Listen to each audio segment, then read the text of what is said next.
Welcome to listening to stories on Kevin TV Audiobook channel. Shadow Slave, Chapter 2549, Eye of the Beholder. Effie frowned, sensing that something had gone wrong. She let go of the ancient reflection's shoulder and drew her hand back. What? Sonny just barely had time to grab her and pull her away before the Castellan's body was contorted by a strange convulsion. His glassy eyes opened widely, and then a vast flood of white mist suddenly exploded from his body in all directions, drowning the vast underground chamber. Suddenly, Sonny could not see anything except the milky white mist swirling around him like a ghostly ocean. A familiar sense of his very being collapsing into nothingness washed over him for a brief moment. But then, Sonny forcefully asserted his existence and pushed the feeling back. "Concentrate on your true name! Will yourself to remember who you are!" Effie must have done as he told, and her willpower must have been sufficiently firm, because she seemed to regain her bearings just a few moments later. For a few long moments, nothing seemed to exist in the world except for the ghostly fog and the feelings of the two of them holding each other. All sounds had disappeared as well, muffled by the white mist. Sonny glanced around, full of dark anticipation. And then a disembodied voice resounded in the silence, enveloping them like a tide. Ah, what a strange sensation. I've never taken a reflection as a vessel before. It feels so odd, but also oddly fitting. The voice laughed, full of amusement, but Sonny did not share that feeling. Instead, he was full of wariness. Mordred, that bastard. It seemed like Mordred had escaped from Morgan and Saint. After all, he had found the right reflection to escape to.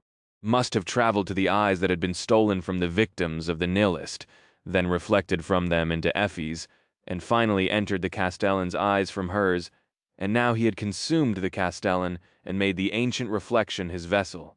Things must not have gone well for Mordred, though, both in the battle against Saint and in the soul duel with the reflection of Omer of the nihilist. Otherwise, he would not have been talking. He would have already moved to kill Effie and usurp the authority over the Palace of Imagination. And speaking about that authority, the ocean of white mist around them stirred suddenly and then moved, flowing slowly at first, then faster and faster.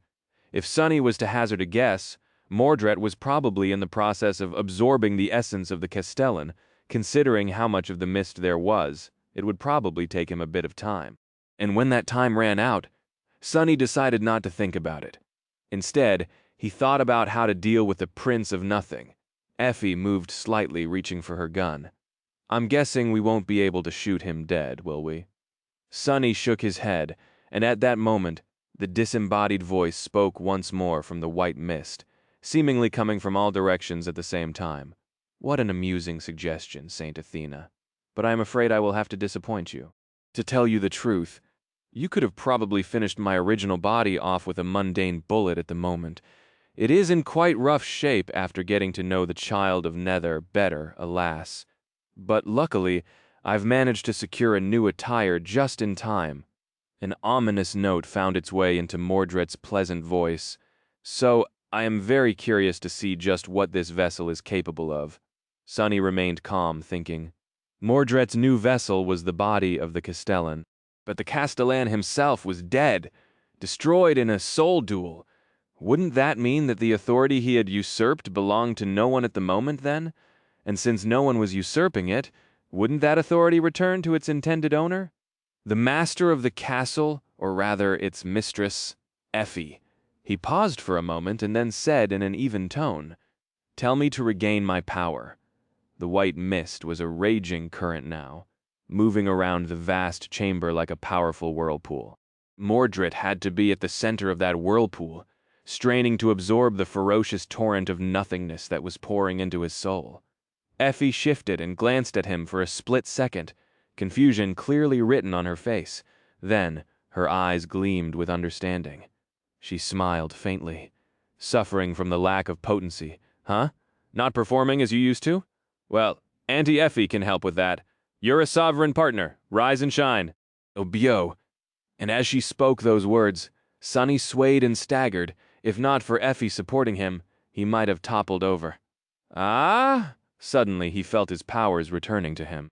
Effie did not seem to have regained full control over the palace of imagination yet, or perhaps she was simply unable to wield that authority as intricately as the Castellan had been able to. Therefore, her command had failed to completely negate the laws of the illusion established by him fully, even if Mirage City was already falling apart, but it did negate them to an extent. Sunny was definitely not a mundane person anymore, and he could sense some facets of his aspect becoming unsealed. Not enough to give him his full power, by far, but enough to allow his shadow sense to wash over the castle. And that was all that he needed. He had not known it before, but the great tower had collapsed in the fierce battle between Saint and Mordred. The roof of the throne room was shattered, and rain was falling on the throne of Mirage. Sunny could sense Saint there, as well as the broken form of Morgan. She was alive, but grievously wounded, being supported by the taciturn shadow as they moved through the debris. Found you. As the white mist in the underground chamber became thin, almost allowing him to see the towering form of the great mirror, and the figure of Mordred at the heart of the fierce white whirlwind, Sunny reached through the shadows and pulled both Saint and Morgan underground. A moment later they appeared on the stone floor beside him. Morgan staggered and fell, blood flowing from the ghastly wounds on her body. Saint, however, maintained her balance easily. Sunny forced out a smile, knowing that it was all going to be over for them the moment Mordred finished absorbing the ocean of white mist, and nodded in his direction. Go drown him in true darkness. Go. True darkness was an enemy of shadows, but it was an enemy of reflections as well. Because just like shadows, reflections could not exist without light.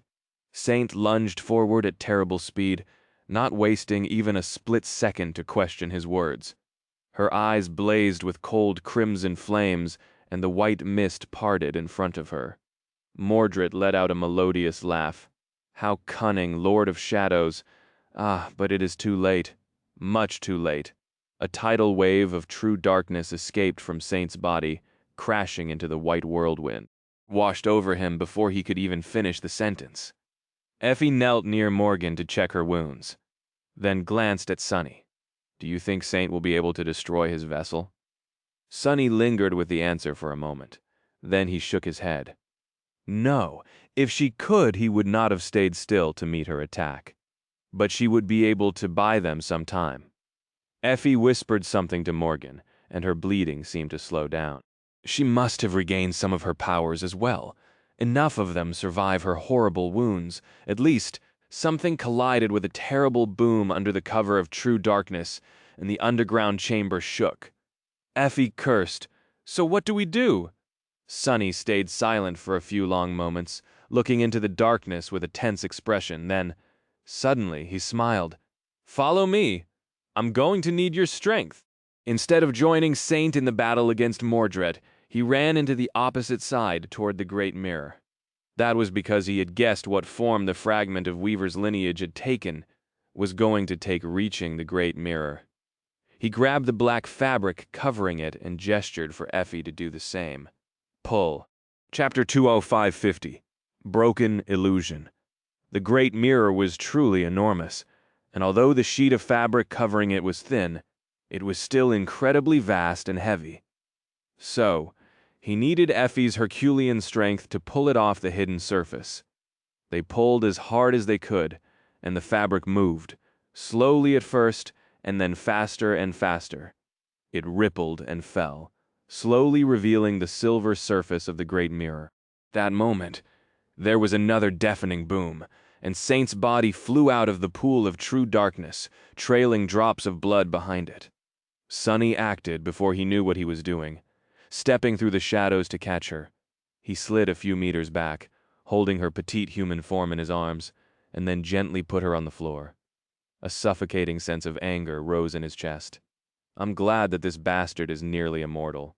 He won't die, so I'll be able to torture him endlessly. The white mist was entirely gone now. To his left, Effie dashed back to escape the vast black shroud of the falling mirror cover. To his right, Morgan slowly rose from the floor, her scarlet eyes burning with a sharp intent. Right in front of Sunny, some distance away, Mordred slowly walked out of the darkness. He glanced around with an easy smile, then swept the Castellan's disheveled hair back and looked at his hands. What a curious vessel.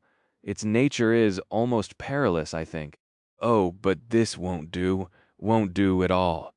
Suddenly, the figure of the Castellan grew blurry and changed, transforming into Mordred's own appearance. Reflections were transient beings, after all, capable of changing into anything facing them. Mordred seemed to have mastered that aspect of his new vessel rapidly.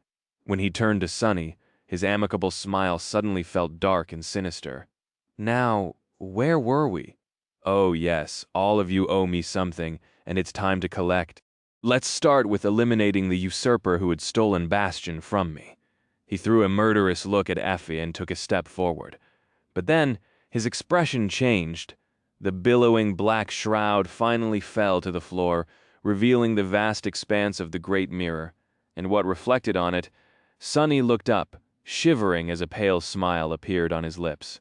Out there, on the surface of the great mirror, all of them were reflected clearly: Sunny, Effie, Morgan, Saint, and Mordred. But none of it mattered, because there was another reflection trapped in the gigantic mirror, cast by nothing, a dark figure that towered at 100 meters height, looming above them all, like a nebulous deity. It wore a tattered black mantle, standing with its back to the vast underground chamber. But as the black shroud fell, the figure moved faintly and turned, casting its frightening gaze at the 5 mortal ants far below. Rar no use. Its black wooden mask was snarling ferociously, and there was nothing but darkness nestling in its eyes. 3 horns rose above its head like a jagged crown. Weaver. It was a reflection that the demon of fate had left in the great mirror of the Palace of Imagination thousands of years ago. As Sunny's eyes gleamed with awe, Effie paled and took a step back. Morgan let out a groan and collapsed to her knees, shutting her eyes and covering them with both hands. Saint shuddered on the floor. Mordred remained motionless for a long moment and then slowly turned to face the great mirror. What? What the hell is this? He looked up to behold the reflection of Weaver, and as he did, his face became twisted by an expression of utter terror.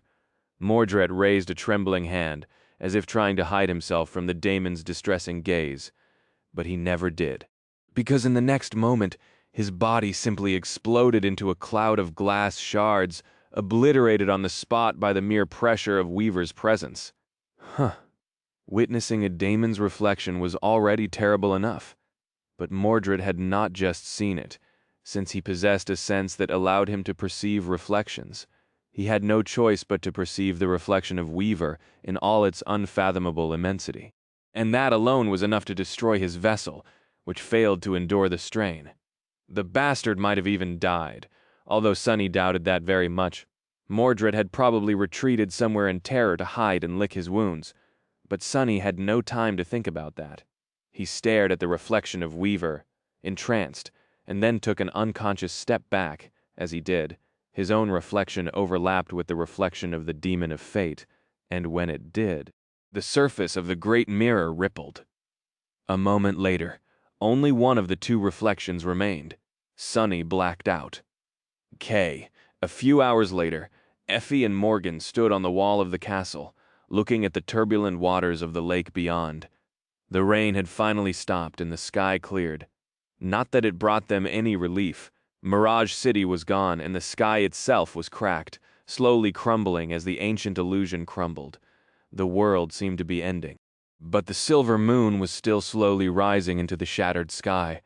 At this speed, this entire place will cease to exist in a few days. Morgan turned slightly when she spoke, then nodded. What kind of illusion will you create in its place? Effie lingered for a while. I'm not sure. Something to prepare awakened for challenging nightmares, I think. Or for waging large-scale wars against the nightmare creatures. We will have to wait and see. I don't think it will be as elaborate as Mirage City, though. After all, I'm not a reflection of a genius storyteller that had existed for thousands of years. Morgan nodded again, then looked to the side. There, the body of the Lord of Shadows was sprawled on the battlements, with Saint standing guard above it. She frowned. Why is he still unconscious? And what actually happened there, in front of the great mirror? Effie looked at Sunny too, then shrugged. Well, he seems to have gobbled up a reflection of the demon of fate, Just another Tuesday for him, surely. Don't worry, though, he'll come around eventually. That guy won't be brought down by something as frivolous as a sinister demon. Morgan stared at her incredulously for a while, then sighed. Well, if you say so, not that I care too much. Anyway, our ticket out of here has arrived. She pointed to the lake in front of them, with dark edifices of drowned buildings rising from it like gravestones. Out there on the dark surface of the still water, the reflection of the moon was shining with pale silver light. Effie grimaced. So we are swimming again. She shook her head dejectedly, then took off her shoes and looked at taciturn Shadow. Saint, you do not look so good. Let me carry him. Saint seemed to be struggling, indeed. It was not because of the wounds she had received in the battle with Mordred. Rather, it was because of the strain of forcefully suppressing her evolution to remain by her master's side. Still, instead of letting Effie carry Sonny, she silently leaned down and picked up his unconscious body herself. Effie smiled. Well, all right, in that case. With that, she climbed onto the parapet of the castle wall and looked at the distant reflection of the moon. Let's go home.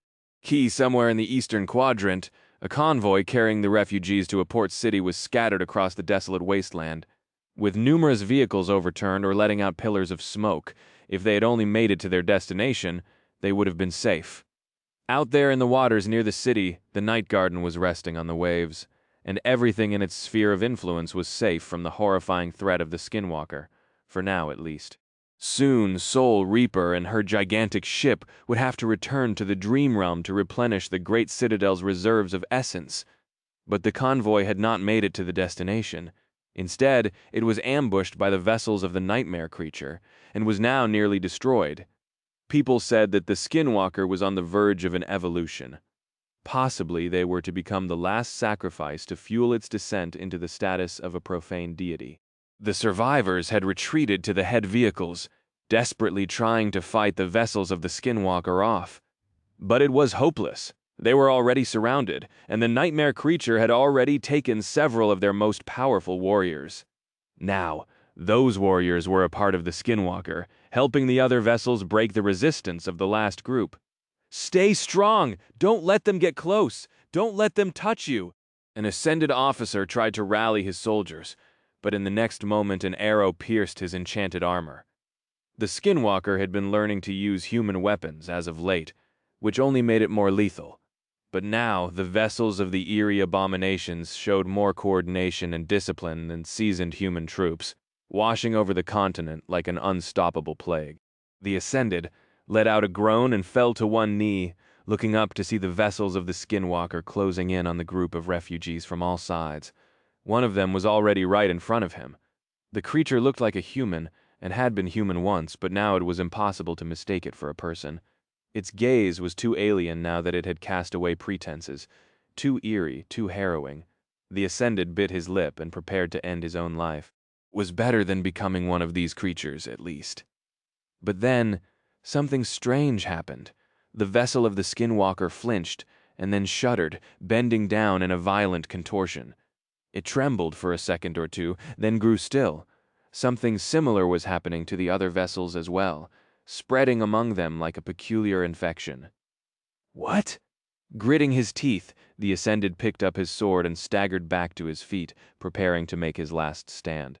Then the vessel of the Skinwalker in front of him straightened and looked around with an aloof expression. Finally, glancing back at the Ascended, it lingered for a moment and then offered him a friendly smile. Ah, the weather is wonderful today, isn't it? What a day to be alive. The stranger chuckled as the rest of the Skinwalker vessels around them fell to the ground, then slowly rose again, all wearing the same smile. Off you go, then. Do not fret. I will take it from here. There is nothing to worry about. End of Part 2. Mirage City Noir, Chapter 2551. Fragments of a broken soul. A vast and somber expanse of white mist sprawled beneath a bleak, stormy sky. The surging storm clouds were heavy with rain, ready to explode with thunder and lightning. The sea of white mist was restless, flowing on the currents of ghostly winds. A pale light was suffusing the clouds and pouring onto the misty sea below. There, in the tempestuous sky, 7 radiant spheres were shining like suns, their cold rays falling through the tears in the veil of the storm. It seemed as though vague symbols were carved into the surface of the pale suns, hiding beneath it like shadows. A man was sitting on the surface of the sea, surrounded by mist, looking up at the silent tempest, the surging clouds, the rays of pale light, and the 7 radiant spheres reflected in his eyes as if in a mirror. His gaze was solemn, and his expression was distant. He was Mordred, the fragment of Mordred who had spent most of his life in the palace of imagination, living among people who he knew were no different from illusions, in a world that he knew was a mirage. Now, even that mirage had been taken from him, and he found himself imprisoned here in the hidden heart of his twin brother's mirror realm. Looking at the raging clouds, he sighed. This mirror realm was vast and nebulous, reflecting the tumultuous world back upon itself. However, its very heart, the place he was inhabiting, was different. It was hidden deeper and defended better, isolated like a fortified inner keep behind the walls of a great fortress. It did not reflect the world. Instead, it was a reflection of his brother's soul sea. There was a living space set up for him here. It was sparse and pragmatic, but also not without a note of fancy. His brother must have collected various items and amenities, in preparation for their eventual reunion, in the span of countless years. Some of them were opulent and luxurious, worthy of belonging to a member of the most affluent legacy clan. Some would fit a mundane soldier better. There was a modest manor with a tastefully decorated back garden standing in the mist. There was a massive military APC and camp kitchen set up in the mist nearby, as well as several alloy water tanks. There was a vast library, full of books, writing and calligraphy utensils, elegant tea sets, and a large storage of varied food supplies. There were paths to take walks, with various curios placed in the mist along them, rock formations, sculptures and relics found in remote regions of the dream realm, strange machines and mundane artifacts from Earth, towering carcasses of fantastical nightmare creatures his brother must have slain, and much more. Mordred was discovering new things every day. It was a bit of a letdown compared to his previous lifestyle, but he was comfortable, if a little lonesome. For now.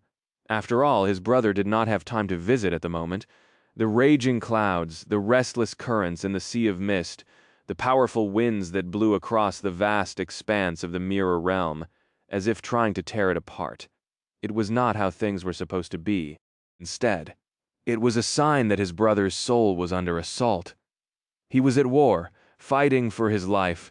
Even the innermost part of his mirror realm was in a tumultuous state, its walls trembling.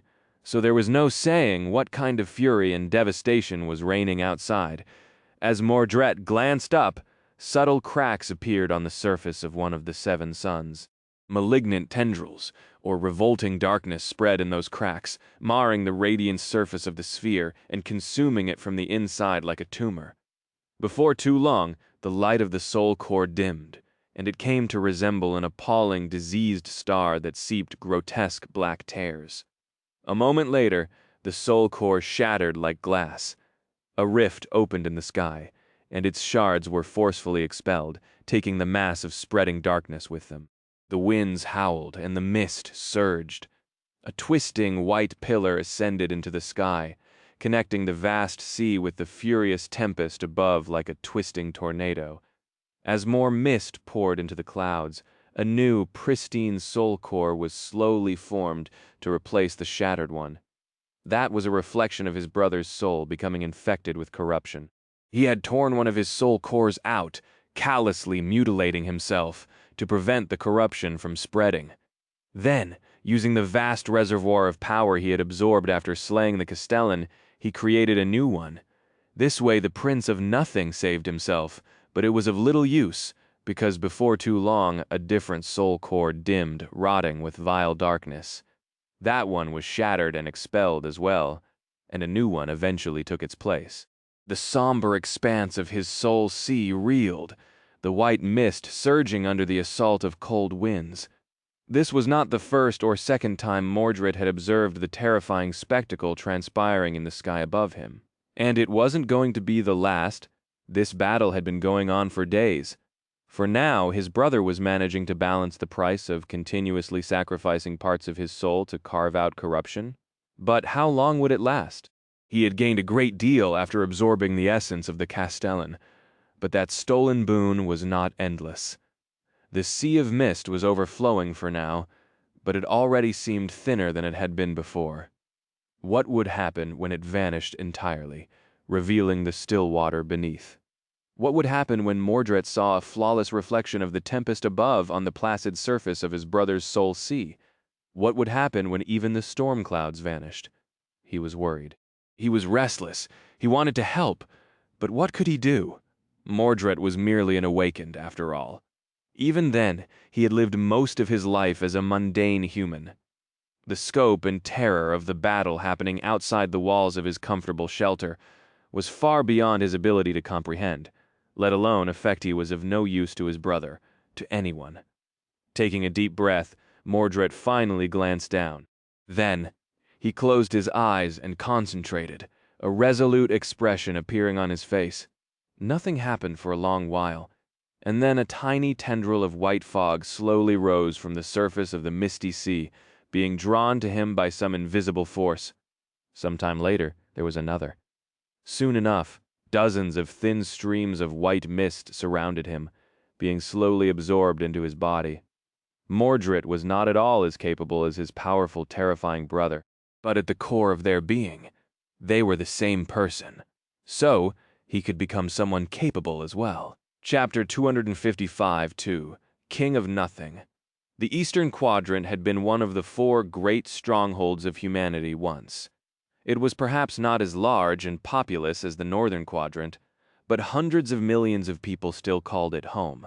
Now, mere years after Antarctica had fallen, Australia itself was on the verge of being consumed by the powers of corruption. The difference between the two was that while the Southern Quadrant had fallen to an endless flood of monsters birthed by the chain of nightmares, the Eastern Quadrant was being devoured by a single insidious nightmare creature, the Great Terror, Skinwalker. Of all the horrors brought to Earth by the nightmare spell, this one was perhaps the most harrowing, not because it was the most powerful, but simply because it could mimic human behavior almost flawlessly and blend in with mundane people without raising any suspicion. And even worse than that, the Skinwalker had shown a frightening ability to learn and adapt with terrible speed. Its first appearance had gone unnoticed, and by the time the powers watching over humanity learned of its existence, it was already too late.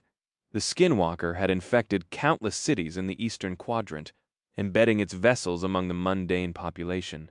The awakened warriors, the government forces, and even the private armies of the local legacy clans. There were few of these vessels. At first, maybe because the nightmare creature was biding its time and learning the ways of humanity before starting to spread like a plague. Some of them were eventually hunted down and destroyed, but not all of them. Even if the sovereigns reigned supreme, they could not fight a nightmare creature that they could not find, and their forces had been pulled away to fight an internal war regardless. By the time the original sovereigns had fallen and changing star of the immortal flame took the throne of mankind, it was already too late. Humanity managed to prevent the Skinwalker from spreading to other quadrants or consuming the human settlements in the Dream Realm, but the sinister fiend became too deeply rooted in Australia. A single settlement fell first, all of its citizens becoming vessels of the eerie nightmare creature. Then another one, and then another one still. Before too long, the whole quadrant had been washed over by the spreading plague, and a full-scale war against the Skinwalker commenced in earnest. That war was not going well for the humans. The Eastern Quadrant siege capitals still stood, and they still controlled most of the coastal area facing the Indian Ocean. However, the inner expanse of the continent and its southern reaches were fully conquered by the Skinwalker. And almost every day, the Great Terror took more lives, gained more vessels, and conquered more land. The spread of the horrid plague seemed unstoppable. The humans were slowly retreating toward EQSC, losing one city after another. In fact, they had not been routed entirely only because Changing Star herself took to the battlefield as often as the laws governing the waking world allowed her, pushing the Skinwalker back from time to time. But even with her support, and with the best saints of humanity joining the war effort, the nightmare creature continued to spread, Eventually, it became clear that the continent could not be saved, so a grievous decision to evacuate it was made, and the Dream Gate opened in the heart of EQSC to take the refugees away, the naval convoys arriving to ferry them north. The arrival of Soul Reaper Jet and the Night Garden helped stabilize the situation. A fragile balance was achieved in the eastern quadrant for a short while. The Skinwalker had taken millions upon millions upon millions of vessels by then. Among them were millions of humans, both mundane and awakened, but there were millions of lesser nightmare creatures from the wild reaches of the continent as well. No one really knew how many vessels the nightmare creature possessed now, and even if someone did, there was no way to defend the vast expanse of the continent from that terrible, ever-growing force. And worst of all, both the academics and the diviners in the service of the human domain were unanimous in their suspicion that the Skinwalker was on the verge of evolving either to the Cursed rank or to the Titan class, or perhaps both. If it did, neither Soul Reaper nor the Night Garden would be able to hold it back anymore, and the entire population of the Eastern Quadrant, including the military forces of humanity concentrated there, would be consumed without having time or opportunity to evacuate. The situation was dire, and it was in that dire crisis that something odd began to happen. There were isolated reports at first, then a wave of them, all saying the same things, that the Skinwalker was behaving strangely, as if something was attacking the terrifying nightmare creature from within, fighting for control of its vessels. That something was Mordred, the Prince of Nothing, the banished son of the King of Swords, the traitor to the fallen clan Valor, and the executioner of the House of Night. Mordred had gained a lot in the Palace of Imagination, even if he lost a powerful new vessel of his own at the very end. He managed to retrieve his only weakness and escape the wrath of the Lord of Shadow, relatively unscathed. However, that was not enough. Not nearly enough, considering what was coming and how little time he had left to prepare for the approaching calamity. So, he decided to play one last desperate gambit, something for which he had been preparing for a long time. He who was nearly immortal, put his life on the line and left himself no way out but success. Mordred challenged the Great Terror to a soul duel.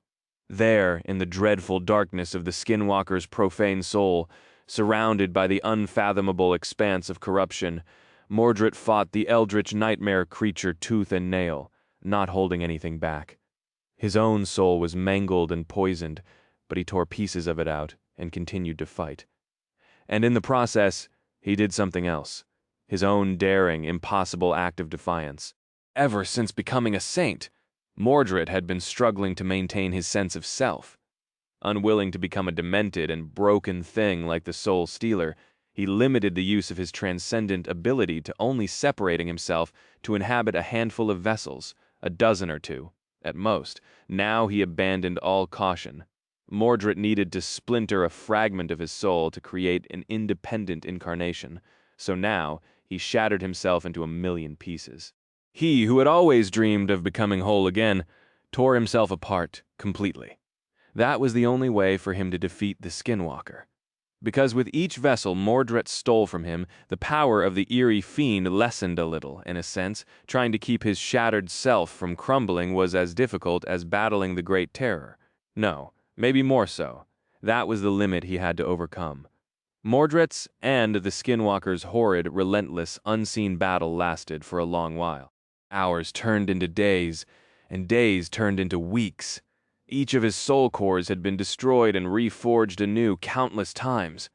The pool of power he had absorbed in Mirage City slowly exhausted itself, and then ran dry completely. That was when Mordred finally broke through his limit. He destroyed the Skinwalker and took over all of its vessels, millions of human vessels, and millions of nightmare creatures. And somewhere along the way, Mordred became the seventh sovereign born from humanity, and the third one to attain supremacy without the help of the nightmare spell. However, his domain was unlike those of the other six. That was because Mordred had no citadels, no territories, and no subjects. His reign was not founded on anything, and he ruled nothing, only himself. With his millions of vessels, Mordred was like a nation in and of himself, self-sufficient and self-reliant, depending on nobody, beholden to nothing. With no weaknesses the Dreamspawn could exploit. As the sun rose above the devastated eastern quadrant, The world welcomed a new sovereign. Of course, his emergence caused a great stir among other powers governing the dying world. Now, unexpectedly, they needed to decide how to deal with the new king, the king of nothing. Chapter 2553, A Monster with 10,000 Heads. The graceful silhouette of the Ivory Island drifted among the clouds above Bastion, contoured against the golden sun. It glanced breathtaking and peaceful from the ground. However, the atmosphere within the walls of the Tower of Hope was far from tranquil. In fact, it was tense and somber, despite the suffocating power of the 5 people gathered in a spacious council room on one of the great pagoda's 7 floors. Sunny, Nephis, Cassie, Effie, and Kai were seated around a table wearing grim expressions. Cassie was talking, and the more she said, the heavier the mood in the room became. Sunny heard each word clearly and grasped their meaning flawlessly at the same time. He found himself getting distracted as his newly altered mind spread far and wide, absorbing thousands of different perspectives with the same degree of focused clarity. It was an odd state of being, and one he was still failing to get used to. The reason for his current state was, of course, the fragment of Weaver's lineage he had collected in the Palace of Imagination. Mind Weave. No wonder I was out cold for so long. The 4 previous fragments had put him out of commission for a short while and caused him indescribable agony.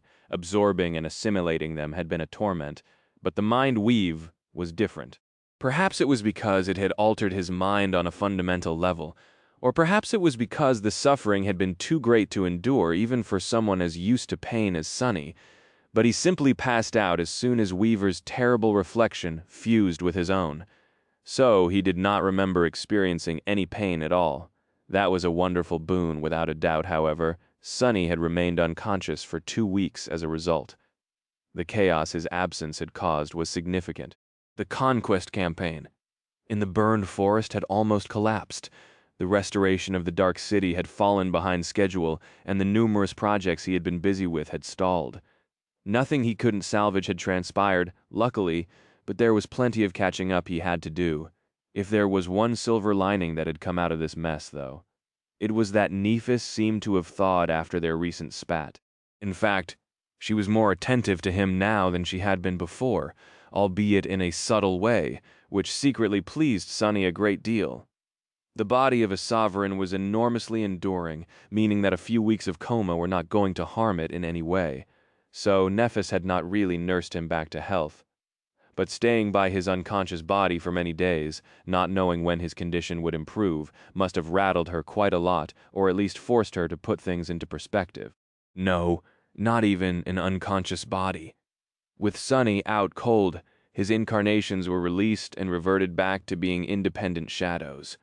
That must have been even more difficult for Nephis to endure. As a result, the distance between them disappeared, almost making it seem like there was no disagreement between them. Almost. Sunny sighed faintly. In any case, he did come back to his senses eventually.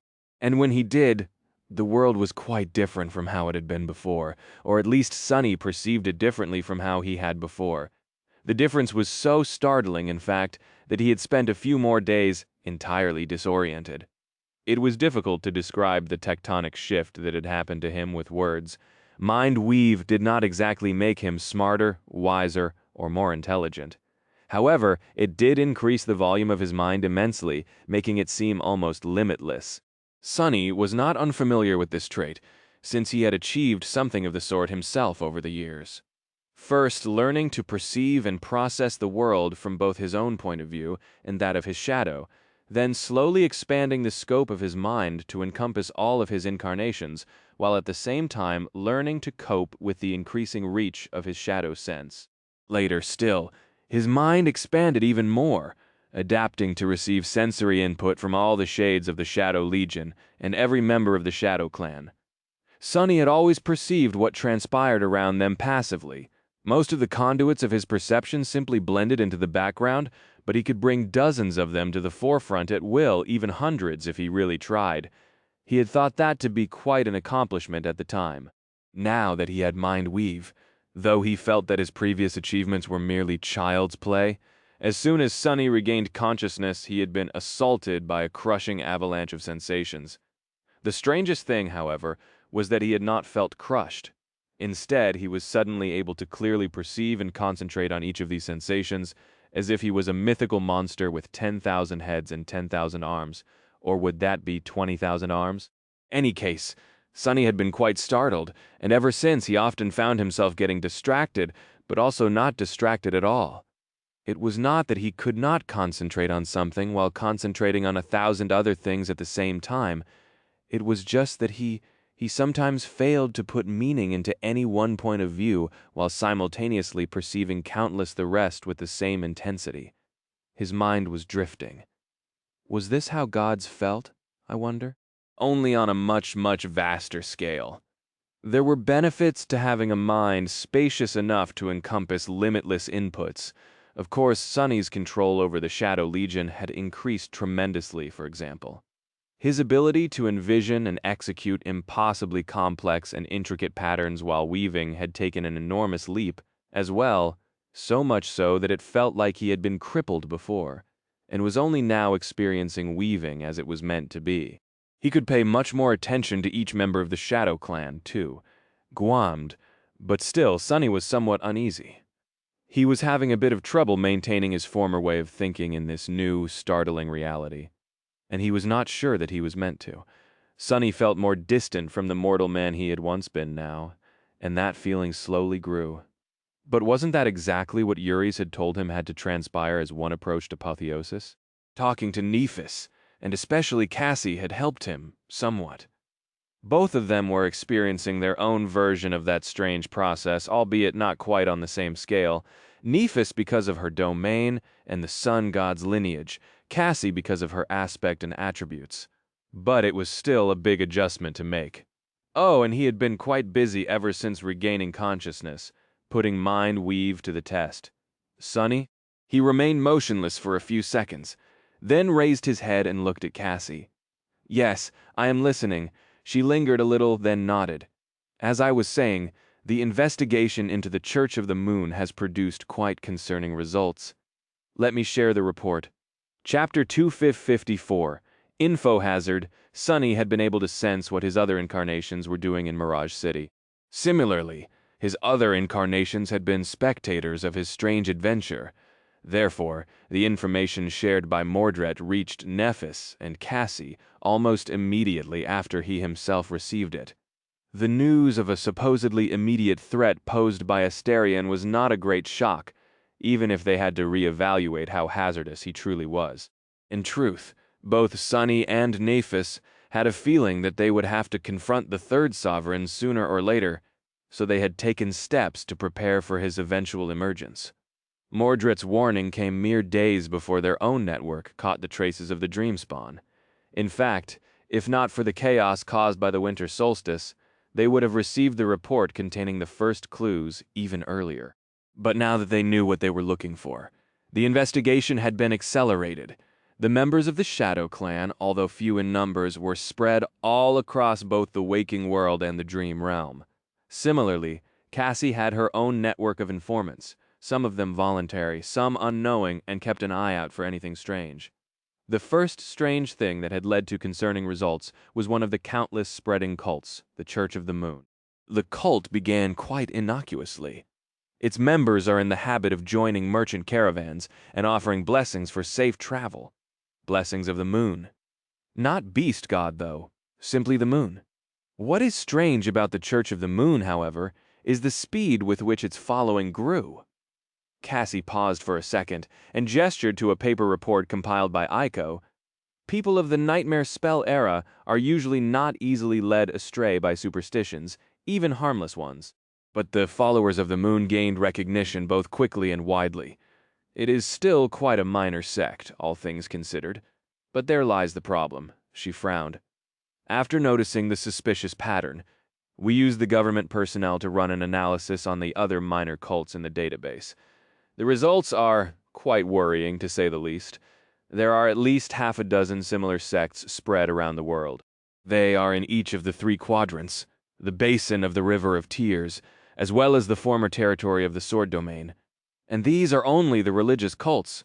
Cassie's expression darkened. There might be other unassuming groups loitering on the edges of society, criminal gangs, private clubs, black market enterprises, and so on. At the moment, there is no way to tell how countless people exactly are. Let's call them sleeper agents for now. Kai, who had been listening to her quietly, asked in a concerned tone, "How have we not noticed them before? And even if they are indeed secret followers of that man, the Dreamspawn, what does that entail exactly? What do they do? What has raised our suspicion apart from an abnormal rate of growth?" Sunny smiled darkly. "That is the question, isn't it?" Cassie let out a sigh. "The second question answers the first. What do they do? Ostensibly nothing of any importance. That is why we have not discovered anything suspicious about them sooner." Effie raised an eyebrow. "If they have done nothing wrong, how do we know that they serve our favorite scarecrow, Mr. Lunatic?" Cassie lingered for a few seconds. "I said that they have done nothing of importance. Not that they have done nothing. From the outside, their activity seems quite benign, if a little misguided, offering blessings, giving troubled people a sense of community, and holding sermons from time to time. However, once we dug deeper," she paused, then sighed again. "Well, really, we still did not find anything sinister. At most, some members of these sects are guilty of minor vandalism. Our agents could not discover more because they do not know what they are looking for.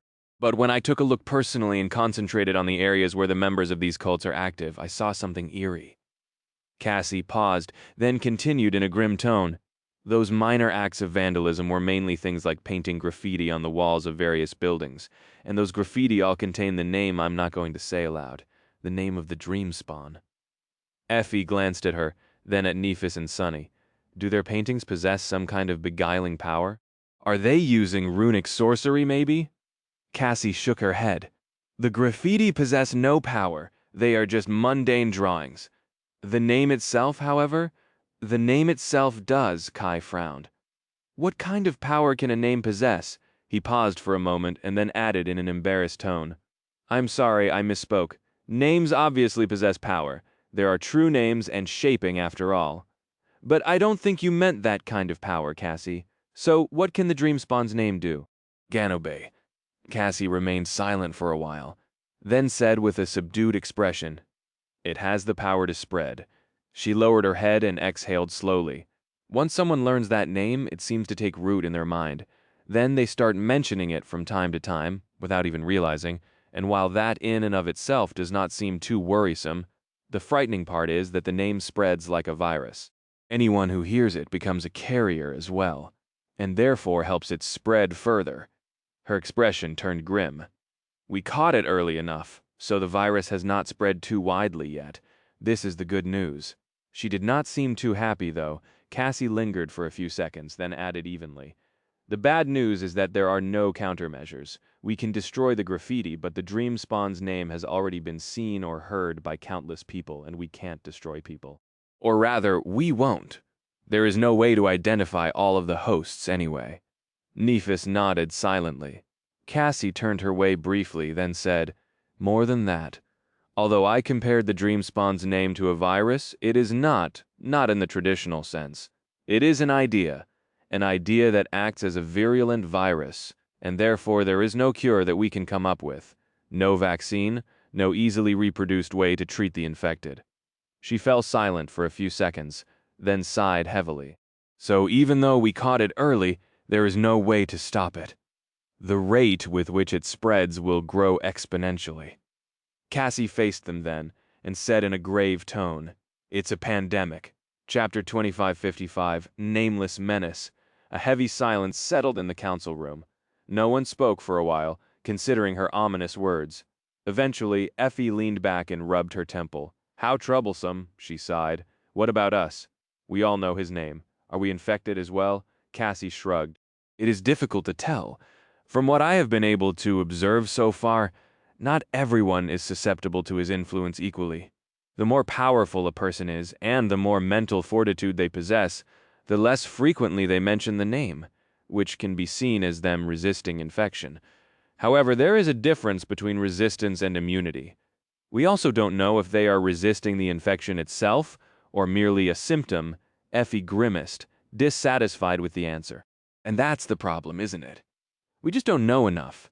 We hardly know anything really. Keysong and Anvil were too thorough in eradicating any and all knowledge about the dream spawn from the world? Hell. She glanced around the room and said in a somber tone, "We don't even know why his name being known to people is dangerous. Does the dream spawn draw power from those who are infected by the idea of him? Is he rebuilding a foundation of his domain that way?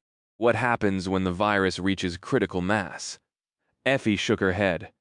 "How are we supposed to fight an enemy we know close to nothing about?" After another bout of heavy silence, Kai spoke in a hesitant tone. "Still, how dangerous can that man be? Sure, he is a supreme inheritor of a divine lineage, possibly even several of them if Mordred is to be believed, but he is not a wielder of a divine aspect unlike Nephis and Sunny. More than that, he has been sealed on the moon for 2 decades. It is already a miracle that he has survived for that long. So how powerful can he still be?" Even though the question was not directed at Sunny and his flaw did not force him to answer, he still answered, "Let's not get careless. It does not matter how powerful we are. Power is merely a weapon, and just like a weapon, it won't save you unless drawn and pointed at the adversary." Truthfully, Sunny did not think that Asterion could contend against him and Nephis in terms of power, either of them, let alone the two of them together. However, raw power was not a universal answer. One had to express the power they possessed shrewdly to make use of it. Even then, one moment of complacency could spell disaster.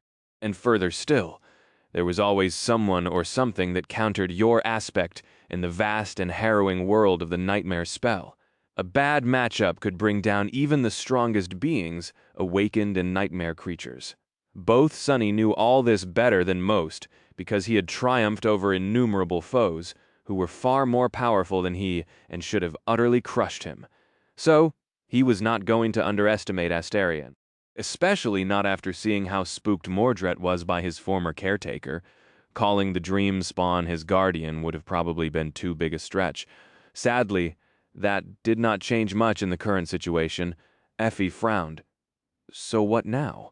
What can we even do?" Cassie remained silent for a while, then said, "One option is to do what Keysong and Anvil did. Find a way to identify everyone infected by the dream spawn, then cull them all. Naturally, that would be a slaughter of horrifying proportions." Nephis shook her head. "No." He looked at them and said in her even, dispassionate voice, "We are not going to slaughter thousands, or possibly even hundreds of thousands of innocent people. If we do, we would be no better than Song and Valor. What was the point of overthrowing them then?" Sunny studied her silently, behind Neff's calm facade. She was actually a person burning with passion more than anyone he knew possibly.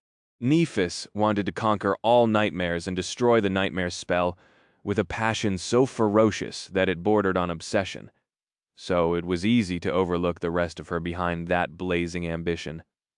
But Nephis herself was never blinded by her incinerating desire, even though she was pursuing it with obsessive persistence.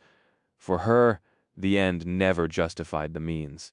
Sunny had learned it numerous years ago, near the crumbling gateway of the Crimson Spirit, that Nephis did not simply want to destroy the spell, but also did it in a way that she considered right, without compromising her values.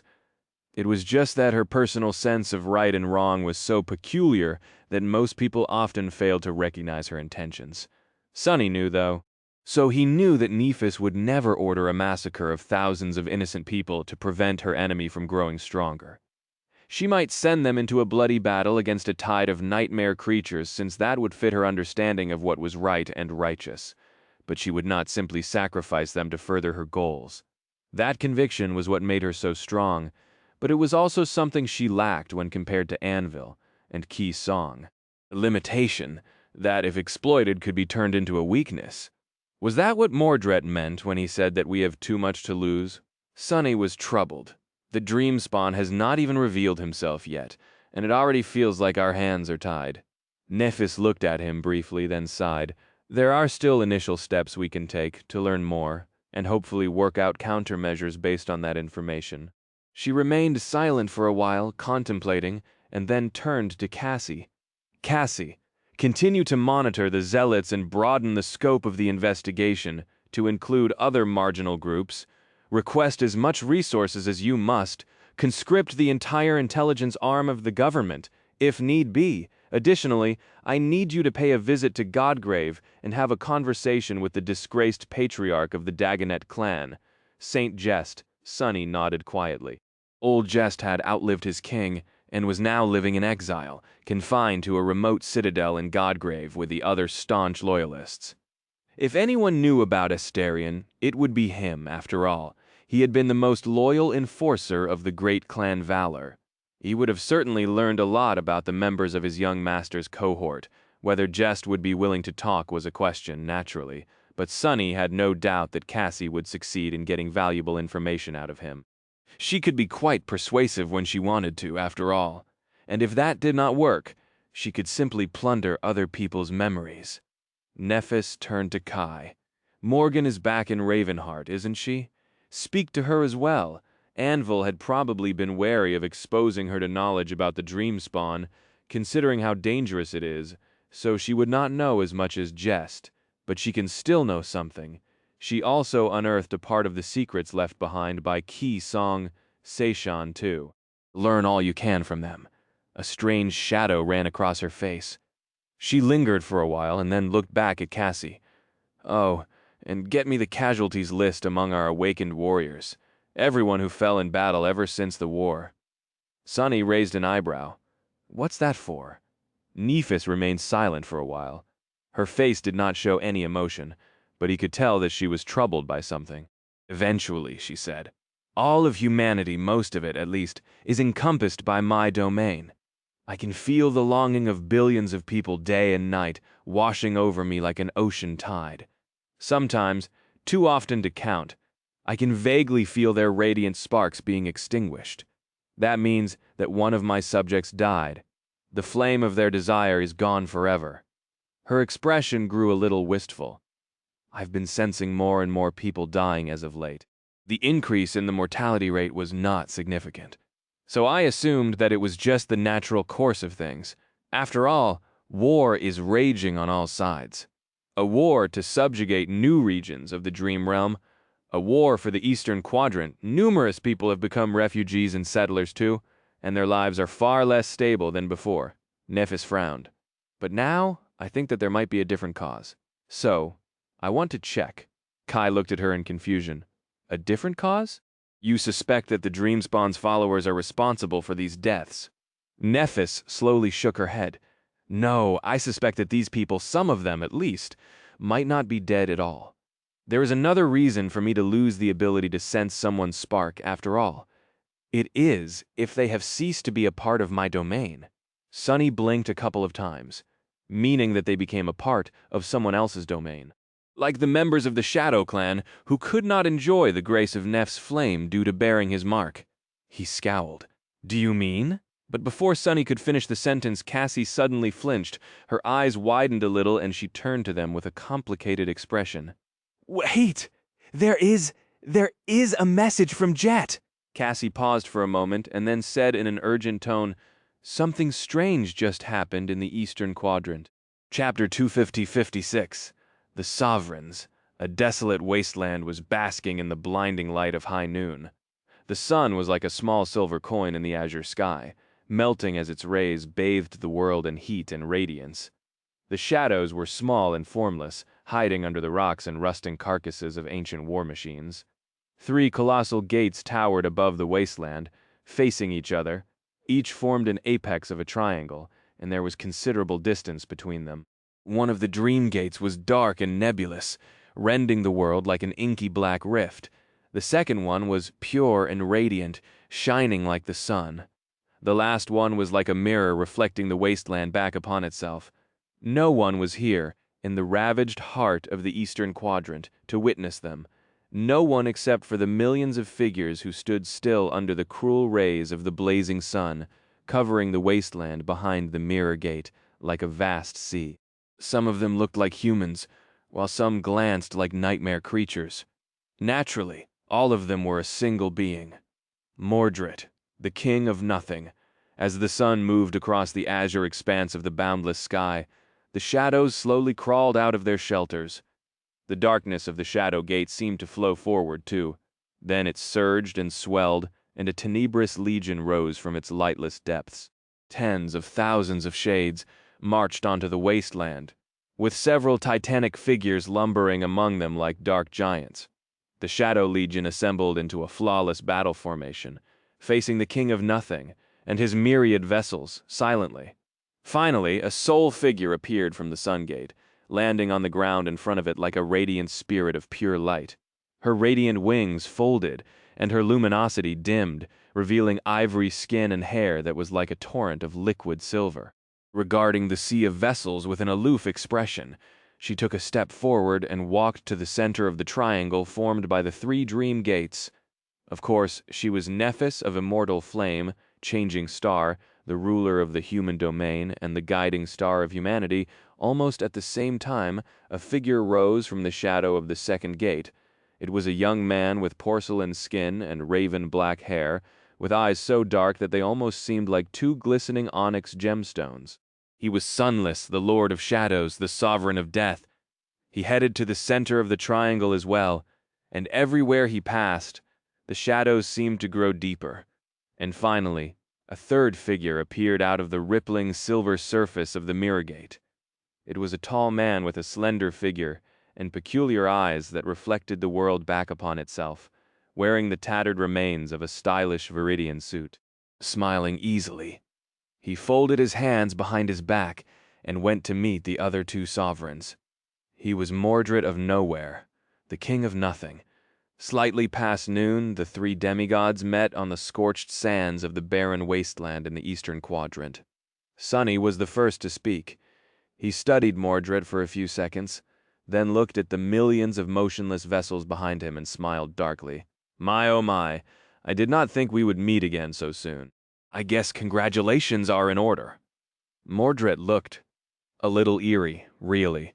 There had always been something subtly unnerving about him, a vague sense of wrongness caused by the absence of something that all humans were supposed to possess. But now, a new layer of inexplicable strangeness was layered on top of that. It was as if Mordred was even less related to anything human than he had been before, as if he was a myriad of broken shards that had been a person once hiding under human skin. Why, thank you, Sunless. Mordred smiled and inhaled with a full chest. Ah, it feels good to be king. In an utterly unnerving display of unity, the millions of vessels behind him all smiled at the same time. Sunny struggled to maintain a composed expression, feeling a cold shiver making its way up his spine. Never thought there would come a day when I'll see nightmare creatures smiling. Granted, their attempts at mimicking Mordred looked more like frightening snarls than the pleasant smile playing on his lips. Nephis spoke at that moment, her even tone showing no sign of being disturbed by the eerie scene. You should be feeling it by now. The laws of this realm rejecting you, pushing you out, so let us not waste time on meaningless pleasantries and get to the point. She was right. Staying in the waking world for a short while was not impossible, but they were weakened here. More than that, it was straining. The longer Sunny lingered, the more the pressure on him mounted, and the harder it was to push against the walls of the world that seemed to want to crush him. It was easier to do for Nephis, who shared an inherent connection to both worlds, but only relatively. All that meant was that she could return more often and stay for longer. Not that she wasn't affected in the same way. Actually, there was no telling what relationship Mordred had with the waking world, the war realm. After all, he had inherited the lineage of War God, and more than that, his powers had to do with mirrors. As someone who reflected the world in front of him, he could possess an inherent advantage when it came to adapting to its laws. Enbrum. Then again, he could be having it as rough as Sunny. Mordred chuckled. What is the point, changing star? Are you two going to attack me? Nephis stared at him evenly. At first glance, it looked like they had gathered here to fight. However, the millions of vessels, the Shadow Legion, and the three dream gates, it was all just for show, a statement of their power, and a silent reminder of what would happen if they were to clash. Truth. The continent would probably not be able to endure the dreadful forces unleashed by a battle between three supremes, and with its fall, the entire ecosystem that allowed humans to survive on Earth would inevitably follow. That was why they had chosen to meet here, in a place that rejected them and suppressed their power. When Nephis did not respond, Mordred smiled. I thought not, a wise decision after all, there is no reason for us to become enemies. Sunny glared at him silently for a few seconds. Tell that to the survivors of the House of Night Bastard, and to the countless people who suffered when the naval navigation in the waking world all but collapsed in an instant.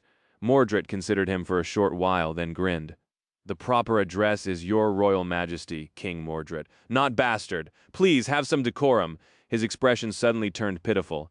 And if I might add, is it not in bad taste to call someone a bastard after having made them an orphan? Ah, how callous, how cruel. He let out a laugh and then looked at Sunny with an amused smile. As for the House of Night, what exactly am I being accused of?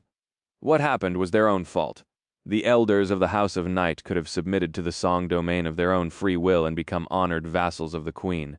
Instead, they chose their own pride and arrogance. They committed the gravest sin of all. Mordred's gaze turned cold. They were weak and tried to hold on to something that they couldn't protect in a world that doesn't tolerate weakness, let alone arrogance. So, they brought it all upon themselves. He shrugged. Plus, I merely removed the elders, or rather, replaced them.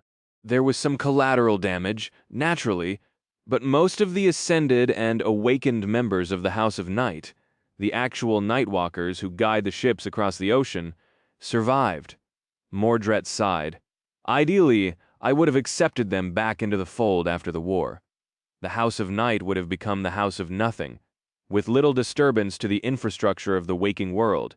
Even the power of the saints would not have been lost, since I'd be wielding it. So don't paint me as some kind of mad monster. He smiled. I am a very reasonable monster, if nothing else.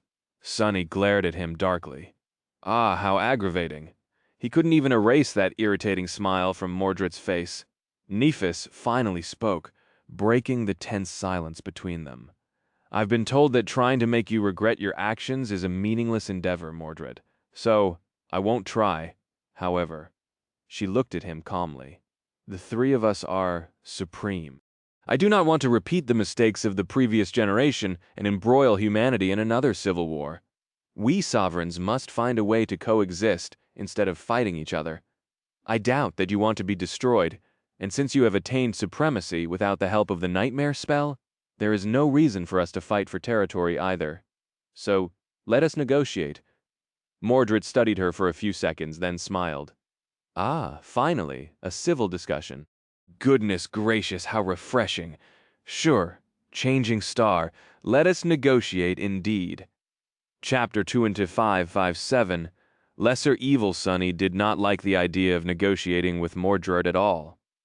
Not because he was particularly inflexible and wanted to kill the bastard no matter what, although the idea of cleansing the world of Mordred did seem amazingly alluring, but simply because he knew from experience that striking any kind of deal with Mordred was a dangerous gamble at best. The chances of being betrayed were too high. Fool me once, shame on you, fool me twice? Wait, how many times have I been fooled by this damned miscreant? He frowned, then looked at the sea of motionless figures standing behind the mirror gate. A chill ran down his spine again. Sunny had felt an inexplicable sense of unease ever since beholding the eerie sight of this silent myriad. Truth be told, he did not even know if the Mordred he knew and the creature standing in front of him were the same being. By now they knew that Mordred had attained supremacy in the process of battling the Skinwalker in a soul duel. That was how he was able to inhabit millions of vessels and destroy the Great Terror. Granted, even Cassie was not clear on which came first. The cause and the result were too closely intertwined to be discerned.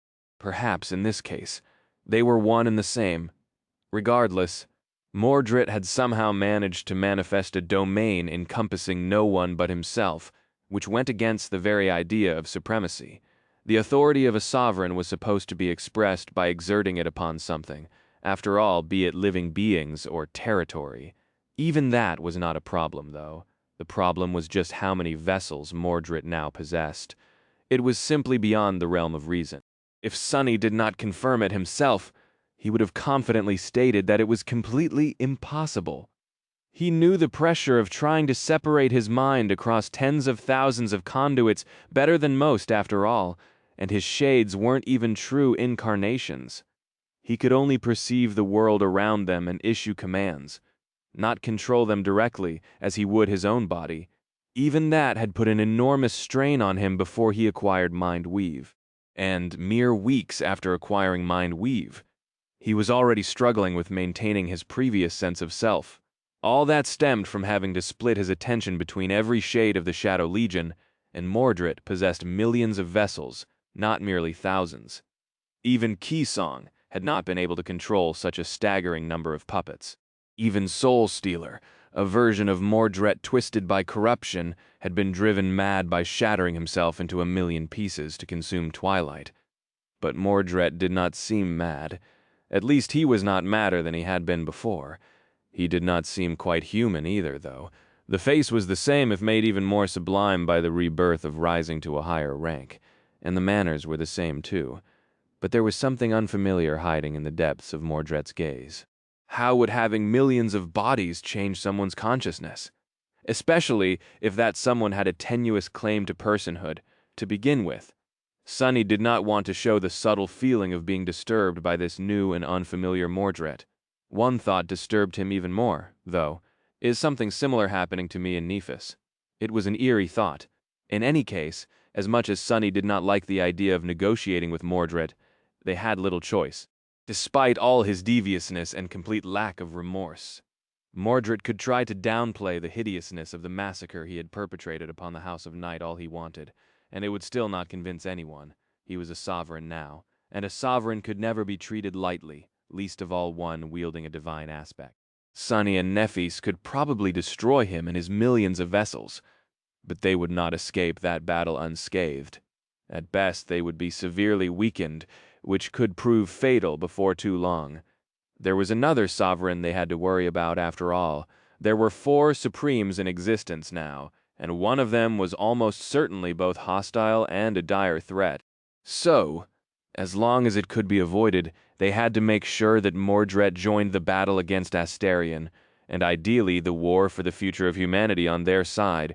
So it was not just that destroying him would cost them too much.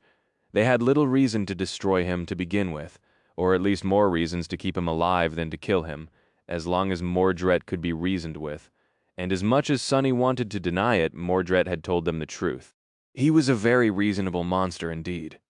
He had betrayed and fooled Sunny a few times, but he was not a pathological schemer. He had fulfilled his promises quite faithfully when it suited him. In the Tomb of Ariel, for example, he had played a key role during the final battle at Verge, a battle in which Sunny himself had not participated, having betrayed and abandoned his friends. "Damnation, it's driving me insane!" Sunny looked at Mordred's side and asked in a resigned tone, "What exactly is it that you want?" He had an idea. Mordred had already expressed that he needed Sunny and Nephis for no other reason than to be his meat shield against the Dreamspawn. Now that he was the king of nothing, that seemed like more of a strategy than before, for no other reason than the fact that a sovereign could contend against Astarion, while a saint couldn't. Least Mordred had not seemed to believe that he stood a chance. Therefore, their usefulness as cannon fodder had an expiration date.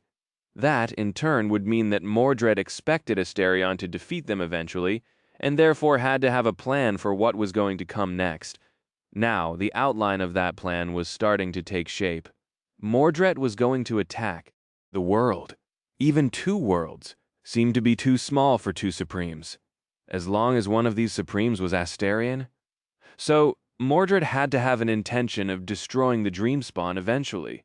Not only because he believed that he would have to in order to survive, but also because he hated Astarion almost as much as he had hated the King of Swords. He just needed Sunny and Nephis to buy him time. Mordred smiled. "What do I want from the 2 of you?" "Well, in one word, nothing. Absolutely nothing." He laughed. Chapter 205-58, Mirror Domain. Mordred's laughter echoed above the wasteland. Then it suddenly turned into a haunting, deafening roar that was because the millions of vessels behind him all laughed as well. That scene was so otherworldly eerie that Sonny could not help but grimace. "Cut the theatrics, will you?" Mordred chuckled once more, then looked at them with a faint smile. The sea of motionless figures behind him grew still as well. Nephis shook her head.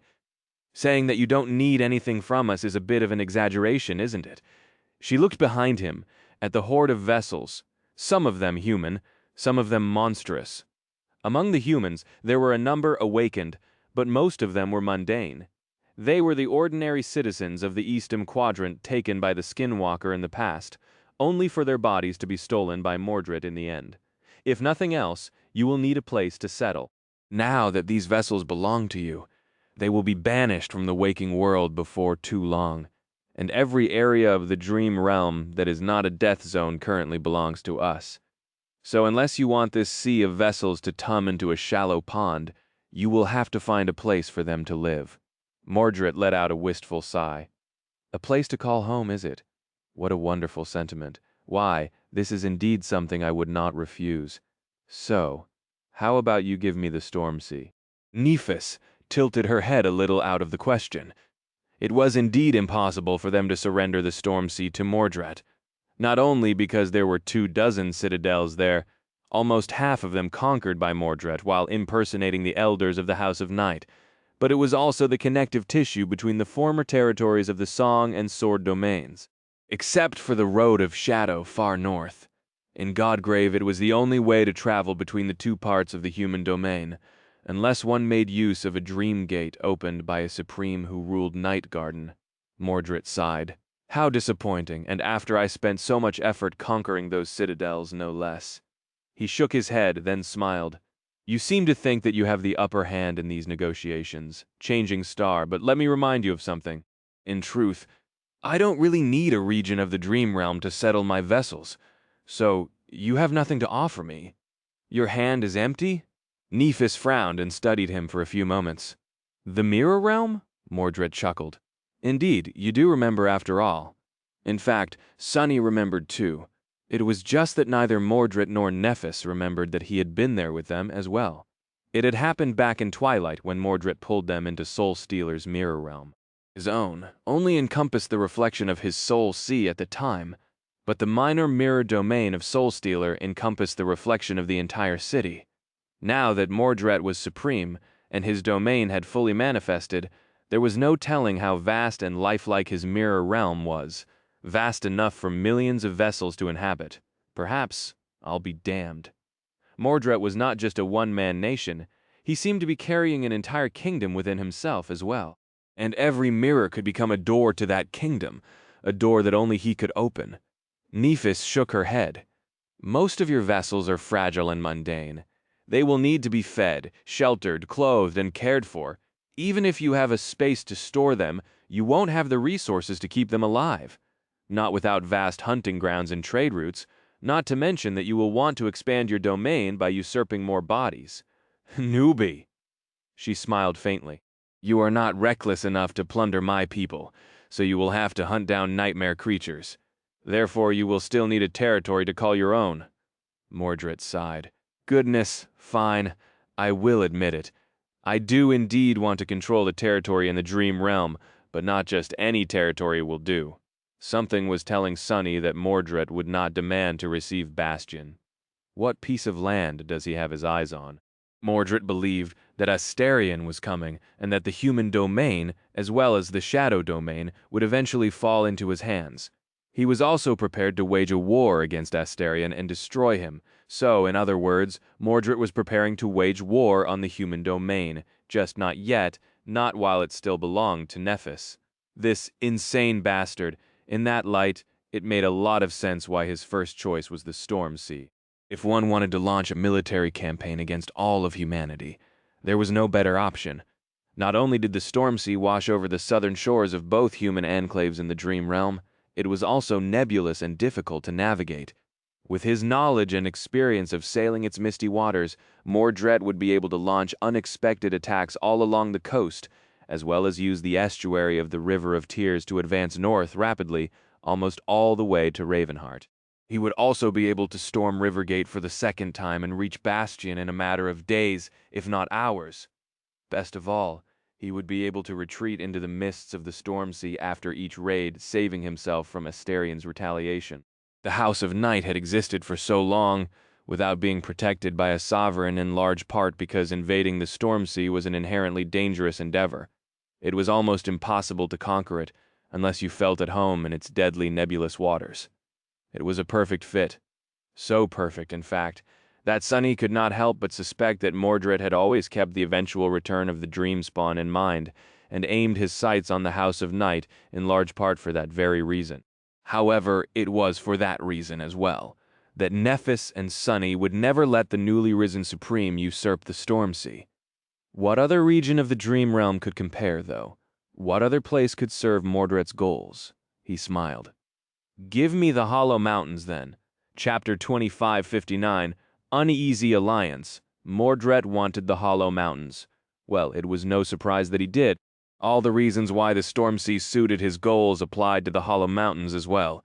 The mountain chain stretched from east to west, bordering the human territories on both sides of Godgrave. The endless expanse of white mist shrouding the jagged peaks made it all but impossible to invade them, while those who could survive its cold embrace were free to launch unexpected raids on the lands south of the mountains, or north of them. That was where the Forgotten Shore, Sonny's lightless kingdom, was located. In addition to that, Mordred had an affinity to the source of the white mist, to nothing, so he would have an easier time surviving there than almost anyone else. Of course, his aspect had to do with mirrors and reflections, which were kin to nothing creatures, but not exactly the same thing. In a sense, the Hollow Mountains were to Mordred what the Shadow Realm was to Sonny. Perfect hunting grounds that were as full of promise as they were perilous and deadly. Granted, that only encompassed the surface of the hollow peaks, not the dark depths inside them, the underworld. Out there in the realm of true darkness, Mordred would be just as helpless as Sonny. After all, there could be no reflections without light, so his powers would be rendered useless. Mordred seemed to be getting exactly what he wanted. However, Sonny and Nephis had no reason to refuse him, or at least no reason that was good enough to deny him the Hollow Mountains. They themselves had no use for them, and there were no human colonies being built within the mist. All in all, things could have been worse. A new sovereign had risen from the ranks of humanity, and while he was not exactly a reliable ally, he was not inherently hostile either. Mordred might have been a monster who knew neither regret nor remorse, but he did not usually act without reason, otherwise it would have been the entire population of EQSC consumed by him instead of the Skinwalker. On the bright side, humanity had another Supreme now, and an immensely powerful one at that. If there was one predictable thing about Mordred, it was that he always acted in self-interest, and in the grand scheme of things, his interests coincided with those of Sonny and Nephis. After all, the destruction of their world was imminent. Once Earth was fully consumed by the Dream Realm, everything that was not corrupted would be besieged by the nightmare creatures, including those fallen deities of the cursed and unholy rank.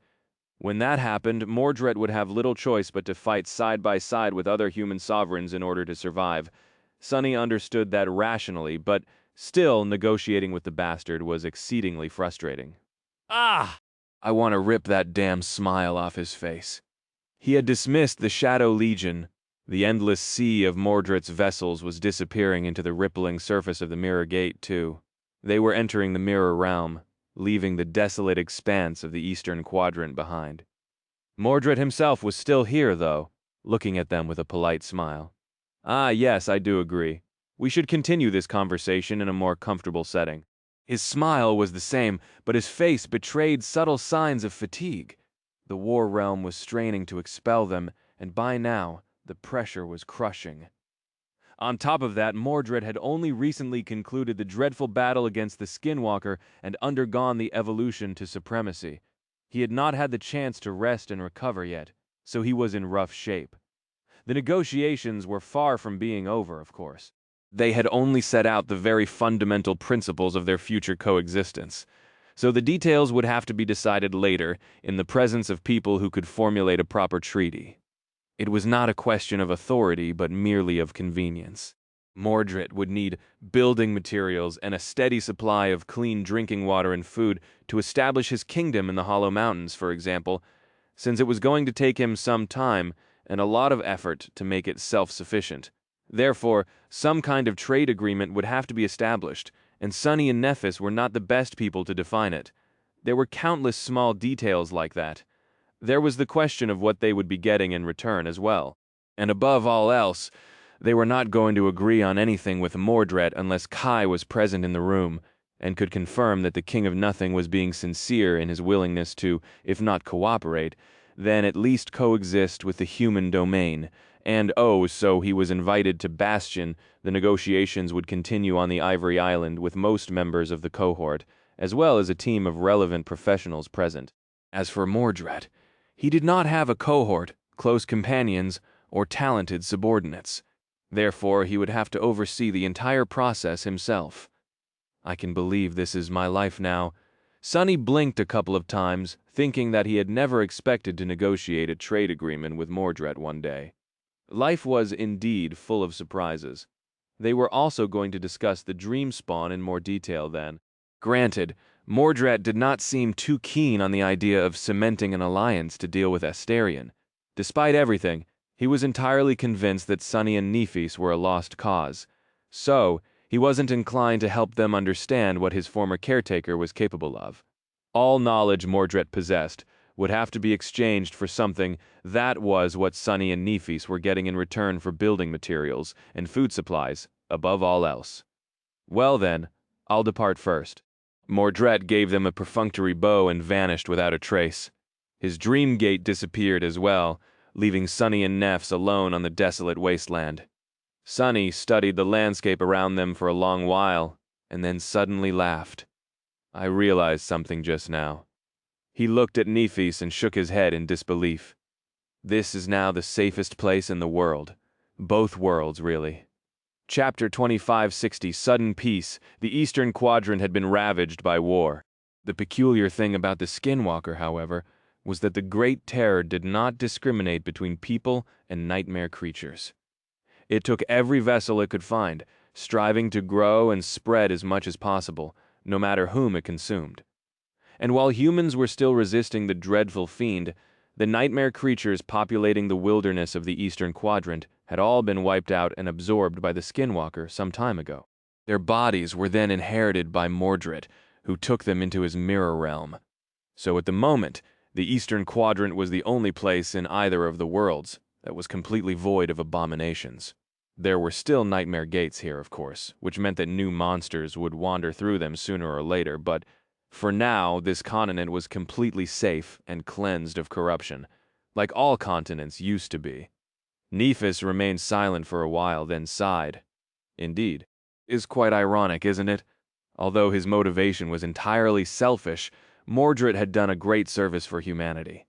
He saved an entire quadrant, and maybe much more, considering that the Skinwalker was on the verge of evolving. Sunny let out a bitter laugh. You're right, he did something that neither of us had managed to do, Mordred of all people. Nephis possessed great power, but that power was largely straightforward. Sunny wielded a subtler aspect, but he still could not have eradicated the Skinwalker without shattering the entire continent. Even then, a few vessels would have survived and hidden themselves somewhere else, so that plague would have began spreading in a different corner of the world before too long. But Mordred possessed a power that was uniquely suited to destroying creatures of exactly that kind. By challenging the Skinwalker to a soul duel, he had destroyed the very root of the Great Terror without the need to annihilate each and every one of its vessels, and now a sudden realization hit Sunny. The war is over. A lion's share of humanity's forces were currently concentrated in the Eastern Quadrant, mundane soldiers and awakened alike. The same went for saints. Even Jet was here, as well as the Night Garden. Now, all these people had nothing to do. The military forces would have to be relocated to other flashpoints. Some here on Earth, some in the dream realm. All of this had happened so unexpectedly that there was no plan in place. Many strategic meetings would have to happen to adjust the resources of humanity according to the new reality. There was the question of the evacuation as well. The population of the Eastern Quadrant was currently being evacuated to other quadrants and the Dream Realm. Now, the primary reason for that exodus was gone. Were they going to stop the evacuation and abandon plans of leaving the Eastern Quadrant, or continue to ferry people away? The Dream Realm was waiting after all, and everyone would have to abandon the waking world sooner or later. There were many things to decide. Sonny could already feel his head hurting. Nephis gave him a guarded look, and then suddenly asked, "Do you think that we really are no match for the Dreamspawn too?" She seemed to be displeased and somewhat uneasy because of what Mordred had said.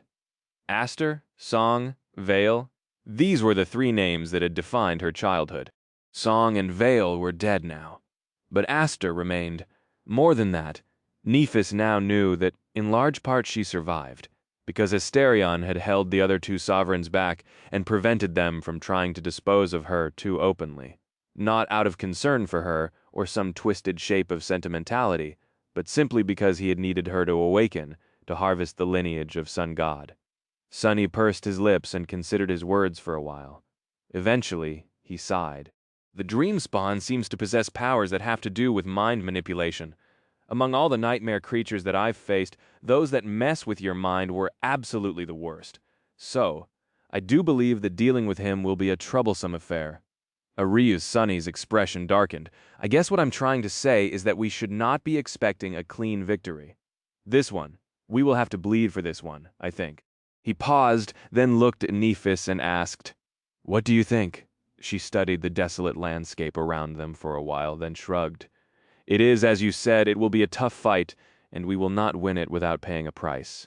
But we will win it. I believe it." Sonny nodded. "So do I. I don't think it's going to be very pleasant, though." He shook his head dejectedly. What was it with Supremes and fighting each other instead of focusing their ire on the nightmare creatures? Out of the 7 sovereigns born from humanity up to this point, 3 had already perished, and all 3 of them had been killed by other Supremes, not by powerful abominations.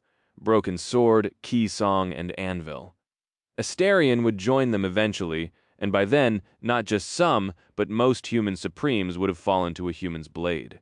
Children of war, indeed. Perhaps Yuri's had a point in disliking Sonny and his kind.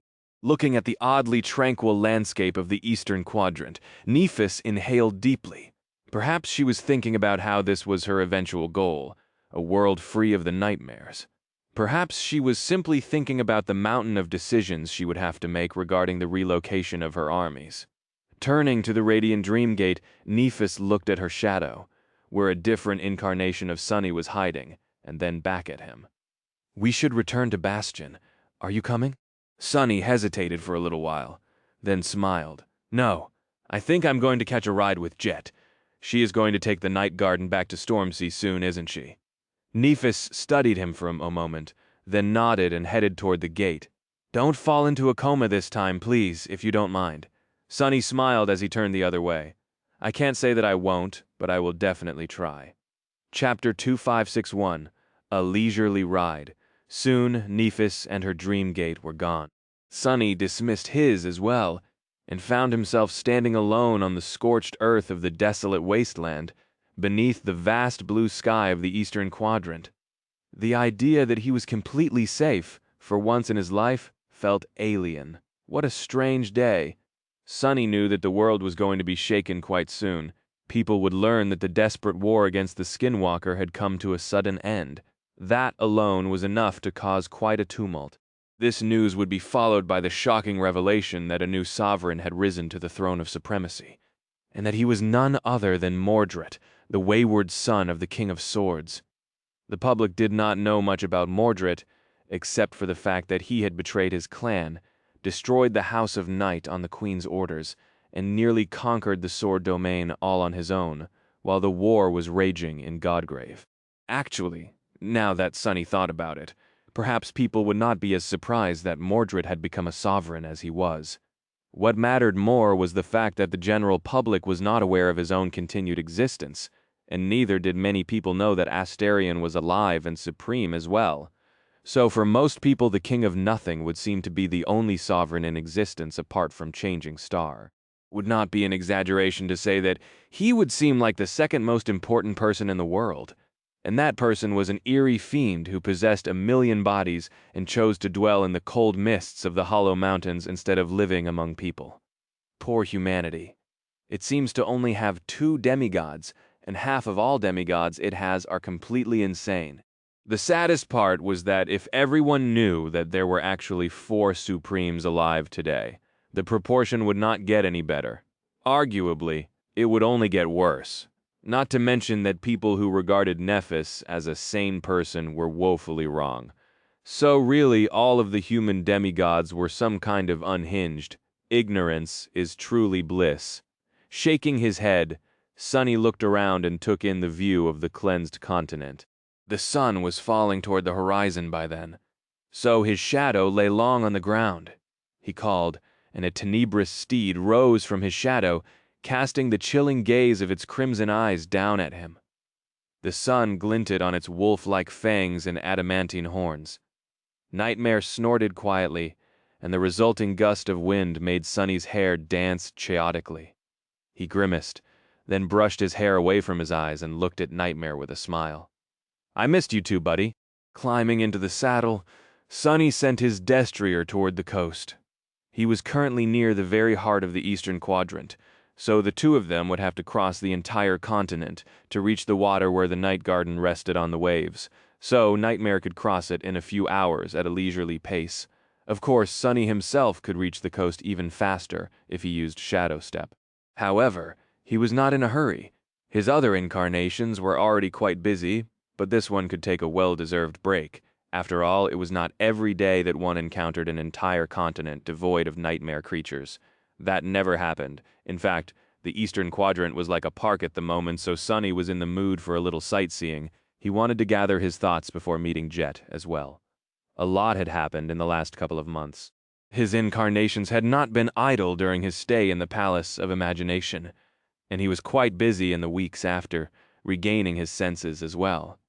Now, there was this whole story with Mordred gods. That devious bastard was really supreme now, and Asterion was looming over the world as well. Somehow, Sonny had a feeling that he would not experience a moment of peace like this one in a long while. I might be forced to change my plans. 2 fragments of Weaver's lineage remained unclaimed, the Spirit Weave and the Shadow Weave. The former was presumably hidden somewhere on the Night Garden, or at least connected to it, while the latter was lost in the dark depths of the underworld. Sonny had made a tentative plan to recover all parts of Weaver's lineage, one after another, or at least attempt to. Now, however, it seemed like an expedition into the underworld would have to be postponed until after Asterion was dealt with. That saddened him a little, Finvies.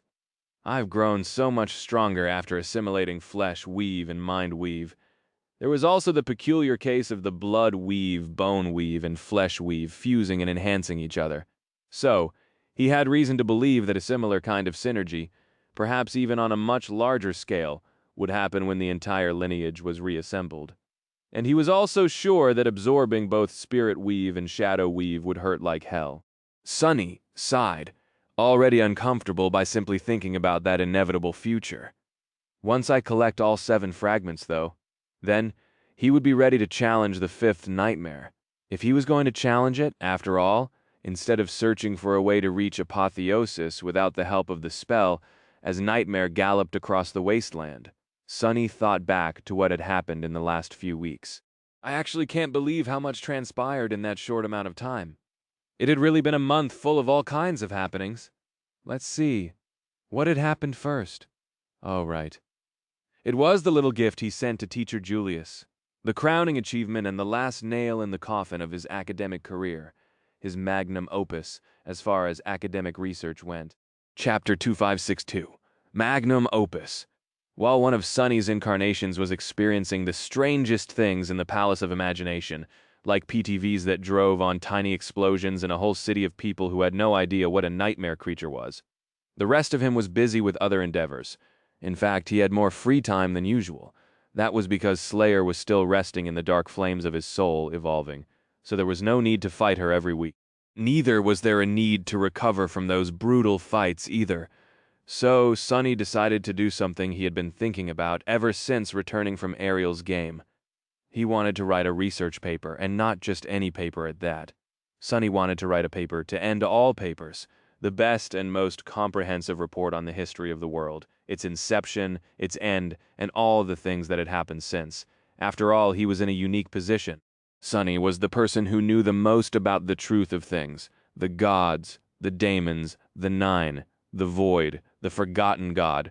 Most importantly, he knew the most about Weaver and the purpose of the nightmare spell. Of course, there were still gaps in his knowledge.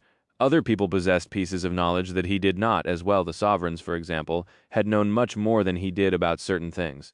Among them, Asterion probably knew secrets that Sonny could not even dream about. But nobody had such a structured and comprehensive knowledge of the framework that formed all of existence, as well as the main characters of history and the roles they had played. Knowledge was power. So it was no surprise that the sovereigns had hoarded their knowledge, refusing to share it with anyone. But Sonny was of a different mind. Nephis was the same, or she would not have given her fateful speech about how Earth was doomed to be consumed by the dream realm. Since he possessed precious knowledge, he wanted to share it with the world. He had an obligation to let people learn as much as possible about the reality they lived in, not only because he knew how fervently those curious about the truth strived to quench their thirst for knowledge, but also because he wanted as many people to be as powerful as they could be. After all, Sonny was not the only person with a keen mind out there. If many people were armed with the knowledge he possessed, some of them would use it as ammunition to make their own discoveries and help humanity in their own way. That, in truth, was the greatest power humanity possessed, the ability to accumulate knowledge and therefore solve problems collectively. Every new generation of humans was the culmination of everything the numerous previous generations had learned and achieved, so their growth was exponential. At least that was what Sonny wanted to believe. As a former academic, his tenure at the academy might have come to an abrupt end, but the spirit of exploration still burned in his heart, and it was in that spirit that Sonny sat behind a desk in the dark castle and stared at an empty journal in front of him. The journal in and of itself was a mythical artifact. That was because Sonny had been too lazy to go find writing paper and just manifested shadows into a semblance of one, making each sheet permanent. Then he bound the white sheets with black thread and fashioned a leather cover from the hide of a nightmare creature he had slain in the burned forest. The ink was made from the materials scavenged here on the forgotten shore, and since Sonny was now a demigod, everything he made was technically a mythical item. That said, he would have vastly preferred to just type the entire research paper on a communicator. But sadly, that would require writing it in the waking world. And while Sonny could very well spend some time there, it was never pleasant. So, with a sigh, he began writing by hand. The first thing he wrote was the title, of course, which was quite simple and to the point. On the first page of the journal, a few words appeared under his pen. The letters read the exploration report on everything. By nobody. Many days later, having already received Mindweave, Sonny did travel to the waking world after all. The journal containing the exploration report felt heavy in his hand. He put all of the knowledge about the history and fate of the dream realm onto these pages. The exploration report on the tomb of Ariel concentrated on the nature of the great river civilization and on the stories of Weave told to him by Ananke, omitting the truths learned by him in the estuary. Ow-oh. But this time, Sonny shared everything he knew. He wrote about the inception of the world, the gods and their forgotten sibling, the origin of the daemons, the cause of the conflict between the daemons and the gods, as well as the calamitous end of their war, Weaver, and the birth and purpose of the nightmare spell. He wrote about the 7 divine realms as well, about how the dream realm came to be, how it consumed the mortal realms, how the nightmare spell infected the isolated divine realms one after another, and how they still ended up being swallowed by the growing realm of the forgotten god, with Earth War Realm being the last, and much more. So much more, in fact, that his hands still seemed to be hurting from holding the pen. That's considering that he had manifested a few additional hands out of the shadows to hasten the process. In fact, Sonny had written 2 versions of the exploration report on everything instead of 1. The first contained all that knowledge in its pure form. The second replaced the name of the forgotten god, Dream God, with a rune for someone or something unknown. That was because not just anyone could retain the forbidden knowledge about the forgotten god. Actually, few people could, and even for them, it was somewhat dangerous. Even mentioning his existence put a strain on the souls of living beings, because the world was still denying his existence. So, Sunny only intended to share the full version of his report with those of higher ranks. Now, all that remained was to deliver the fruit of his decade-long quest to uncover the truth into the hands of the public. Standing in front of the colossal gates, Sunny looked up and studied the familiar shape of a towering alloy wall. After so many years of having been away, he returned to the Awakened Academy. Chapter 2563. Old Haunts. Sunny and Nephis had stood on this exact spot 11 years ago, waiting for the gates of the Academy to open for them. Well, it had been 11 years for the world, but a full dozen for them, considering the time spent in the tomb of Ariel. It was funny to think that they had not even known each other back then. They had not paid much attention to each other either. Sunny had been busy thinking about the advice given to him by Jet during the drive from the police station, while Nephis was listening to music and looking at the walls of the academy with an aloof expression. They had just become sleepers, and now, 12 years later, they were both supreme. They were demigods wielding power so terrifying that the towering walls of the academy, which had seemed impossible to breach once, were not even worth thinking about. Sunny and Nephis were capable of conquering all of Earth now, or destroying it if they so wished. How times have changed. Sunny could not help but think about how much that short conversation with Jet had shaped his life. She had shared a few pieces of priceless wisdom with him back then. Wisdom that she herself had earned by making mistakes and paying for each one with blood. Among other things, Sunny would have never chosen to dedicate his time at the academy to learning how to survive in the wilderness. He would have spent those few weeks training uselessly with a sword instead.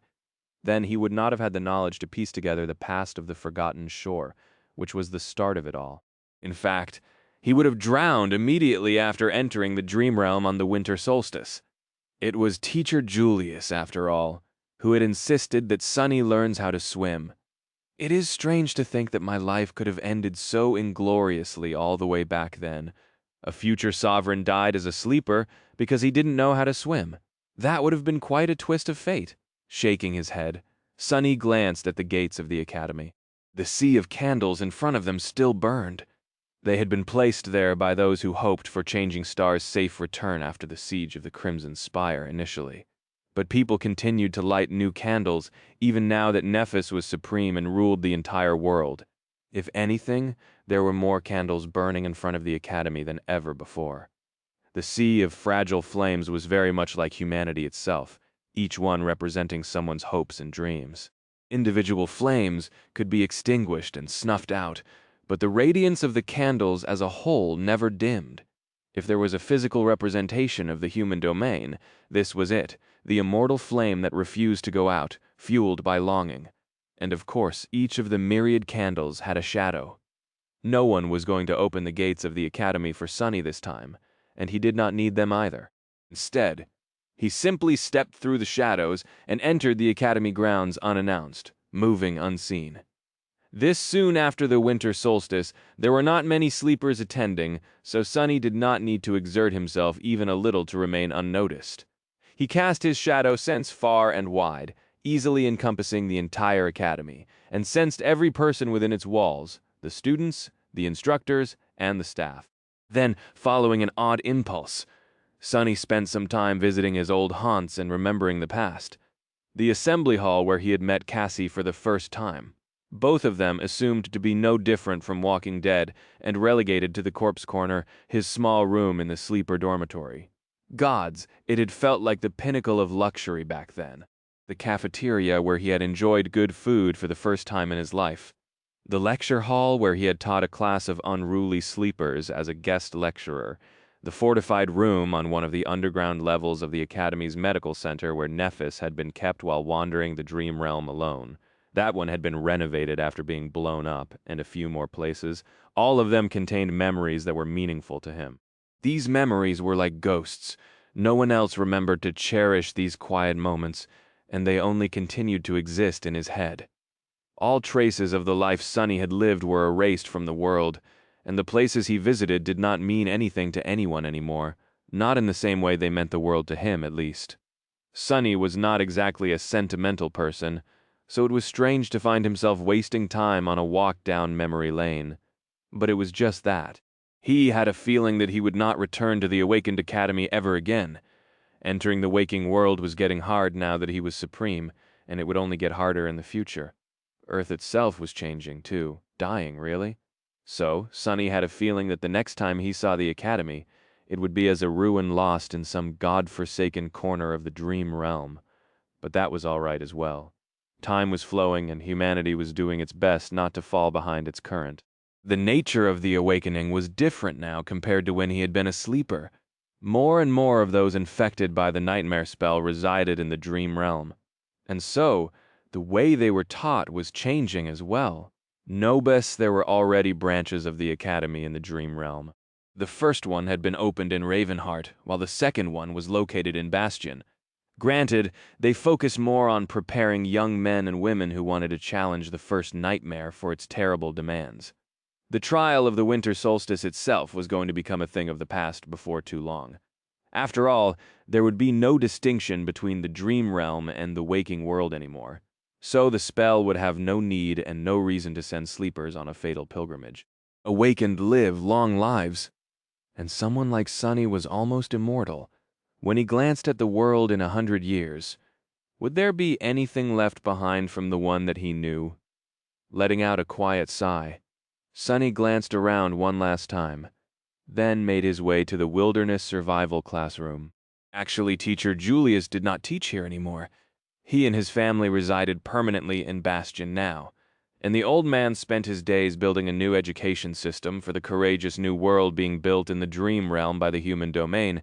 But he still visited NQSC occasionally, and when he did, this classroom served as his office. Walking over to the desk, Sonny placed the journal on its surface and studied it for a few moments.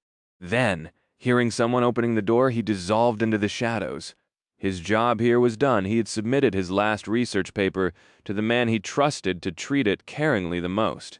And what a research paper it was. Sonny sighed bitterly. Oh gods, all the contribution points I'm missing out on. My heart hurts. Chapter 29564, Wayward Student. Teacher Julius had never expected his twilight years to be so very busy. He remembered thinking of retiring a few years back. The world was constantly changing, and he was afraid of not being able to keep pace with it. As much as it pained him to admit, his lessons, which had been vital for innumerable young sleepers in the past, had not had high attendance in a long, long while. That was only natural, considering that awakened of the second and third generations, gods, were they on the fourth generation already? Had absorbed most skills necessary for survival in the wilderness of the dream realm as children. Granted, those school curricula were quite shallow, never delving deeply into the subjects he felt passionate about. So Julius had thought about hanging his hat. Who knew that he and his family would become so involved with building a brighter future for humanity on behalf of the new domain? His wife was doing important work, helping refugees settle in Bastion, for example.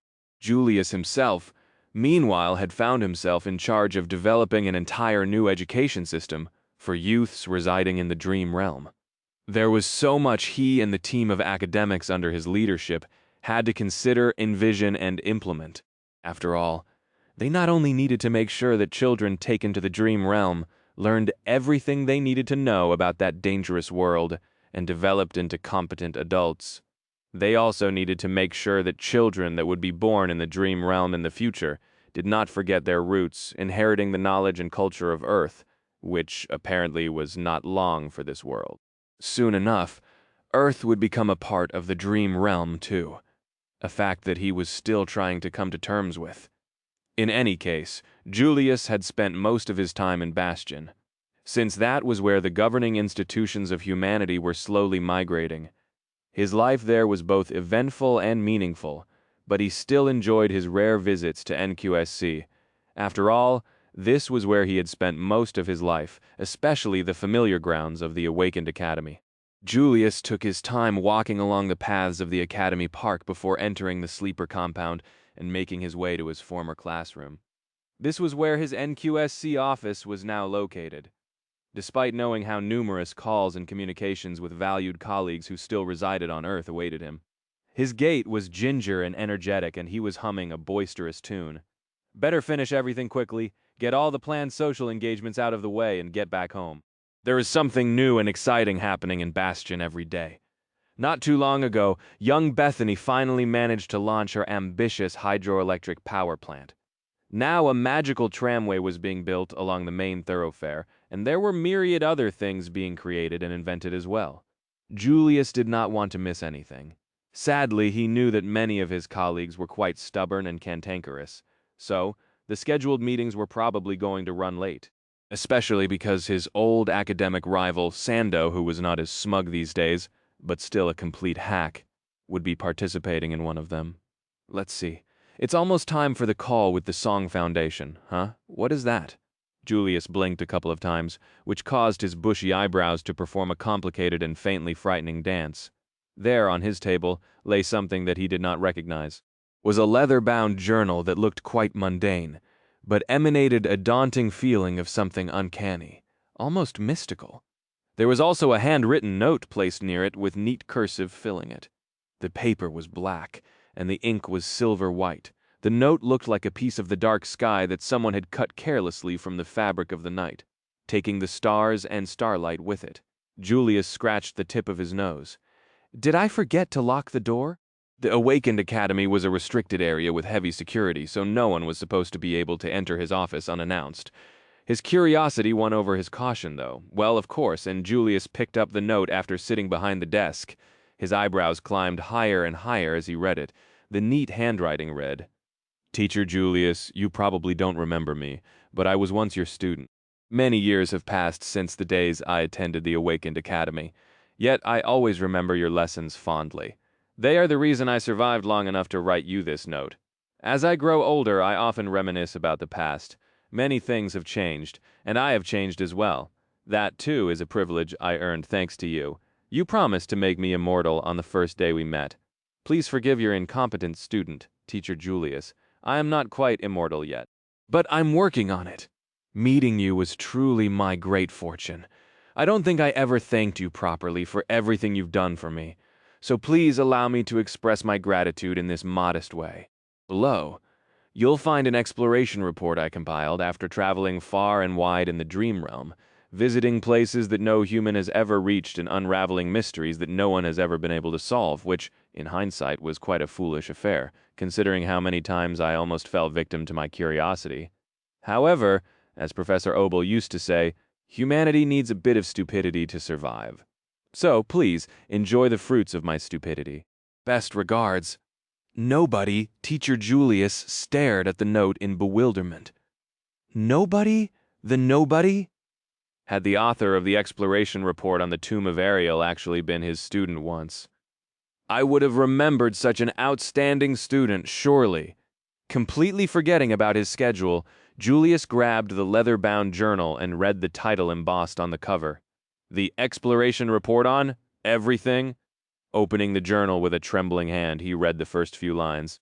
Reet, his eyes widened like saucers. What? What? Chapter 2565. The exploration report on everything. Teacher Julius spent almost an hour staring just at the first page of the exploration report on everything.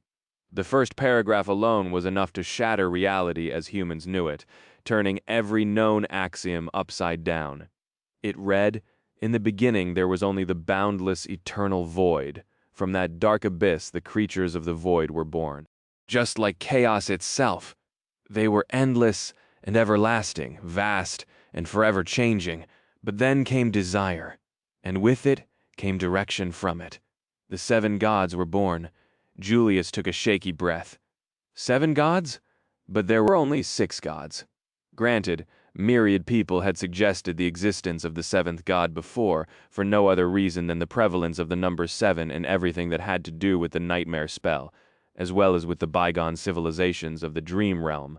In fact, countless assumed that the mystical significance of the number 7 was connected to the fallen pantheon, that there had been 7 gods, and everything was inclined to come in sevens because of them, Like a sacral echo, of course there was not a shred of evidence to support this fanciful theory.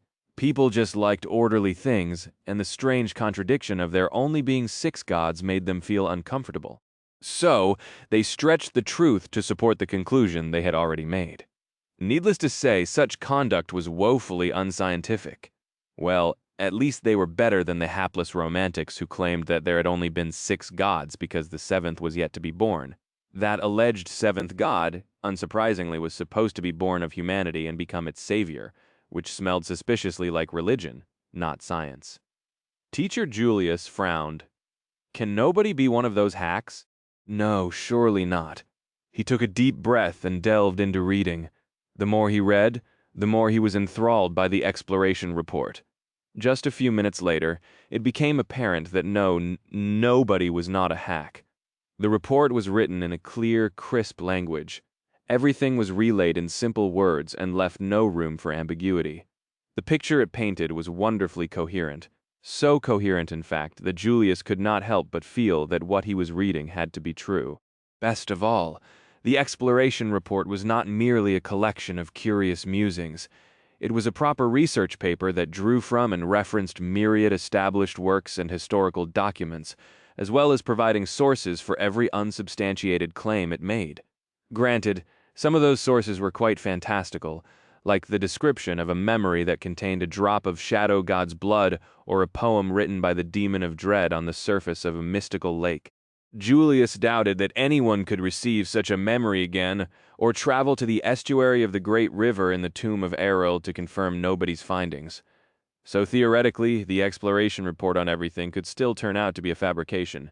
But Julius doubted that it was the facts nobody presented, and the arguments they made fit together too well, and everything clicked together too perfectly, as if falling into place. More than that, the discoveries made by the mysterious explorer flawlessly filled the holes in the contemporary understanding of the dream realm and its history. Many things had never quite fit together before, but now Julius saw that it was because the puzzle had been missing pieces. Nobody provided these pieces, and so it all makes sense. He felt as if he had been blind all his life and now finally gained sight. That was the best feeling in the world. Thing that had drawn him to science and academic work to begin with. Wonderful, simply wonderful. Not too long ago, Julius had felt like an old man, but now suddenly he felt like a little kid again. The exploration report on everything was broadly divided into 3 parts.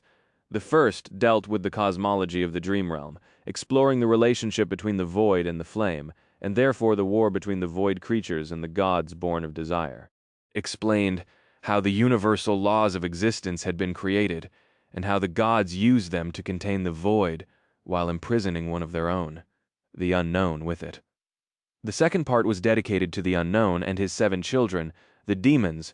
Demons had always been the strangest and most mysterious deities among the lesser pantheon, so learning that they were fragments of a god's shattered soul was quite a revelation. One that provided a perfect explanation for why they seemed to have appeared out of nowhere, and why they had been feared by the gods. Forbidden knowledge, and still. Nobody explained in detail why most information about the 7th god was censored in his exploration report. According to him, the world denied the existence of the unknown, as willed by the gods, and no knowledge of the 7th god's identity could be retained by ordinary people. In worst cases, beholding the forbidden truth could even be a danger in and of itself. That said, the uncensored version of the exploration report on everything existed as well. It was just that gaining access to it required passing a mysterious trial. Julius did not know what the trial was. Since that knowledge was shrouded in shadows, discovering it was a test in and of itself. So only those who were powerful, persistent, determined, and possessed an inquisitive mind would gain the right to know the full truth. One thing Julius did know, however, was that the exploration report on everything would become a motivation to walk the path of ascension. For some people, there weren't many of them, but each one was special. They were the kind of people who did not care for glory and were indifferent to the promise of power, but were burning with curiosity and the desire to solve the mysteries of the world. To those who burned with the spirit of exploration, the report written by nobody would become the Holy Grail. How exciting! At that moment, Julius recalled a particular student. For some reason, his memory was quite vague, enough so that he could not even remember their face or name.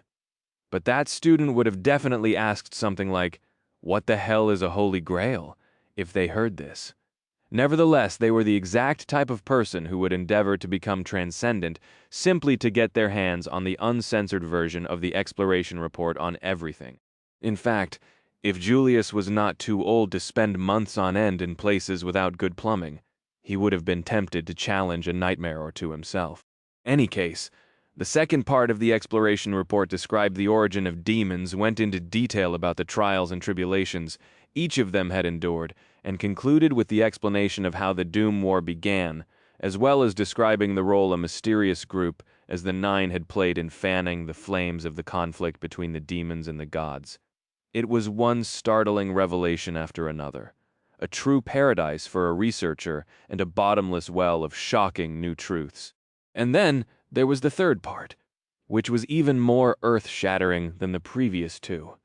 Julius actually dropped nobody's journal when he read the first sentence. It was quite a provocative statement, indeed. The nightmare spell is a lullaby that Weaver sang to tame the unknown. Picking up the exploration report with trembling hands, Julius continued to read, as if possessed. "No, it can't be, can it? The spell! This is the explanation of the nightmare spell."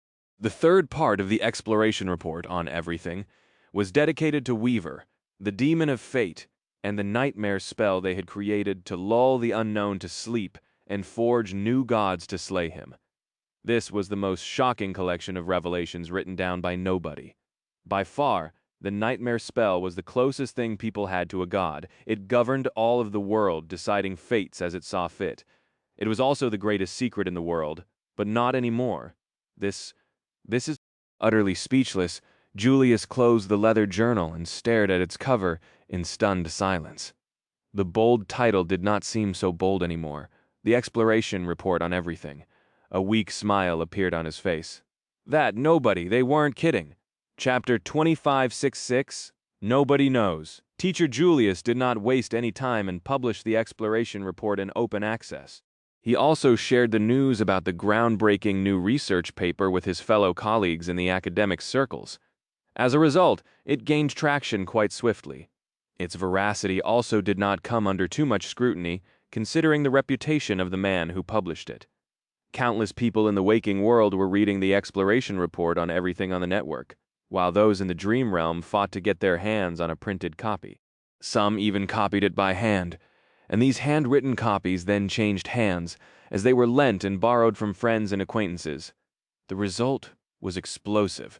In a short while, the many mysteries revealed by nobody were all that people talked about, and it was no surprise. After all, nobody had gone and revealed the greatest secrets of the world in one fell swoop. It was no different from receiving divine scripture from a messenger, from the gods. From how the world had been created, to how it ended, from what forces governed all of existence, to why the nightmare spell existed. There were these great revelations, and countless smaller ones as well. Things that some people here and there knew, but had never been systematically explained and placed into a coherent framework. Like which powers of the awakened came from the awakening itself, and which ones were gifted to them by the spell. Why nightmare creatures burned with a demented determination to destroy anything untouched by the corruption. What the shadow realm and the afterlife were, and so on.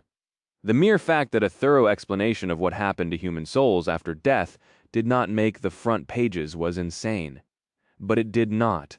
The exploration report on everything was simply too astonishing. Was indeed a clear and concise explanation of everything. For a few weeks, the world has gone completely mad about the mysteries solved by nobody. Countless gatherings and televised discussion panels took place with attendance and viewership breaking records. It was comparable, and at times more sought after, than the fateful speech made by Changing Star. These conversations were carried into the private lives of everyone as well.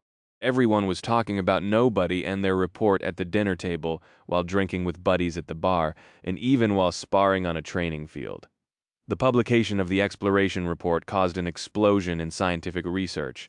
As well, after all, numerous academics, who had been stuck in their own research, gained priceless new information and a broader context that allowed them to make instant breakthroughs. Others were passionately expanding on the themes and topics touched upon in the exploration report. There were already several additional startling discoveries made, and new ones were coming out every day. One mystery the exploration report on everything did not solve, however, was the identity of its author. Nobody knew who nobody was, but everyone wanted to find out. The discoveries made by this anonymous individual seemed too great and groundbreaking for a single person to make. And yet all signs pointed to the fact that nobody was, indeed, a single person, a fact that was almost as astonishing as the contents of their report themselves. Speculations were abundant, and rumors about nobody rapidly went from simply far-fetched to completely ridiculous. Some said that nobody was Changing Star herself. Some pointed to Song of the Fallen. Some believed that nobody was the ghost of a long-dead champion of the first generation. And some even insisted that nobody was none other than the unknown himself. And that was before people even learned that there was a secret version of the exploration report that only those who passed a mysterious trial could gain. When that piece of information was revealed, for a short while it seemed as if the whole world became obsessed with searching for nobody. Sonny was observing all that in a dazed state. The stir caused by his academic swan song had gone far beyond his already outrageous expectations, but that wasn't even the reason for his bewilderment. No. But he glanced at the daily newspapers published in Bastion. All of them were full of articles and ridiculous insinuations about who nobody was. What the actual hell? How come? How come every persona he created for the sake of anonymity ended up being more famous than he was? First Mongrel, and now nobody. Was he doing anonymity wrong? Shaking his head, Sonny put the newspapers away. Crap, now I'll actually have to come up with that trial. He had sort of assumed that there would be plenty of time to set something up, but that prediction was proving to be woefully incorrect. Well, it was not too troublesome. Sonny already had experience creating secret trials. The Shadow Clan recruited new members through a similar process, so he could simply come up with the main points and push it off on Aiko. And, taking a deep breath, he looked down at the sprawling vista of Bastion. His bewilderment slowly gave way to a wistful mood. I wonder. The exploration report on everything was merely a small project he poured his mind into in his free time. Albeit it was also the culmination of his decade-long pursuit of the truth and of all the harrowing trials he had survived. Despite that, Sonny had a strange feeling that even if he became sacred, or even divine, this would be the achievement most people would remember him by. Something that would be taught in schools hundreds of years later and become the foundation of common knowledge and therefore known to everyone, everywhere. So it was more than a little bit ironic that nobody knew who nobody actually was. That nobody was a man named Sunless, but possibly it was better that way. A particular sentence suddenly came to his mind. Sonny glanced to the sky and exhaled slowly. No one knew where Weaver went and what they did. Chuckling quietly, he turned back and went about his business, as if nothing had happened. Chapter 2567, Staring Contest. The exploration report on everything had certainly caused quite a stir. Sonny had expected that he would be dealing with the consequences for quite some time, but who would have thought that something else was going to steal the spotlight in a matter of weeks? Riding across the barren expanse of the eastern quadrant, Sonny glanced at the sky and let out a wistful sigh. Mordred was a supreme now, which meant that, from the point of view of the public, he was the second sovereign of humanity. The news would spread among the population soon, and it was bound to take at least some of the attention away from the exploration report. After all, most people were more interested in the happenings of today than they were in ancient history. Come to think of it. Sonny's sigh was followed by a quiet groan. The King of Nothing. With a title like that, as well as the timing of his ascent to the throne of supremacy, Mordred was bound to be mistaken for nobody, wasn't he?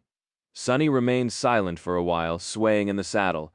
Then he let out a chuckle and said with a hint of vindictive amusement in his voice, "Good, good. Let him draw the fire away for me."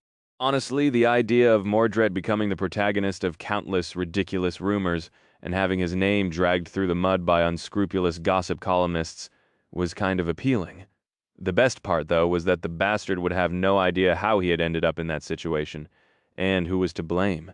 Imagining Mordred's expression when crowds of misguided fools kept accosting him improved Sonny's mood a lot. Wouldn't it be fun, him attaining supremacy only to find out that all people want to talk to him about is a research paper written by someone else? Knowing Mordred, that would certainly thrown him for a loop. Not only because people would keep seeking him out for strange reasons, but also because he had no idea who nobody truly was, either. Sonny let out a wicked laugh, hearing it. Nightmare glanced back and stared at him for a moment, then turned away and let out an absolutely terrifying, chilling neigh. It seemed like he was expressing solidarity, or simply did not wish to be left out. Sonny smiled. "Right, you make a good point, buddy." Sadly, his horse was not the best conversation partner, so they continued their journey in silence. And speaking of silence and bad conversation partners, Sonny's thoughts turned to a different event that had happened soon after he regained his senses. Oh yes, there was that as well. He thought back to a particular day on the forgotten shore sunk. Well, this is interesting. A few days after regaining consciousness, Sonny found himself in the underground hall of the nameless temple, far away from the bustling streets of Bastion. Granted, the streets of the Dark City were bustling as well. Having been absent for a couple of weeks, he was behind schedule on the reconstruction efforts, so thousands of his shades were currently hard at work. He was using the simple tasks of preparing the Dark City for potential settlers to get accustomed to how vast his mind had become due to mind weave. Before, Sonny could only issue simple commands to his shades. If he wanted something more intricate to be done, he had to actively observe and instruct them. Needless to say, that slowed the work down. But now Sonny could observe and instruct countless shades at the same time. So, the pace with which they were cleaning up the Dark City had increased tremendously. From the simple tasks like clearing the collapsed and unstable buildings to sorting out the rubble and recovering stones that could be used for constructing new ones, from digging pits to lay foundations to laying bricks, he could give thousands of commands at the same time and monitor how the shades performed to correct most mistakes before they happened. It was dizzying, wondrous, and most of all, far more efficient. I'll be able to move on to battle testing soon.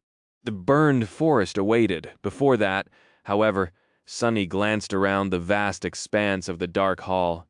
Eventually, his gaze settled on the two others, who were currently in the nameless temple with him. There were two taciturn beauties standing some distance away, far apart, staring at each other. They were Saint and Slayer, of course. Sonny could not really say that their gazes were heated, after all. Saint was always aloof and indifferent, while Slayer cast her dark gazes at all living beings as if they were prey. But there was definitely some kind of strange atmosphere in the air. Sonny considered it for a few moments, then turned his thoughts back to what he had been contemplating before. Slayer had spent a long time evolving in the dark flames of his soul after killing and consuming the shadow of condemnation. Her evolution only concluded during his venture into the Palace of Imagination. Saint, meanwhile, just finished hers today. They were both supreme now. And that was not all. Although Saint did not quite become a tyrant, some of her attributes have evolved, and she gained a frightening new ability. Slayer, meanwhile, after learning the name of the woman whose shadow she had been from Sonny, she showed a subtle but poignant reaction.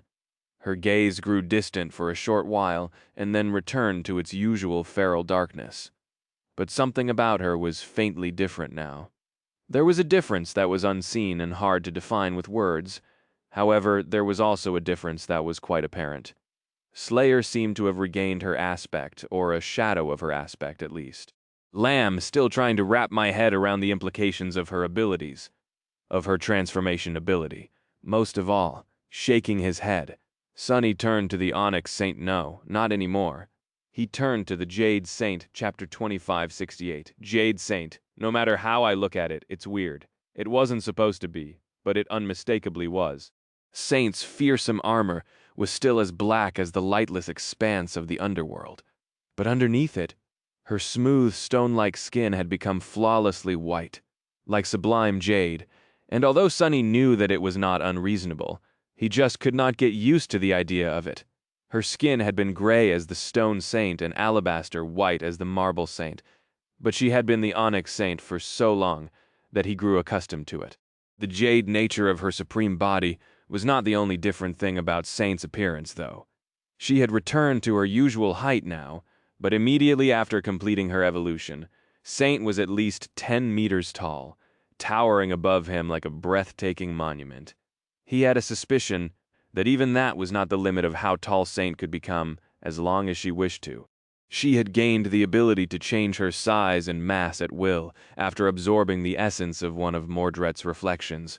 Now, Sunny knew that Saint could achieve that by using the negative quality of nothing, and since she had absorbed far more nothing in the palace of imagination, there was no telling what her true height was now. It was a far cry from the small living sculpture he found on the forgotten shore, who had been the same height as he was. For what it was worth, though, Saint herself seemed to prefer her usual height, which was just above Sunny. She can weigh as much as a mountain of jade, though, quite literally. That would, without a doubt, come in handy in battle. What am I even thinking about? The changes brought about by Saint's evolution went deeper than her appearance, of course. Sunny summoned her runes, which had already been adjusted with Cassie's help to reflect the current state of Saint. They read, Shadow, Jade Saint, Shadow Rank, Supreme Shadow Class, Devil, Shadow Attributes, War Master, Stalwart, Flame of Divinity, Heart of Darkness, Vessel of Nothing. 2 of Saint's attributes had evolved, and a new one seemed to have appeared. The Flame of Divinity was the simplest. Saint had possessed a spark of it even as an awakened. Now that she was supreme, that spark had grown into a towering flame. War Master, however, was more interesting. Was an evolution of the Battle Master attribute, and from what Cassie could glean, the change was quite intriguing.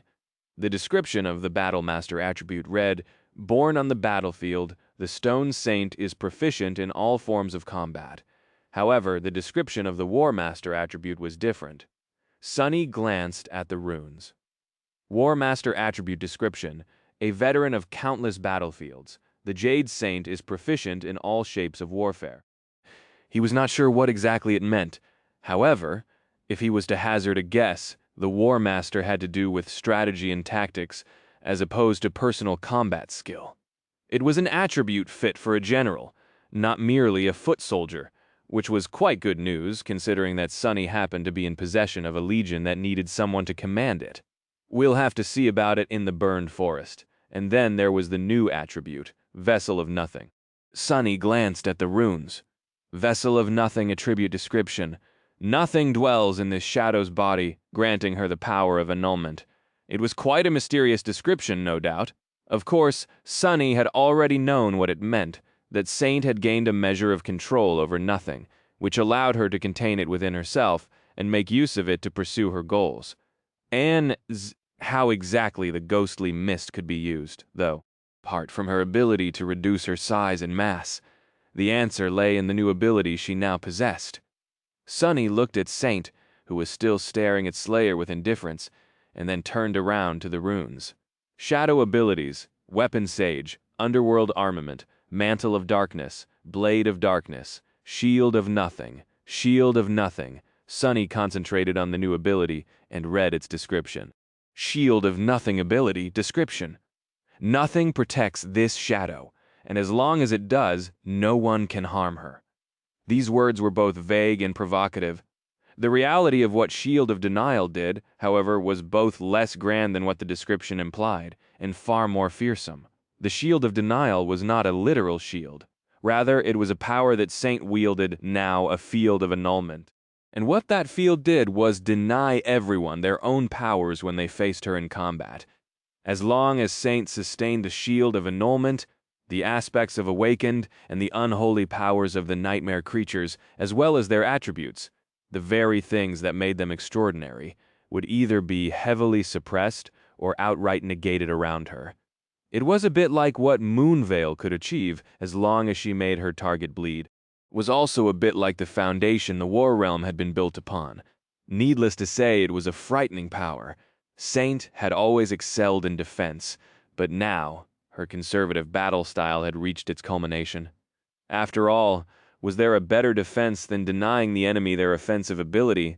Sonny, for one, would not want to clash with someone like Saint while denied both his aspect and his attributes. Not that there was anyone like Saint out there in either of the worlds.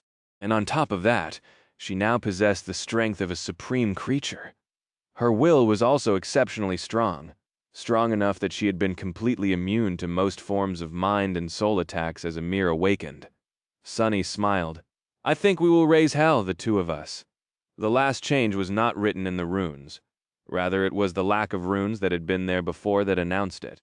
The counter of shadow fragments that used to be at the very end of the field of shimmering runes was gone. It was not replaced by a new one, either. It was simply not there anymore. Sonny was not sure what it meant, but it seemed like Saint, or any shadow perhaps, would not be able to become sacred through usual means. That made sense, sadly. Apotheosis was not something one could achieve through quantity, after all. It was the quality that mattered. Throwing one last look at Saint, Sonny failed to suppress a smile and turned to Slayer. His smile grew a little strained. This one had grown quite a bit more powerful as well. Chapter 2569. Demon Slayer, Sonny, often wondered what powers Orphney of the Nine had wielded. After all, her shadow was already one of the deadliest things he had ever faced without them. It was no coincidence that Sonny called her Slayer, just how fearsome the original had been. Orphney was one of the two known beings in all of history who had managed to kill a daemon, after all. The other one was Weaver, and she had killed Weaver. In fact, she had killed Weaver twice. So what did that make her?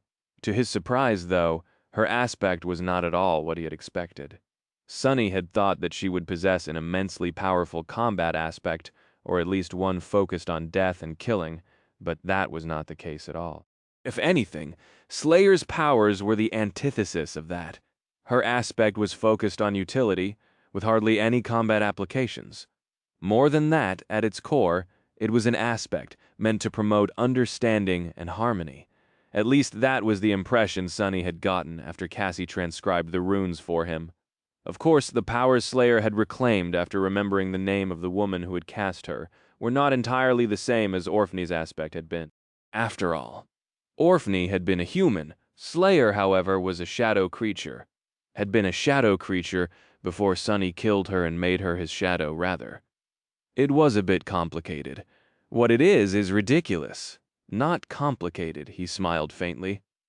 Orphney of the Nine had been a mortal woman, and like all mortals, she had a shadow. Shadows traveled to the shadow realm after the death of mortals who cast them, but Orphney had descended into the shadow realm alive, and died there side by side with the demon of fate. Her shadow remained in the shadow realm, but it did not surrender to the laws governing the afterlife and refused to be annihilated. Instead, it roamed the dark expanse of the realm of the dead for thousands of years, hunting down other shadows to sustain itself. Eventually, the feral shadow of Orphney of the Nine became a shadow creature, kind of being who were born from the shadows of the dead, but were distinctly different from them. Like Nightmare. That shadow creature was eventually killed by Sonny and turned into one of his shadows.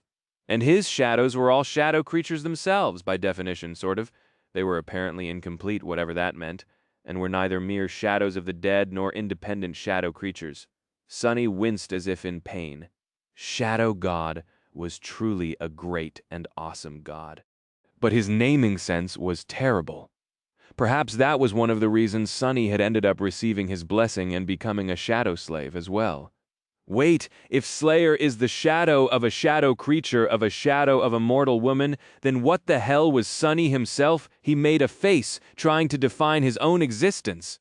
It seemed that he was a mortal man who had become a shadow creature, with the help of the Nightmare spell and a blessing from Shadow God, then killed himself, and became a shadow, then made himself into a shadow creature once again while attaining supremacy. Coincidentally, he had once descended into the shadow realm alive, too. Now, though, no trace of his mortal self remained. He was truly and utterly a creature of shadows, born from the shadow of a dead man. In any case, as a shadow creature, Slayer did not wield a true aspect. and neither did she possess a true flaw. Rather, she wielded powers that were derived from the aspect of her original source, Orphany of the Nine Enorms, the Godslayer. The Demon Slayer. Orphany did not have a title because no one had been alive to tell the tale of her incredible and terrible deeds. She had performed them at the world's end after all. In fact, it was her hand that had set the end of days in motion.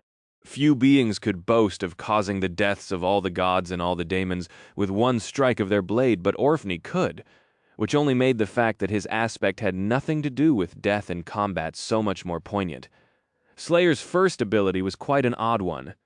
It allowed her to understand and communicate with all manner of beasts and living creatures, as well as comprehend human languages.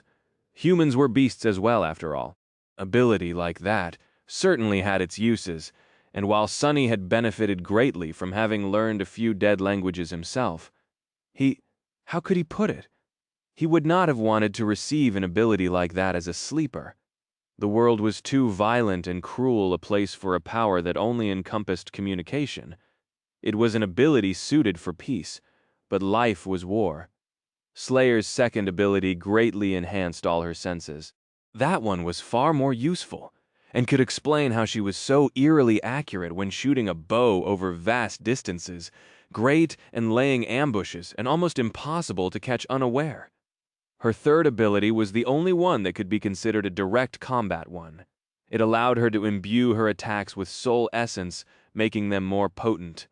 That one reminded Sonny of Samara and her powerful rifle. So he felt wistful while reading the runes. The method is similar, but the result should be different. I will have to watch Slayer fight to understand more. Samara's ability had been straightforward. It allowed her to charge objects with her essence, and then convert that essence into kinetic or heat energy. Slayer's ability, however, was more mystical, so he could not immediately understand its nuances. It was curious, though, that Slayer had not used that power before. She seemed to have retained some measure of her first two abilities as a feral shadow, but not of the other ones. Now that she had regained more of her former self, though, that was going to change. And then there was Slayer's fourth ability. That one intrigued Sonny the most. Chapter 2570, Shapeshifter. Slayer's fourth ability, which corresponded to Orphany's transcendent one, was easy at first sight. In fact, Sonny could have already guessed what it was, having seen it in the visions bestowed upon him by Ariel's game. It allowed her to take the shape of beasts she had seen, heard, smelled, touched, or whose flesh and blood she had tasted. She was a shapeshifter. Such a transformation ability was certainly versatile, and could be a powerful weapon when faced with a certain kind of adversary. But that was not what piqued Sonny's interest.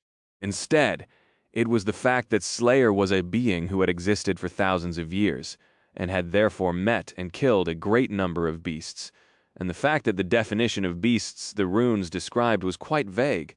Their direct meaning was bestial things, which was not exactly precise. He had seen her take the shape of a hawk, as well as of a fearsome black leopard, powerful enough to kill one of the sacred spirits of Heart God's forest. Who knew what other shapes she could assume? Could she turn into a nightmare creature? Most monsters fit the definition of a bestial thing despite not being beasts. Humans, meanwhile, were beasts, but not bestial things. Most humans weren't, at least. What about other kinds of creatures? Could Slayer take transcendent forms of human saints, as long as they were bestial? Could she take the shape of mythical beasts, for example? Could Slayer turn into a dragon? Sonny gave her a long look, was full of suspicion. I'd better keep her away from Kai, just in case. He shivered. And nightmare? One hellish horse is enough. Slayer ignored his pointed gaze, continuing to stare at Saint with her usual air of cold malice. Sonny smiled and leaned back. She had a fifth ability as well, although it was unlike those of human supremes. Slayer was not a sovereign, after all, and neither was she a tyrant, so she had no domain and did not rule over anyone. Her fifth ability was connected to the very essence of supremacy, instead, to the will. Just like the supreme abilities of sovereigns, it seemed like the extension and culmination of her other powers. It allowed her to clearly sense and understand the will of other beings, as well as communicate her own better. She could imbue her weapons with her will in a direct manner, for example, making them that much more deadly. It's interesting. Slayer's powers, unlike her personality, were more subtle and understated, rather than fierce and furious. Despite the nature of her aspect, though, Orphney had been far more lethal than any other human Sunny knew of, and had achieved far more frightening feats. An aspect was not complete without a person's attributes, though it was Slayer's attributes that made her powers shine. One of them in particular. Sunny knew that Orphney of the Nine had possessed an attribute similar to his own, his former greatest benefactor and most terrible foe. Fated, however, Slayer did not. Whether it was because Slayer was not the same being as the original Orphney, or because she had already fulfilled her fate, he did not know. Any case, he was thinking of a different attribute, an attribute that seemed to explain the unique composition of her soul, the fatal purity of her battle technique, as well as why she had been able to persist in the Shadow Realm for thousands of years, without being consumed by it. Nerdings, it was called Pure Soul. Orphney of the Nine had possessed a pure and unyielding soul that shone with stunning light and refused to be blemished. That, perhaps, was the source of her tenacious resolve and single-minded determination, as well as why Slayer was always able to be true to herself, both in thought and in action, and that, in turn, was the reason she had been able to persist in her quest to slay the demon of fate until both of them perished, even as the world was coming undone around them. That was also the reason why her soul shone with pure light even after she became a shadow, and why she had been able to withstand the jaws of the Shadow Realm for thousands of years. That attribute had a more practical side to it as well. After all, one of Slayer's powers allowed her to imbue her attacks with soul essence, and her soul essence was similarly pristine and therefore far more potent. Her will was pure and sincere too, and thus could be expressed more effectively. Who could have thought? The most accomplished killer in the world was also the most sincere person in the world. Sunny was not sure if that was deeply fitting or reflected poorly on what kind of world they all lived in. Regardless of that, he felt lucky that Slayer had not possessed these powers when they fought atop the Shadow of Condemnation. Feeling fortunate to have survived that encounter, he glanced between Slayer and Saint with a thoughtful expression. Sunny was quite curious which of these two supreme shadows would win, if they were to duel. His money was on Saint, probably since her powers lent themselves better to direct combat. Slayer was a fearsome fighter as well, but she excelled in subterfuge more than she did in direct confrontations. She was first and foremost a huntress, not a warrior. That said, he could not be sure.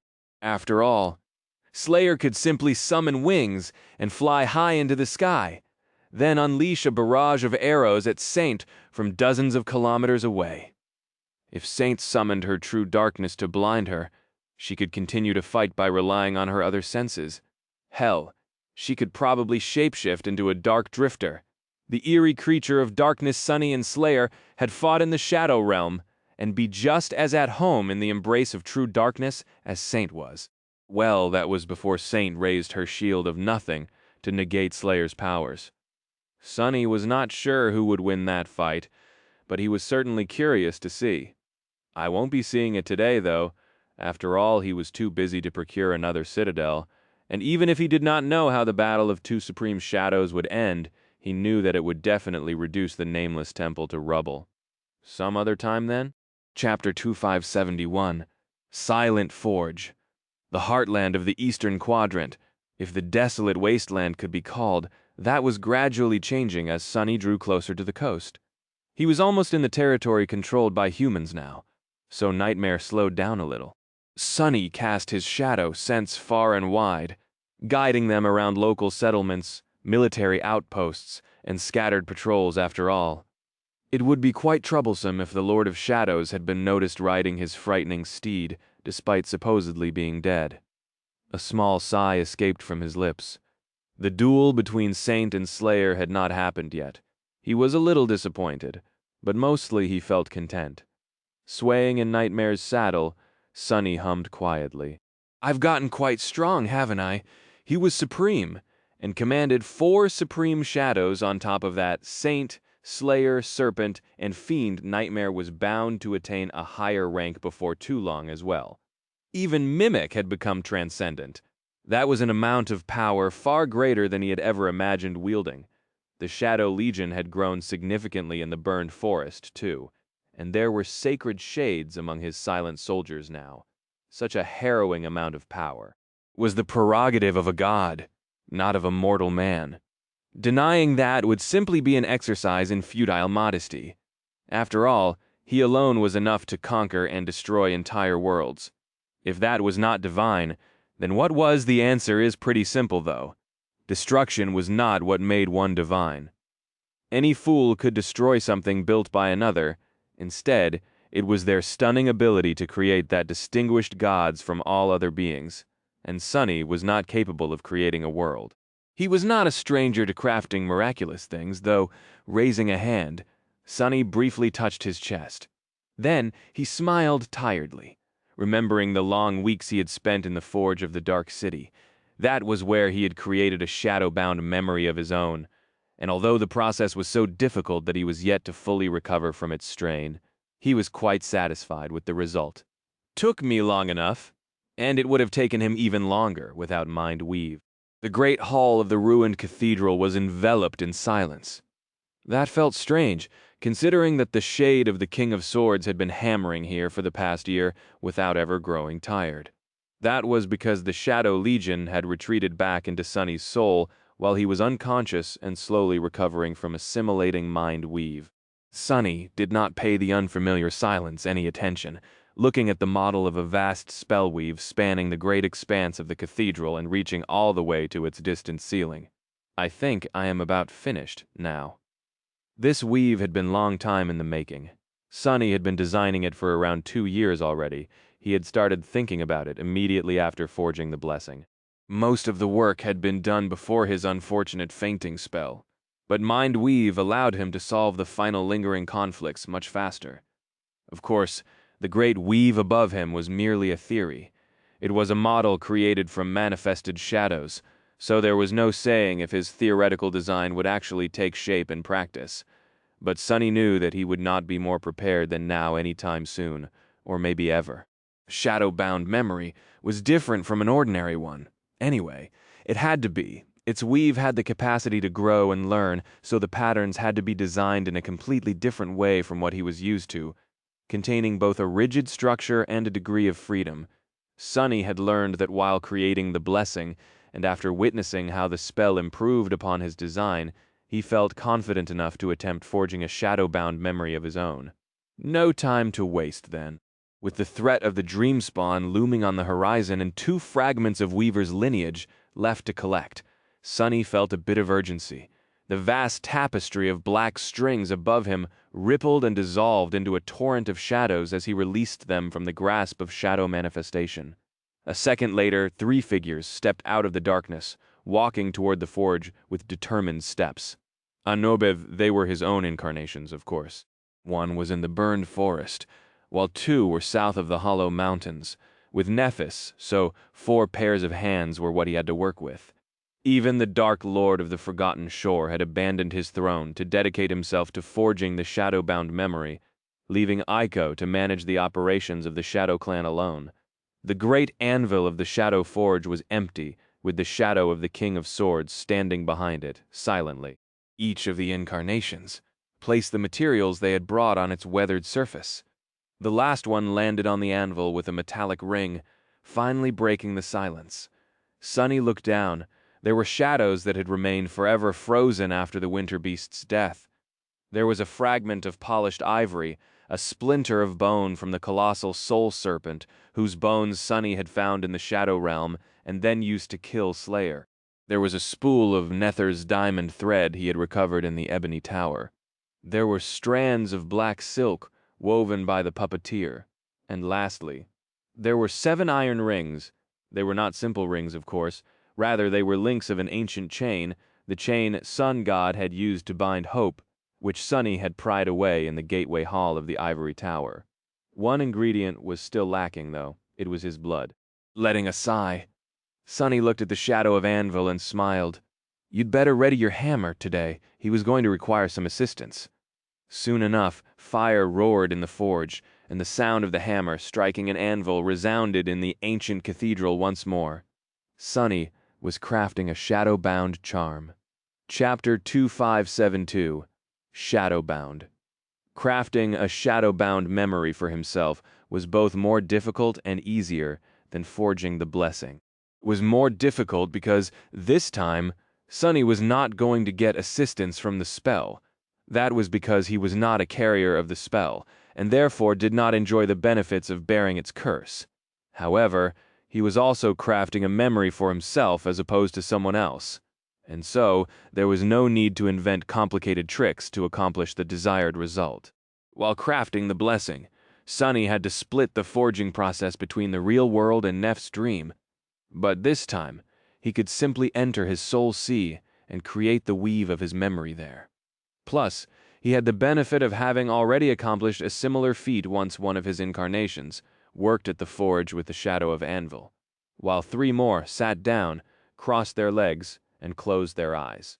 Glanced, as if they were meditating, but of course, they were busy in his soul sea instead. Out of there, in the silent expanse of his lightless soul, they wove a vast and unfathomable pattern out of strings of shadow essence. His 7 tenebrous shadow cores burned above them like dark suns, bathing the tranquil expanse of still water in the lack of radiance. Sunny had discovered something curious while preparing for the forging of this memory. Was that there was a limit to how many relics could be bound to a person's soul. For most humans, it was just one. Most humans only possessed one soul, after all, and it could not accommodate the anchor of more than one weave. For people like Nephis and Sunny, though, the limit was more generous, perhaps because they were not technically people. So, Sunny had the rare privilege of binding both the jade mantle and the memory he was going to forge today to himself. That said, he was not sure if his soul would be able to contain a third, so he had to pour himself into creating this one fully in the ruined cathedral of the Dark City. He crafted the charm from the links of the chain with which Hope had been bound. This time, there was little forging and smelting involved. Even if Sunny wanted to, he was not confident in his ability to melt the 7 iron rings. Simply removing them from the chain had been a daunting effort, already having taken all of his power and cunning to succeed. But luckily, he did not need to alter the form of the rings or melt them to create an alloy. He was not forging a weapon, after all. He was crafting a charm.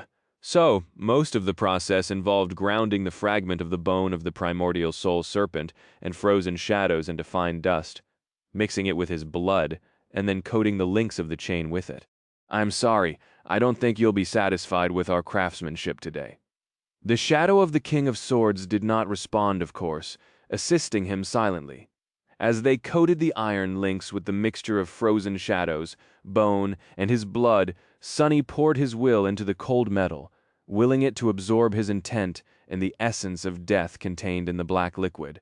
The real forging was happening somewhere where no one could see. His will was the hammer, and the world was the anvil. Each clash was far more destructive than any physical attack could ever be, sending ripples through the fabric of existence.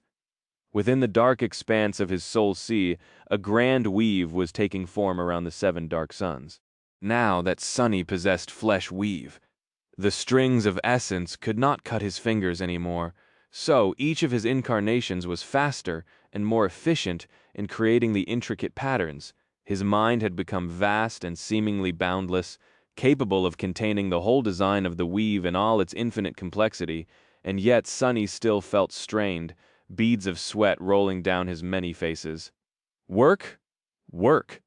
The design that he had only envisioned was now becoming a reality. He hoped that it would hold, but knew that it could collapse instead already. Several junctions had come undone under the titanic weight of the great weave, and he had to change the pattern on the spot. The mind weave assisted with that as well, helping him think faster and envision more possible solutions. However, the problems he faced could not be solved simply by thinking fast. He needed creativity, knowledge, and insight more than volume, and those were not affected by mind weave. Still, he had not failed to solve an emerging problem yet.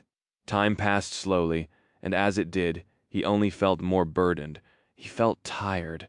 Torrents of shadow essence flowed from his domain into his soul, and then from his soul into the weave. The clash between his will and the cold metal of the metal links, as well as the world itself, continued without ever abating. The weave encompassing the dark heavens of his soul sea continued to grow and expand, soon filling everything above him. An hour passed, then a day, then a few more days. On the seventh day, a small earthquake shook the forgotten shore. Standing in the throne room of the dark castle with a report in hand, Eiko swayed and stomped her leg on the floor. "Hey, settle down! What are you suffering from indigestion?" But the tremors continued, only growing more violent. Frowning, she drifted into the air and flew to the window. Looking down upon the dark city, Eiko realized that it was not Mimic's fault. The entire city was quaking. Her gaze turned to the ruined cathedral on a dark square. The members of the Shadow Clan who had been training there were struggling to stay upright. June swayed with the rest of them, then glanced at their taciturn instructor with a tense expression. Oddly enough, Saint seemed completely calm, keeping her balance easily, as if rooted in the ground.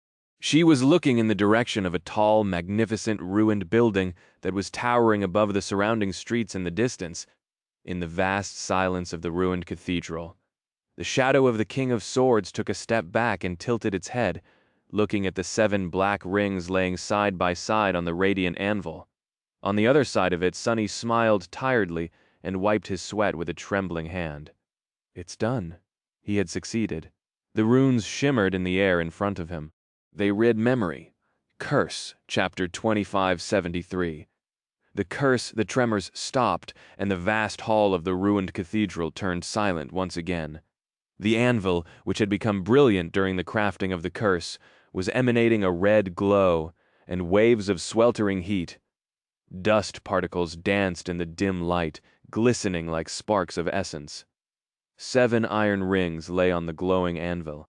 Their dull gray surface had turned entirely black now, and apart from silk thread and diamond string coiled tightly around segments of each one, they had no adornments. The black rings were not connected either. Not yet, at least. Sunny let out a long sigh. All 4 of his incarnations did, rather exhaling at the same time. The sound of their breath was like the last whisper of forge bellows. The 3 incarnations that were seated on the floor opened their eyes and rose. The 4th one took a step forward and summoned the jade mantle. As dark, fearsome armor encased Sunny in an intricate carapace, he extended the clawed fingers of his gauntlet forward and picked up one of the rings. It lay on his palm, taking most of its surface, glistening bleakly in the red glow of the forge. He considered it for a long while, then brought it to the center of his breastplate. The ring touched the smooth, stone-like surface of the black armor, and was then absorbed by it, coming to rest in front of where Sunny's heart and beast core were. The curse was accepted and absorbed by the jade mantle, taking its place in the socket of the underworld armament. As Sunny looked into the distance, studying the runes, his other incarnations each took one of the black rings and fused them into their armor.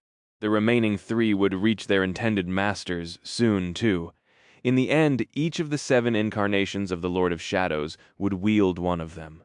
The curse was different from the blessing and from the jade mantle as well. Sunny had designed it with his transcendent ability in mind. It was a compound relic that functioned very similarly to how he himself lived. Each of the 7 rings was independently powerful, but their potency was progressively enhanced when 2 or more were fused together. Therefore, the curse reached its ultimate power and took a step beyond it when all 7 versions of Sunny became one, just as he did. That was how he had limited it, weaving a conditional flaw into the design of this powerful memory. That way, the level of power it could reach when proper conditions were met was far greater than it would have been otherwise, making the curse far more potent than it was supposed to be. Bind the relic. Sunny hesitated for a moment. Being able to bind a memory to one's soul was a wondrous boon, but there was a reverse side to it. As well, a relic bound to a soul was no different from a part of that soul, just as integral as the rest of it. Therefore, if the relic was destroyed, the soul would be hurt, possibly even irreparably damaged. The soul was just as bound to the relic as the relic was bound to the soul, so one had to be careful when making that choice. The benefits offered by the relic had to be worth the additional vulnerability it created. was for a good reason that myths and legends were full of stories about powerful beings who put too much of themselves into a potent artifact, only for that artifact to become their doom. Sonny remained motionless for a while, then took a deep breath and activated the shadow-bound relic enchantment, fusing the curse into his soul. What was the point of having doubts now? He would not have created it if he did not believe in himself and his craftsmanship. He wasn't foolishly seeking to strengthen himself by relying on a potent relic. Either, rather, he sought to express his own power better with its help. The difference between the two was subtle, but it made all the difference. Soon, the handy bracelet spoke into his ear once more. "Your memory has been destroyed. You have received an attribute." Smiling faintly, Sonny summoned his runes. Come to think of it, he had not given them any attention for a long while. The shimmering runes read name, Sunless. True name, rank, supreme class, Titan, shadow cores, 7 sevens, shadow fragments, 7,000, memories, silver bell, extraordinary rock, endless spring, weaver's mask, shadow lantern, shadow chair, overpriced saddle, weaver's needle, nebulous mantle, handy bracelet, quintessence pearl, definitely not me. Noth, echoes, shadows, jade saint, soul serpent, nightmare, shadow fiend, marvelous mimic, shadow slayer. Attributes, lord of shadows, flame of divinity, blood weave, bone weave, flesh weave, soul weave, mind weave, jade shell, fateless, curse. Concentrating on the last attribute, Sonny read its runes. Attribute, curse, attribute description, damnation. Sonny stared at the description for some time, then coughed in embarrassment. To be honest, he had spent an unreasonable amount of time trying to come up with something profound and poetic to write there. The nightmare spell had given quite a poignant description to the blessing, after all. So, Sonny did not want to be outdone. He had considered profound sayings uttered by gods and daemons some of the most meaningful moments of his life, and even researched poignant quotes of famous authors from before the dark times.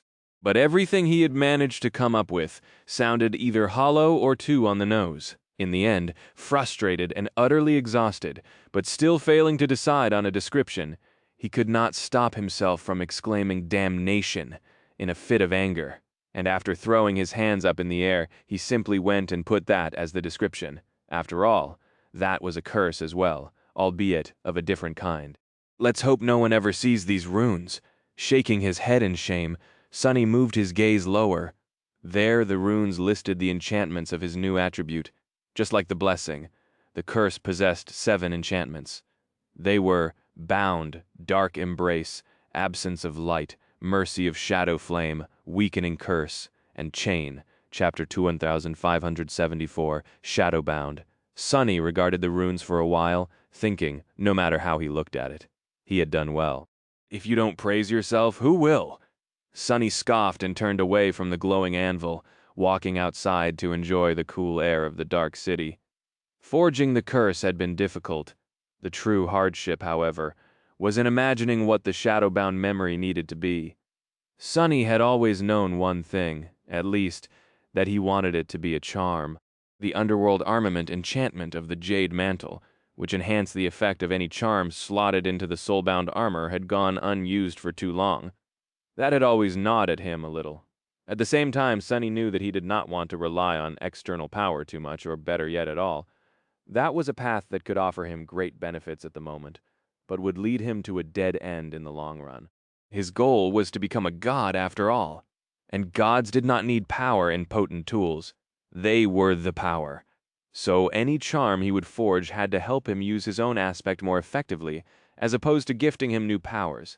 Ideally, it had to close any blind spots his own aspect had as well. But therein lay the problem. In a way, Sonny's greatest power was his versatility. He could do a little bit of everything, and do it well, so his powers did not have any glaring blind spots. Which was not to say that there weren't any, of course. For example, he lacked a truly effective tool to deal with large groups of weaker enemies. Nephis could incinerate a vast swarm of lesser nightmare creatures with one obliterating explosion, but Sonny would have to kill them all by hand. In the best case, he would send the Shadow Legion into battle instead.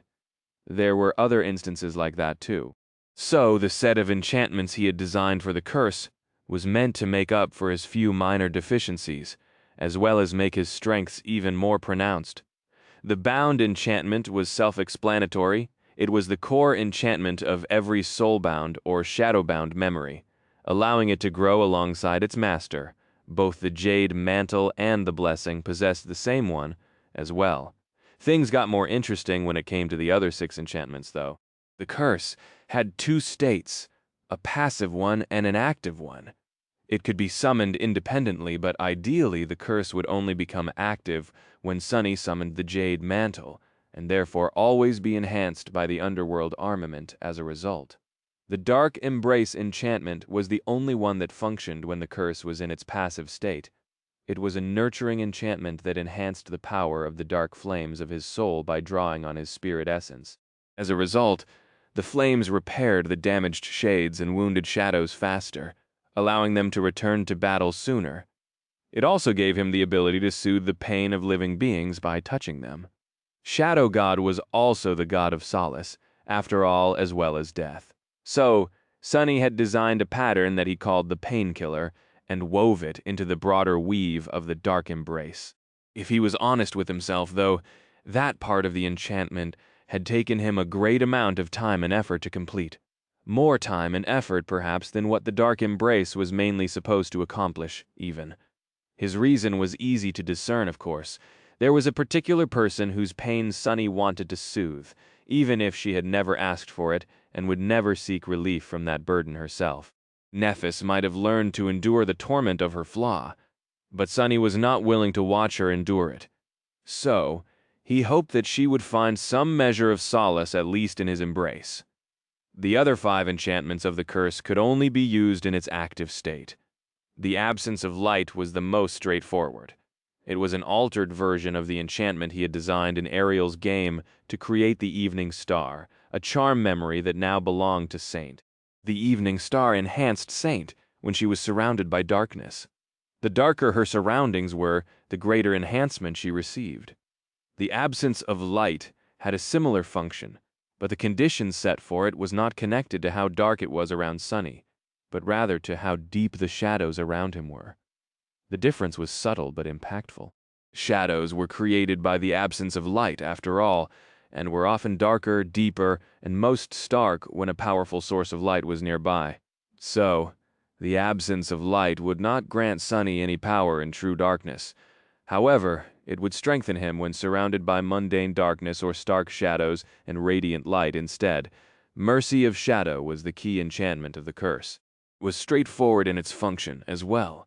But while that function granted Sunny a powerful boon in and of itself, its true purpose was to work in tandem with 2 other enchantments of the Shadowbound charm. The Mercy of Shadow enhanced the death quality of his will. It made Sunny more lethal through no other means than lethality itself. In that regard, it was similar to the Slaying Blade ability of Serpent. However, while the result was the same, the cause was different. Serpent was able to suppress and partially ignore the will of powerful beings that were cut by its blade. The Mercy of Shadow, however, enhanced Sunny's own will to kill. The true beauty of it all was the dreadful synergy between the 2. With the adversary's will bypassed and Sunny's own death, will made more tyrannical. The gap between the 2 grew that much wider, Henoi. So, the combination of the Slaying Blade and Mercy of Shadow truly made him an incarnation of death. Death incarnate. That was not the only synergy Sunny had in mind while designing the curse, though. The Shadow Flame enchantment was an elegant one. It drew inspiration from Neph's Soul Flame, but not in an obvious way. Sunny and Nephis were similar in the sense that they could enhance themselves or their weapons with their dormant ability. However, the mechanism of their augmentations differed in one subtle but important way. Sunny possessed 7 shadows, while Nephis possessed a single reservoir of soul flame. Therefore, the enhancement Sunny could grant was divided into 7 parts, while Nephis could be divided freely in any proportion. She could pour all of her flame into making herself stronger, keep 1/3 of it for herself and pour everything else into her weapon, or even divide it into 1,000,000 weaker boons. sharing it with 1,000,000 people bound to her domain. Sunny could not do that. But with the shadow flame he could, and that would allow him to strengthen not only himself, but also his shadow legion. Of course, dividing the augmentation of his 7 shadows between 1,000,000 shades would not make each individual shade that much stronger. A few thousand elites, though. That could make all the difference. That was especially true because the gap between ranks grew exponentially. So while 1,000 transcendent shades would not benefit much from receiving 1,000th of Sunny's augmentation, 1,000 awakened shades would benefit tremendously. Sunny had high hopes for the shadow flame. It had another use as well, one tied closely to the next enchantment of the curse. The weakening curse was what had given the shadow-bound charm its name. Its function was quite simple, which was not to say that designing its elegant weave had been simple. In fact, that single enchantment had taken all of Sunny's ingenuity to create, but the result was worth it. The weakening curse reversed the effect of his dormant ability. Instead of wrapping his shadows around himself, his memories, his shadows, or his shades to enhance them, it allowed him to wrap them around his enemies to sap their power away. Chapter 250-75, The Chain. Weakening curse allowed Sunny to do the exact opposite of what he was supposed to be capable of. His dormant ability, shadow control, was the reason why his invaluable shadow helpers could augment him, or things that belonged to him, as well as those beings who belonged to his domain. Similarly, while the weakening curse was active, beings held in the cold embrace of his shadows would become weaker. Naturally, the effect was cumulative, and just as Sunny gained progressively more power when several shadows augmented him, his enemies would lose progressively more of their own when more than one shadow wrapped itself around them. There were situations where making the enemy weaker was more beneficial than making oneself stronger. Deciding which action was of more use in a particular battle would require careful consideration, no doubt, and there was the question of safety as well.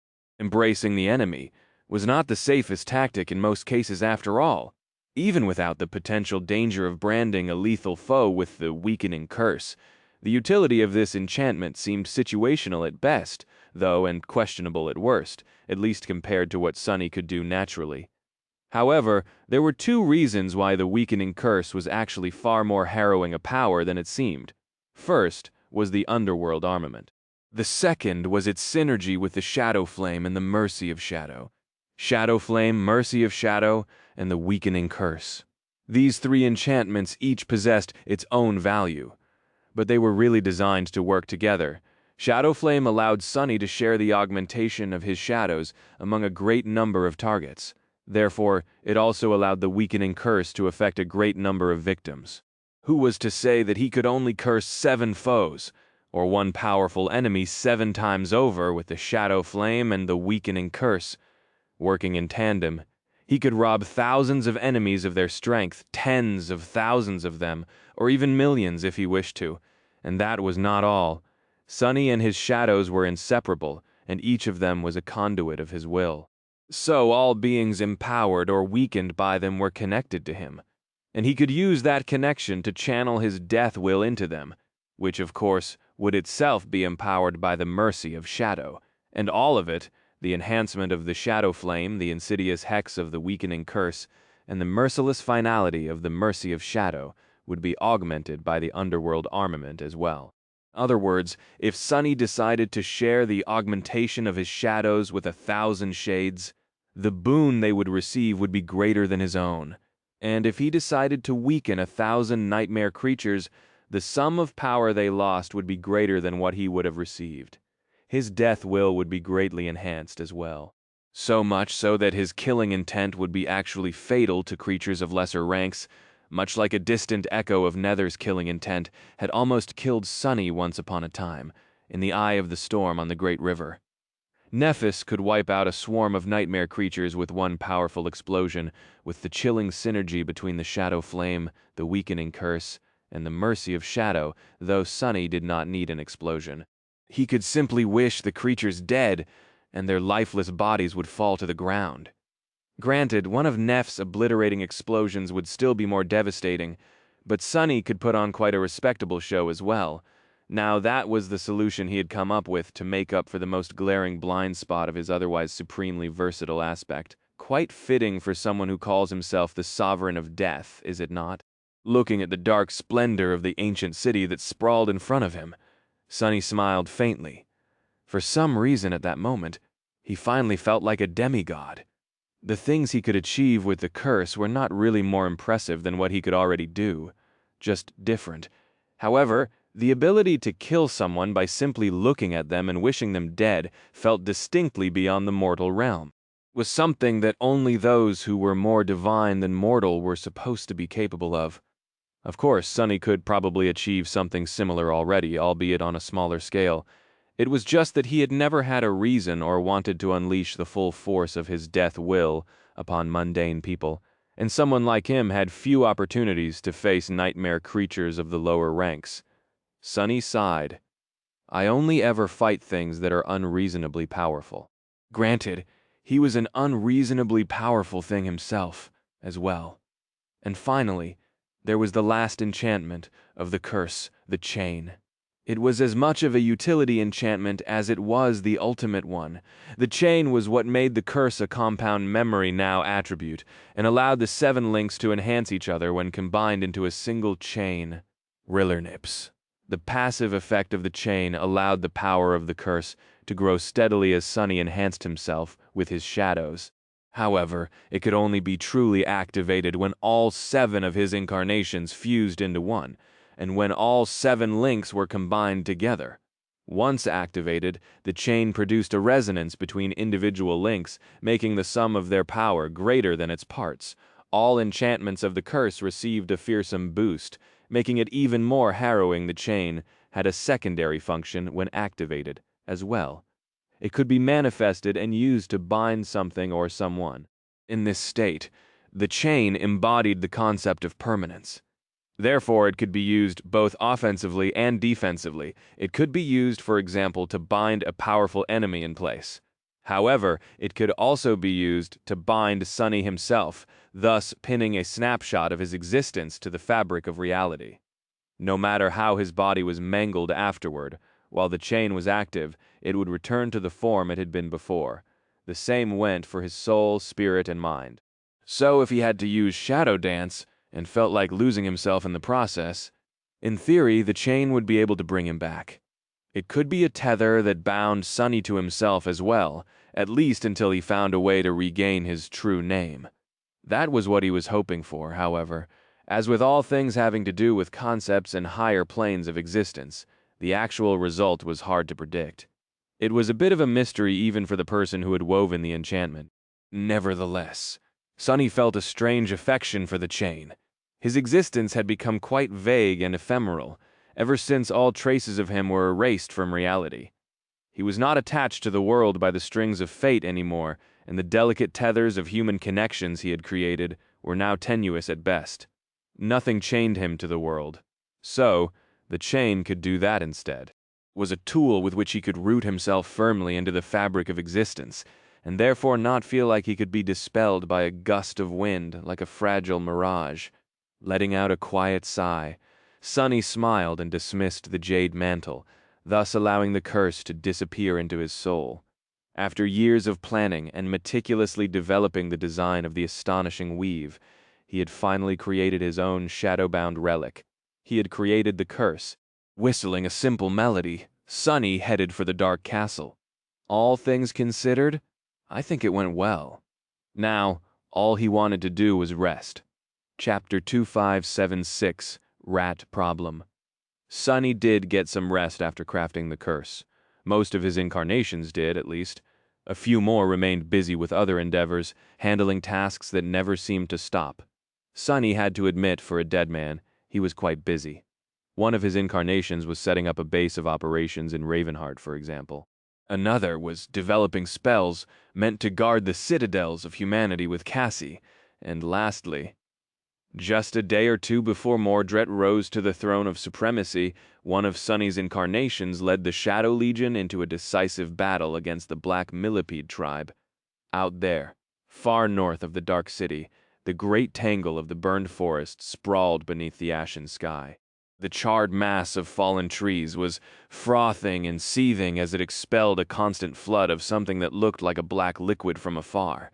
It was not a liquid at all, though. Instead, the black flood consisted of countless chitinous bodies that crawled from underneath the broken trees like an unceasing torrent. Now that the battle moved close to the nests of the black millipede tribe, its 6 remaining queens threw everything they had into resisting the sinister invader, fighting for each meter of land with chilling cunning and ferociousness. Today, however, like every day for the last few weeks, the lethal flood of appalling millipedes had met its match. That was because a different plague had been spreading across the vast expanse of the charred tangle, hidden from view in its depths. The burned forest was suffering from a rat infestation.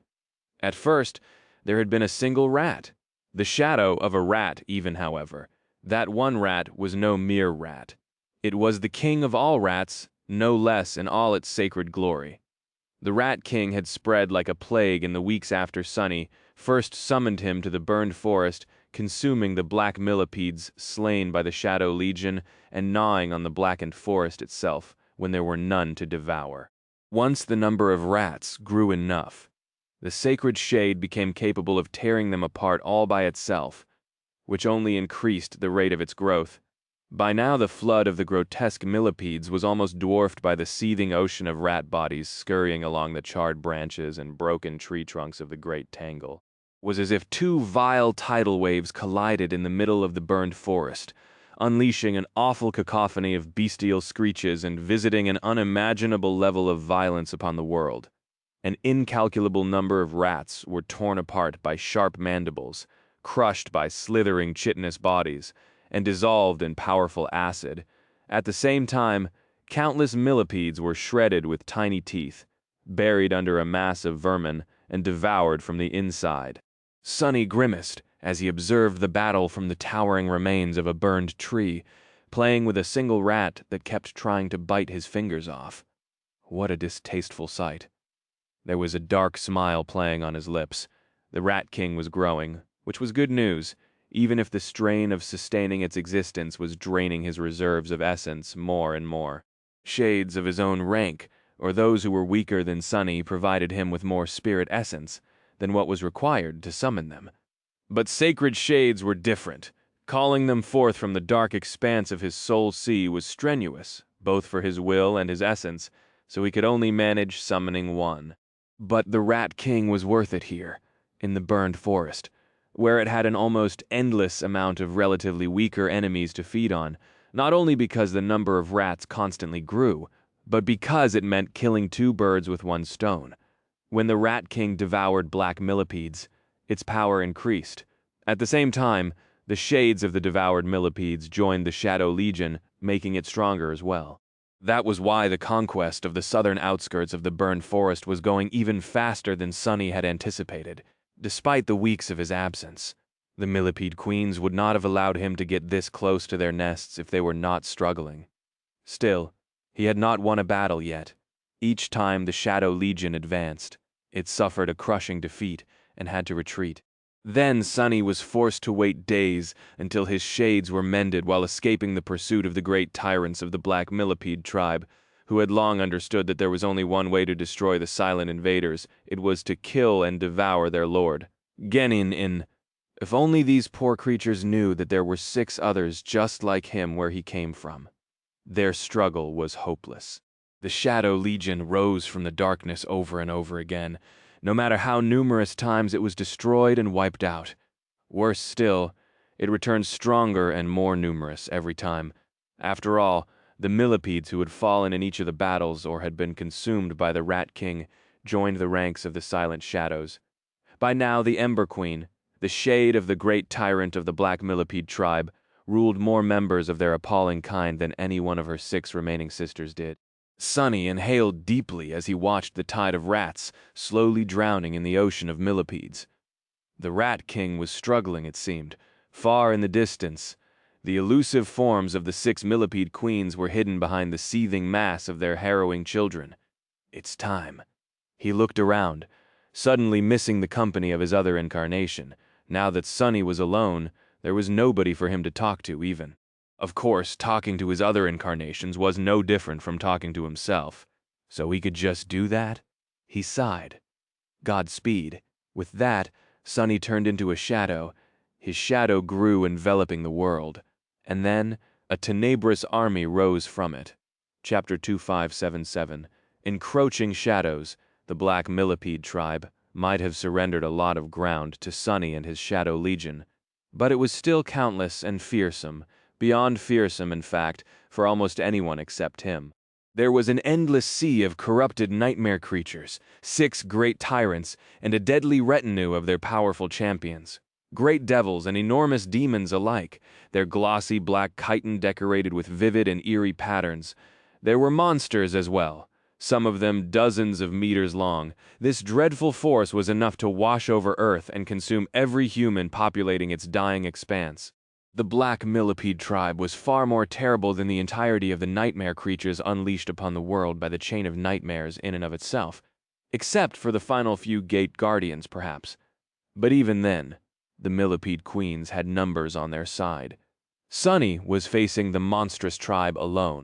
It was no coincidence that the Shadow Legion had suffered myriad bitter defeats, and that even his own shadow shell had been destroyed by these sinister abominations more than a few times. However, it did not matter. Sooner or later, the Black Millipede tribe was going to become a part of the Shadow Legion, and their long string of victories would ultimately conclude with a final defeat. Sonny was just not sure that it would happen today. While the Rat King clashed with the great swarm of monstrous millipedes, the Legion of Death rose from Sonny's shadow. Saint appeared first, riding atop Nightmare. She regarded the scene of unimaginable violence with cold indifference, then raised her tenebrous sword and clashed it twice against the rim of her shield. As if to answer, a sea of shadows rose from the darkness and surged forward. Then Shadow Legion split into 2 wings as it advanced. The left wing was commanded by Saint, who led the original shades into battle. Behind her were the shade of Daron, the Serpent King, and his daughter Windflower, the snow wolves of Ariel's game, the Asuras of Condemnation, and other the supreme shades earned by Sonny in Godgrave. The shades of 7 song saints he had slain, twin shadows of Solvane, the powerful shades of those abominations he had killed in Antarctica. And the remainder. Most of them were armed and armored by the dark weapons forged by the shadow of the King of Swords. The towering figure of blackened steel and infernal flame that was Fiend followed Saint into battle as well. Serpent was also with her, flowing across the charred tangle like a river of onyx scales. The right wing of the Shadow Legion was a flood of black chitin, composed of countless millipede shades. It was controlled by the Ember Queen, her ephemeral form hidden behind the seething mass of her monstrous soldiers. Slayer rode on the carapace of the elusive Supreme Tyrant, surrounded by wisps of ghostly fog. The Shadow Legion spread into a wide formation, moving past the terrifying slaughterhouse of the clash between the Rat King and the vast swarm of the monstrous millipedes. The 6 great tyrants moved their reserve forces as well, sending the elites and champions of their monstrous kind to contend against the advancing shadows. Otherwise, the great army of their abominable tribe would be pincered and eventually surrounded, suffering terrible losses and losing the ability to retreat, if need be. Nightmare rushed forward, covering hundreds of meters with each leap. The aura of dread surrounding him made the slithering millipedes cower, and Saint raised her sword ready to reap their lives before she could. However, the burned forest was suddenly drowned in blinding light. Sonny felt the shadows shift and retreat, washed away by the radiant radiance. Then the roar of a devastating explosion rolled across the charred tangle, and a powerful shockwave sent clouds of ash flying into the sky. Directing his attention to the right flank of the battlefield, Sonny saw myriad millipedes dissolving into a cold silver light. You have slain a... Standing atop the radiant chitin of the Ember Queen, Slayer lowered her bow and regarded the devastation she had unleashed with dark malice. Moments before, she had poured her pure soul into the head of her arrow and let it fly. It was as if a falling star streaked across the ashen sky and landed in the carnage, obliterating both millipedes and the scurrying rats alike in the explosion of essence. So the first kill of the battle was hers. Saint turned her head, as if looking at the murderous shadow across the vast distance of the battlefield. Slayer gave her a glance as well, then calmly reached for another arrow. Round Uwe. A moment later, Saint and Nightmare were among the millipedes. Her black blade lashed out, severing several monstrous abominations in half, while his hooves trampled a few more. The two armies collided, causing the entire world to quake. Fiend let out a bellowing roar, plunging into the mass of millipedes like a giant made of sharp steel and flame. Despite his enormous size, many of the elder abominations dwarfed him, their impregnable chitin parted under his claws, though in plumes of smoke rose from the cracks in their carapaces, hinting that the monstrous horrors were beings burned from the inside. Serpent clashed with a colossal great devil, coiling around its long body and constricting it until the black carapace cracked, and a great flood of fetid blood was expelled from its maw.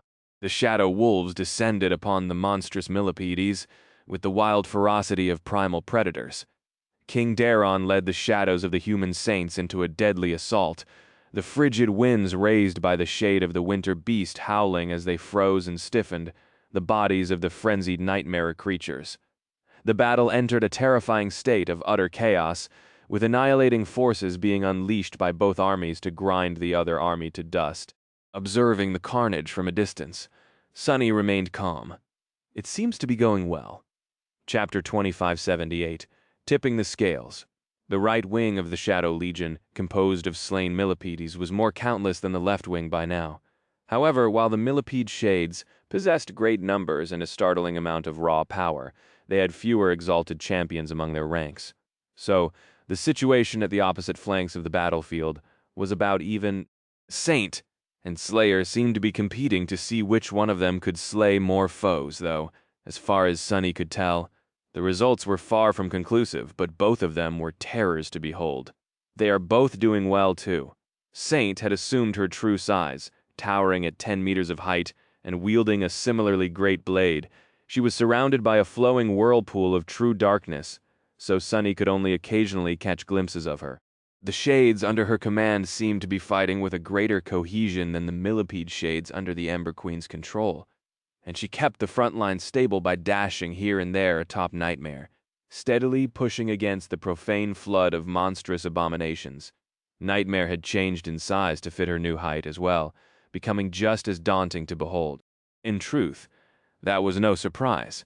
The tenebrous steed had been doing just that while carrying Saint all along, albeit on a more modest scale. He was a shadow creature after all, and shadows were inherently shapeless. So, Sunny had a feeling that Nightmare took the form of a horse by choice, not because it was inherently his form. Because of that, his size was merely a formality. Come to think of it, observing the battle, Sunny allowed a minuscule fraction of his vast mind to get distracted for a moment. He knew that Slayer was a shadow creature, born from the shadow of a mortal woman who had cast it once, a long time ago. What kind of creature had cast Nightmare? Then Sunny did not know, but in all his life, he had never met another creature wielding power over dreams. So, the original source of Nightmare must have been a singular existence. It had to be, to have cast such a shadow. Focus. Sunny told himself to focus, but really he was not sure that there was a need. He was capable of concentrating on countless things now, and there was no lack of attention he was paying to the raging battle. In fact, he was utterly devoted to experiencing and perceiving it in as much detail as he could. This was no ordinary battle after all. This was the first major battle he fought after acquiring Mind Weave. Therefore, Sunny was experimenting and testing himself, trying to see how far he could stretch the limits of his mind. At the moment, he was commanding thousands of shades at the same time. There was a certain gap between the speed with which he issued commands and the time it took the shades to comprehend and execute them. So he was slowly moving toward finding a flawless cadence. But generally, the combat effectiveness of the Shadow Legion had increased tremendously. It was not a disorganized mob of individual shades anymore. Instead, his silent soldiers fought like an actual army. A new and inexperienced army, perhaps, but a cohesive military force nonetheless. It was especially true because Sunny had two intermediaries helping him control the shades. Saint and the Ember Queen both served as conduits of his will, and the generals of the Shadow Legion, lightening his burden and making his army respond better to his attempts to command it. There was still room for improvement, though. Saint is not quite there yet. The taciturn Shadow was a truly fearsome presence on the battlefield, both because of her supreme rank and the Evening Star, which was being strengthened by her own underworld armament. The black millipedes seemed to melt under her blade, and several of their champions had already been slain by the graceful Jade Knight. A rude boo. But although she possessed the War Master attribute now, she lacked the means of effectively communicating her authority to her soldiers. That would probably follow when she became a tyrant. The Ember Queen, meanwhile, could only command members of her appalling tribe, which, needless to say, was a severe limitation. I think I have an idea of how to solve that problem. That would have to wait until the next time, though. For now, the Shadow Legion was performing well enough. It was even better than Sunny had expected. In the past, the millipede shades would be obliterated in a matter of minutes, and the rest of the Legion would soon follow. But this time, his silent soldiers were holding ground, giving the adversary as much hell as they were receiving. Even with the Rat King being slowly overwhelmed, the outcome of the battle seemed to be hanging in fragile balance, which was a far cry from the innumerable defeats Sunny had suffered. The difference is impossible to miss. Now he only needed to give the Shadow Legion a little push to break the balance in its favor. Stepping through the shadows, Sunny appeared in the very middle of carnage, next to Nightmare and Saint. He wrapped himself around the taciturn Shadow, took a mental breath, and activated the curse. The absence of light activated first, albeit it did not grant him much power due to the true darkness unleashed by Saint. But that was all right. Sunny did not need personal strength at the moment. The Shadow Flame activated next, allowing him to transfer a measure of his augmentation to any number of beings. Then came the weakening curse, branding the shadows of surrounding millipedes and draining off their strength. A moment later, the mercy of Shadow poisoned their spirits with his death will, and finally the underworld armament of the Jade Shell empowered the curse, making each of its effects more pronounced. A vast swath of the black millipede swarm reeled. Countless abominations suddenly seemed slower, weaker, and less tireless than before. Many of those who had already been severely wounded simply fell to the ground, lifeless, the profane flames of their souls snuffed out by his killing intent. Of course, there were simply too many millipedes crawling across the charred surface of the great tangle for the curse to put a dent into their astonishing collective power. But it was just enough to break the stalemate and tip the scales of battle into the Shadow Legion's favor. And once Sunny gained that foothold, he could not be stopped. Chapter 2579, Long Time Coming. Sometimes great things had small beginnings. The dark ocean of hungry rats infesting the burned forest had begun from a single beast. For example, Sunny himself, the Lord of Shadows, had been an orphan in the outskirts of NQSC once a devastating rockfall could be caused by a single rolling pebble. Similarly, the curse did not immediately vanquish the Black Millipede tribe. In fact, its effect was not that significant when compared to the collective might of their profane kind.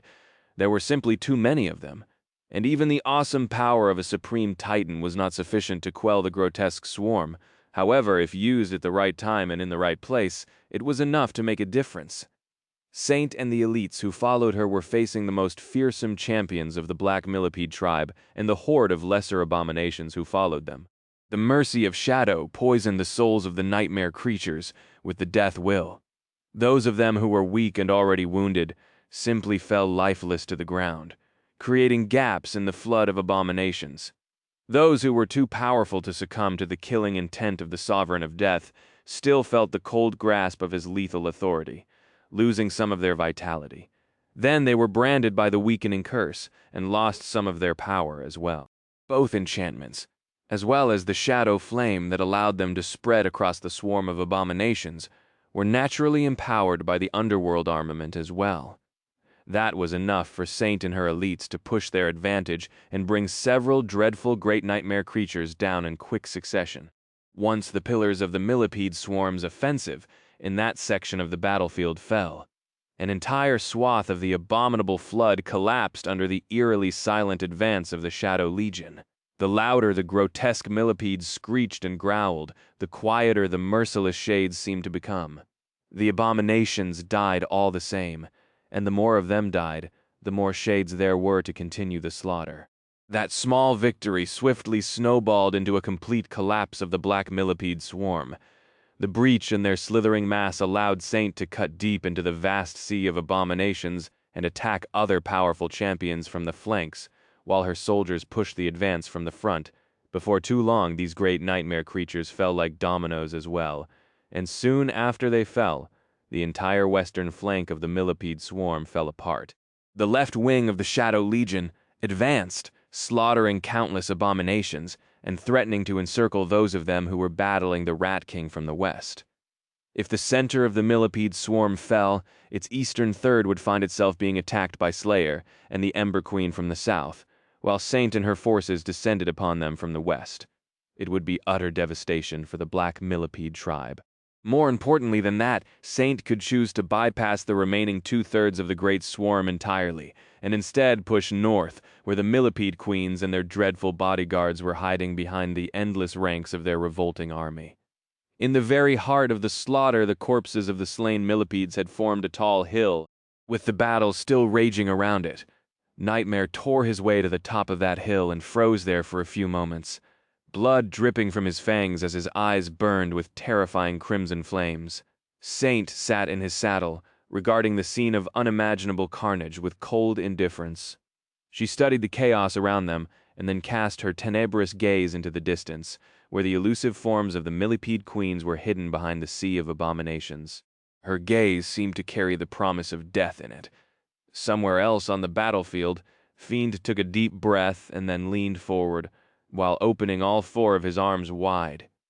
A great torrent of roaring flames exploded from his infernal maw, incinerating hundreds of lesser millipedes and melting their black chitin into sludge. Not too far from him, Serpent had assumed the form of the Ember Queen, sowing confusion in the ranks of the millipedes. The elusive form of the great nightmare creature was immediately besieged by countless foes, but escaped their claws and mandibles by hiding in the fleeting moment between the present and the future. A great demon fell, brought down by the twin shadows of Solvane. Someplace else, King Daron and the shadows of Song Saints were surrounded by a vast field of shattered black chitin. The Shadow Wolves and the Asuras of Condemnation were rampaging in the reeling swarm. On the other side of the battlefield, Slayer had leapt into the mass of grotesque millipedes and assumed the form of the wolf. Her jaws snapped, tearing the throat of a huge great devil open, and then a chilling howl rolled across the battlefield, drowning out its deafening clamor for a few haunting moments. What will they do? Seeing the world through Saint's eyes, Sunny regarded the distant forms of the six great tyrants. The Millipede Queens seemed to linger for a while, observing the horrifying carnage in front of them. Their grotesque children were dying in scores every moment, and the losses were only continuing to mount. Finally, a peculiar ripple spread through the abominable swarm. Oath acting as one, the countless millipedes dove into the cracks between the blackened branches of the fallen trees, receding into the depths of the tangle like a frothing sea of black chitin. The black millipede tribe was retreating. Sunny extricated himself from Saint and stepped onto the surface of the morbid hill of slain abominations. Watching the swarm recede with an arrogant expression, he closed his eyes for a few moments and then inhaled deeply. Finally, after more than a year of war, the black millipedes had suffered their first defeat, and after suffering defeat for more than a year, he finally achieved the first victory. The first, but not at all the last. Chapter 2580. Inevitable defeat. It had taken Sunny more than a year to defeat the black millipede tribe on the battlefield for the first time. But after that first victory, it only took him a week to bring their vile kind close to extinction. Such was the sinister nature of the Shadow Legion. It grew stronger every time it was defeated, and it grew even more after a decisive victory. A great number of grotesque millipedes, including some of their most powerful champions, had fallen in that last battle, and all of them fought under his banner now. Even if shades of the supreme and higher ranks did not possess the will and were therefore not as powerful as the beings who had cast them, it was still an obstacle that the wounded black millipede tribe could not overcome anymore. After all, the very reason they lost the battle was that the Shadow Legion had grown to a point where they could not defeat it. Perhaps if the millipede queen had committed to an all-out offensive and entered the battle themselves, they could have still reversed the result. But even then, it would have only postponed the inevitable. Maybe there were creatures deeper in the burned forest, who could permanently erase shades from existence or possessed unholy powers to counter the Shadow Legion in some kind of way. But the black millipedes simply did not possess such tools, so they were doomed. Sunny spent a few days after the battle recovering the soul shards from the corpses of the millipedes, finally, and waiting for the destroyed shades to be mended in the lightless flames of his soul. The dark embrace enchantment of the curse accelerated the process, allowing his army to be restored faster, so he did not have to wait as long as usual. In the meantime, Slayer was secretly tracking the retreating swarm to its nests. She moved unseen, using her keen senses and transcendent ability to stalk the retreating swarm from a distance, and that was how the millipede queens themselves revealed the location of their nests to Sunny, painting targets on the map. Once the Shadow Legion recovered most of its strength, he led his army north, wrapped around Saint and riding Nightmare at the head of a vast river of rats. In truth, Sunny was glad to leave the battlefield behind, albeit it made recovering the soul shards much easier. Watching the Rat King feast on the dead millipedes for days on end was quite a revolting sight. The black millipede tribe tried to defend its territory fiercely, despite the hopelessness of their struggle. The millipede queens attempted to battle the Shadow Legion a few more times, but every clash ended in their decisive defeat, each one more devastating than the last. When frontal battles proved to be impossible to win, they switched to different tactics, staging fierce ambushes and embroiling Sunny and his shades in numerous small-time skirmishes. That strategy proved to be more troublesome, but still failed to stop his advance. All honesty, Sunny had to give the millipede queens some credit. He had rarely met nightmare creatures capable of such a high level of control over themselves. Nightmare creatures rarely retreated, let alone implemented complex strategies, even if there was no chance of surviving their demented attacks. But even that could not help the black millipede tribe. The ambush had failed to stop the advance of the Shadow Legion, and constant skirmishes had failed to stop it too. In the end, their resistance was entirely broken. The last major battle the millipede queens gave was when the Shadow Legion reached the first of their 7 nests. After being decimated there, the millipede swarm broke and fled, never to assemble again. Sunny burned the nest and sent his shades, as well as the Rat King, on an all-out hunt. Over the next few days, countless millipedes were pursued and slaughtered in the depths of the charred tangle. Sunny himself, meanwhile, continued to pursue the millipede queens with the core force of elite shades.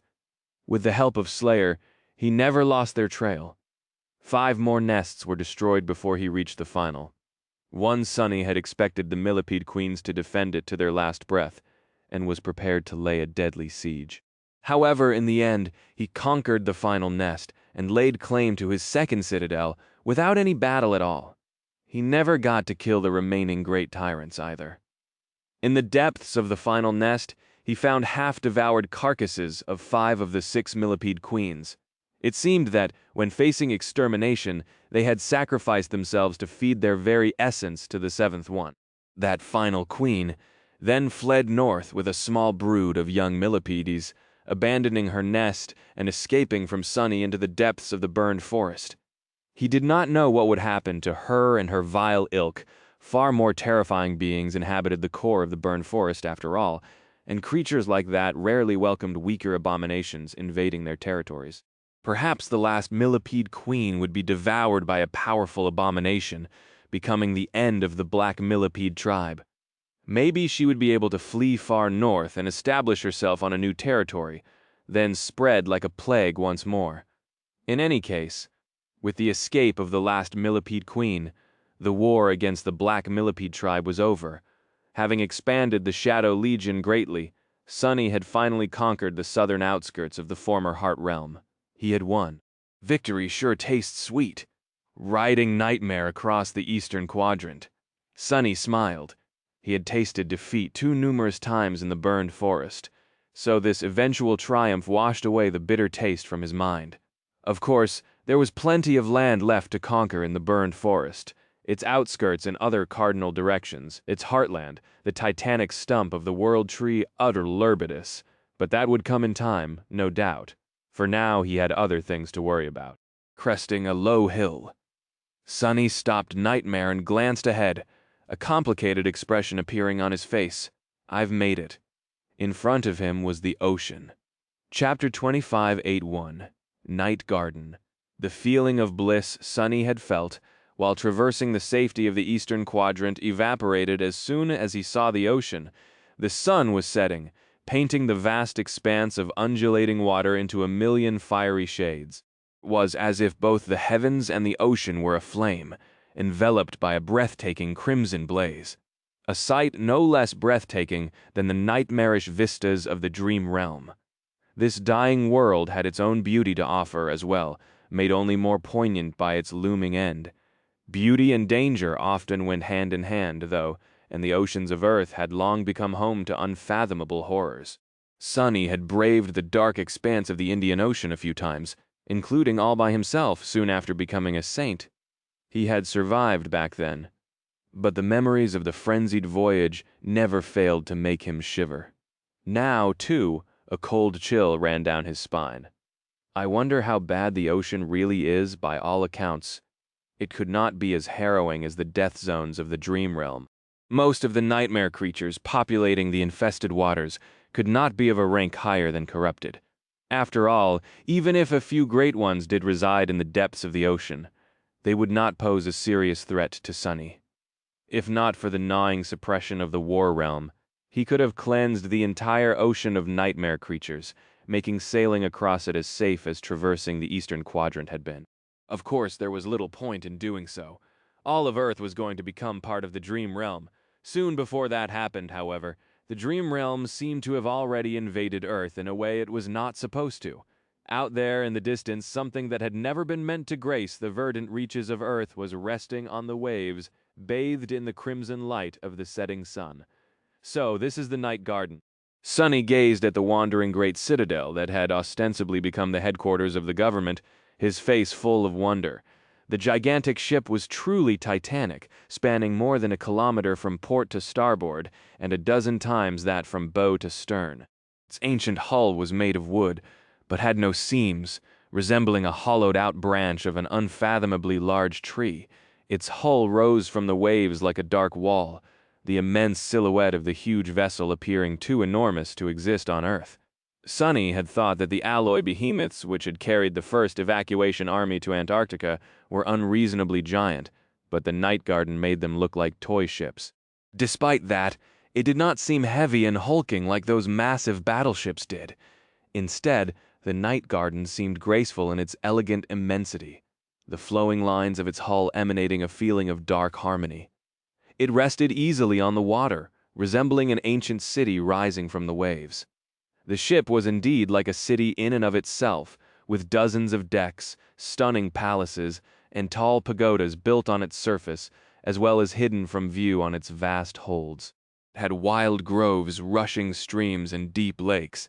Masts that were as tall as mountains rose into the blazing sky like trees, their beams spreading far and wide like branches. With the arrival of settlers in the wake of the Godgrave War, the palaces of Night Garden became homes to countless people. Its groves became cultivated fruit gardens, and its meadows became fertile fields. People strolled along bustling promenades, children played on lake shores, and myriad colorful lanterns illuminated the great ship, making it glow like a jewel against the backdrop of encroaching night. The Night Garden was not as populous as Bastion or Ravenheart, but it was still home to millions of people now.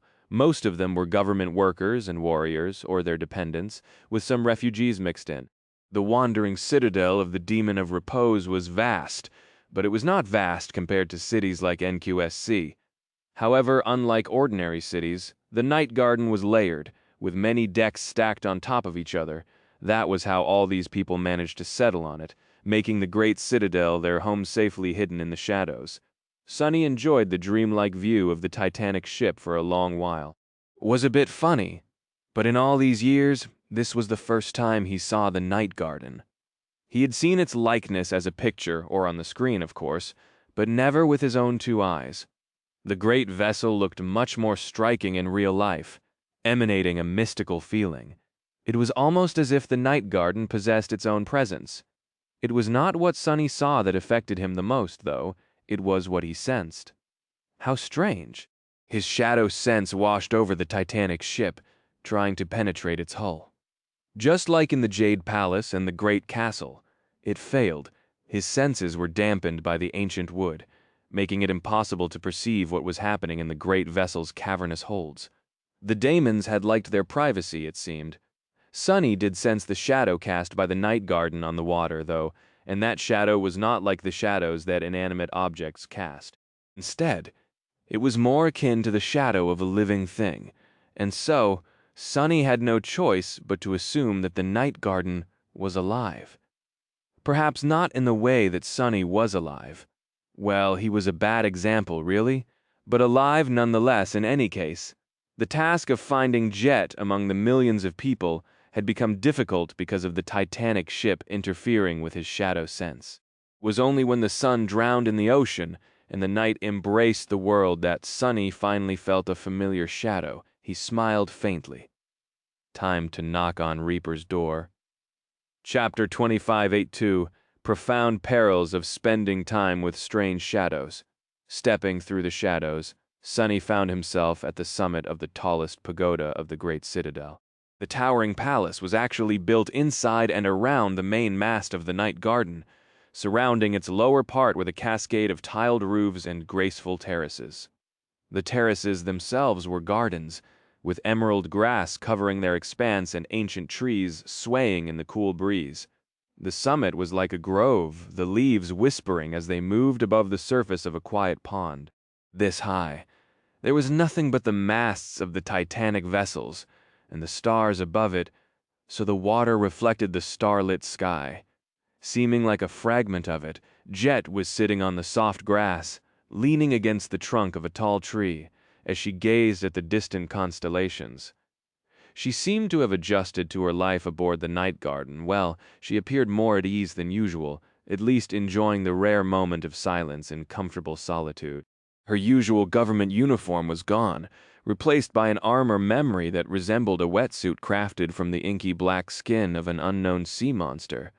The thing was similar to the memories that members of the House of Night usually wore into battle, and was far more practical than conventional armor when fighting in the depths. Of course, it also outlined her beautifully figure radiantly, but having gone through the Southern campaign side by side with Jet, Sonny had become somewhat immune to that sight.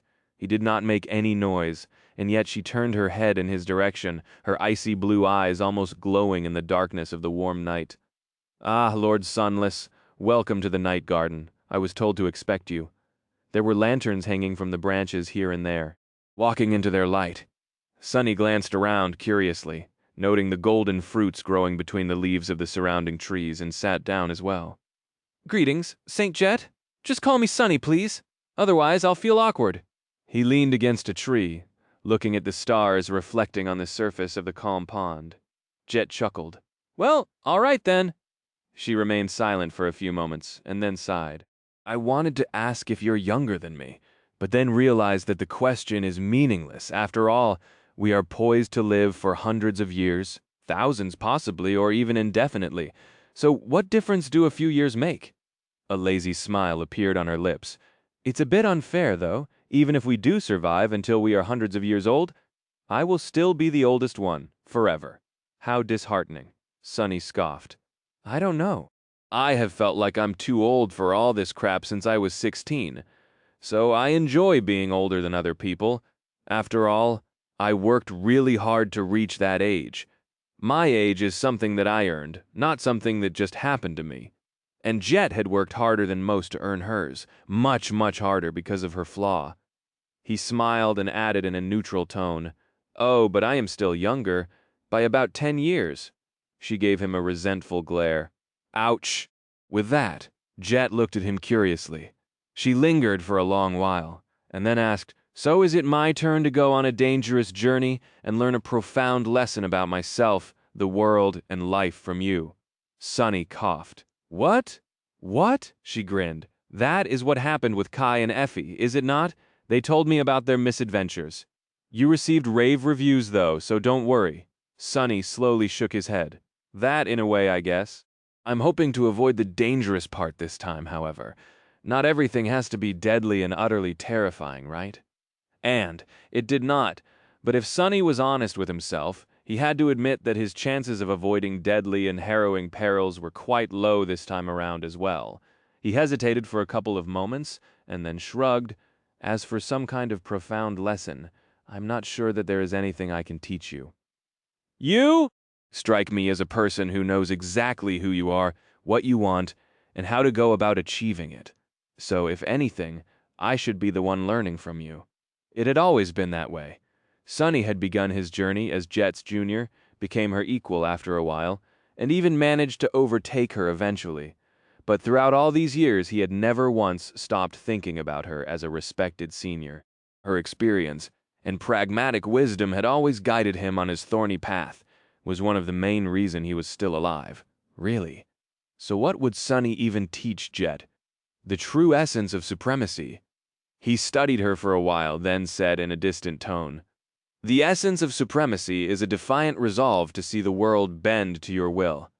However, there is no need to teach you about that.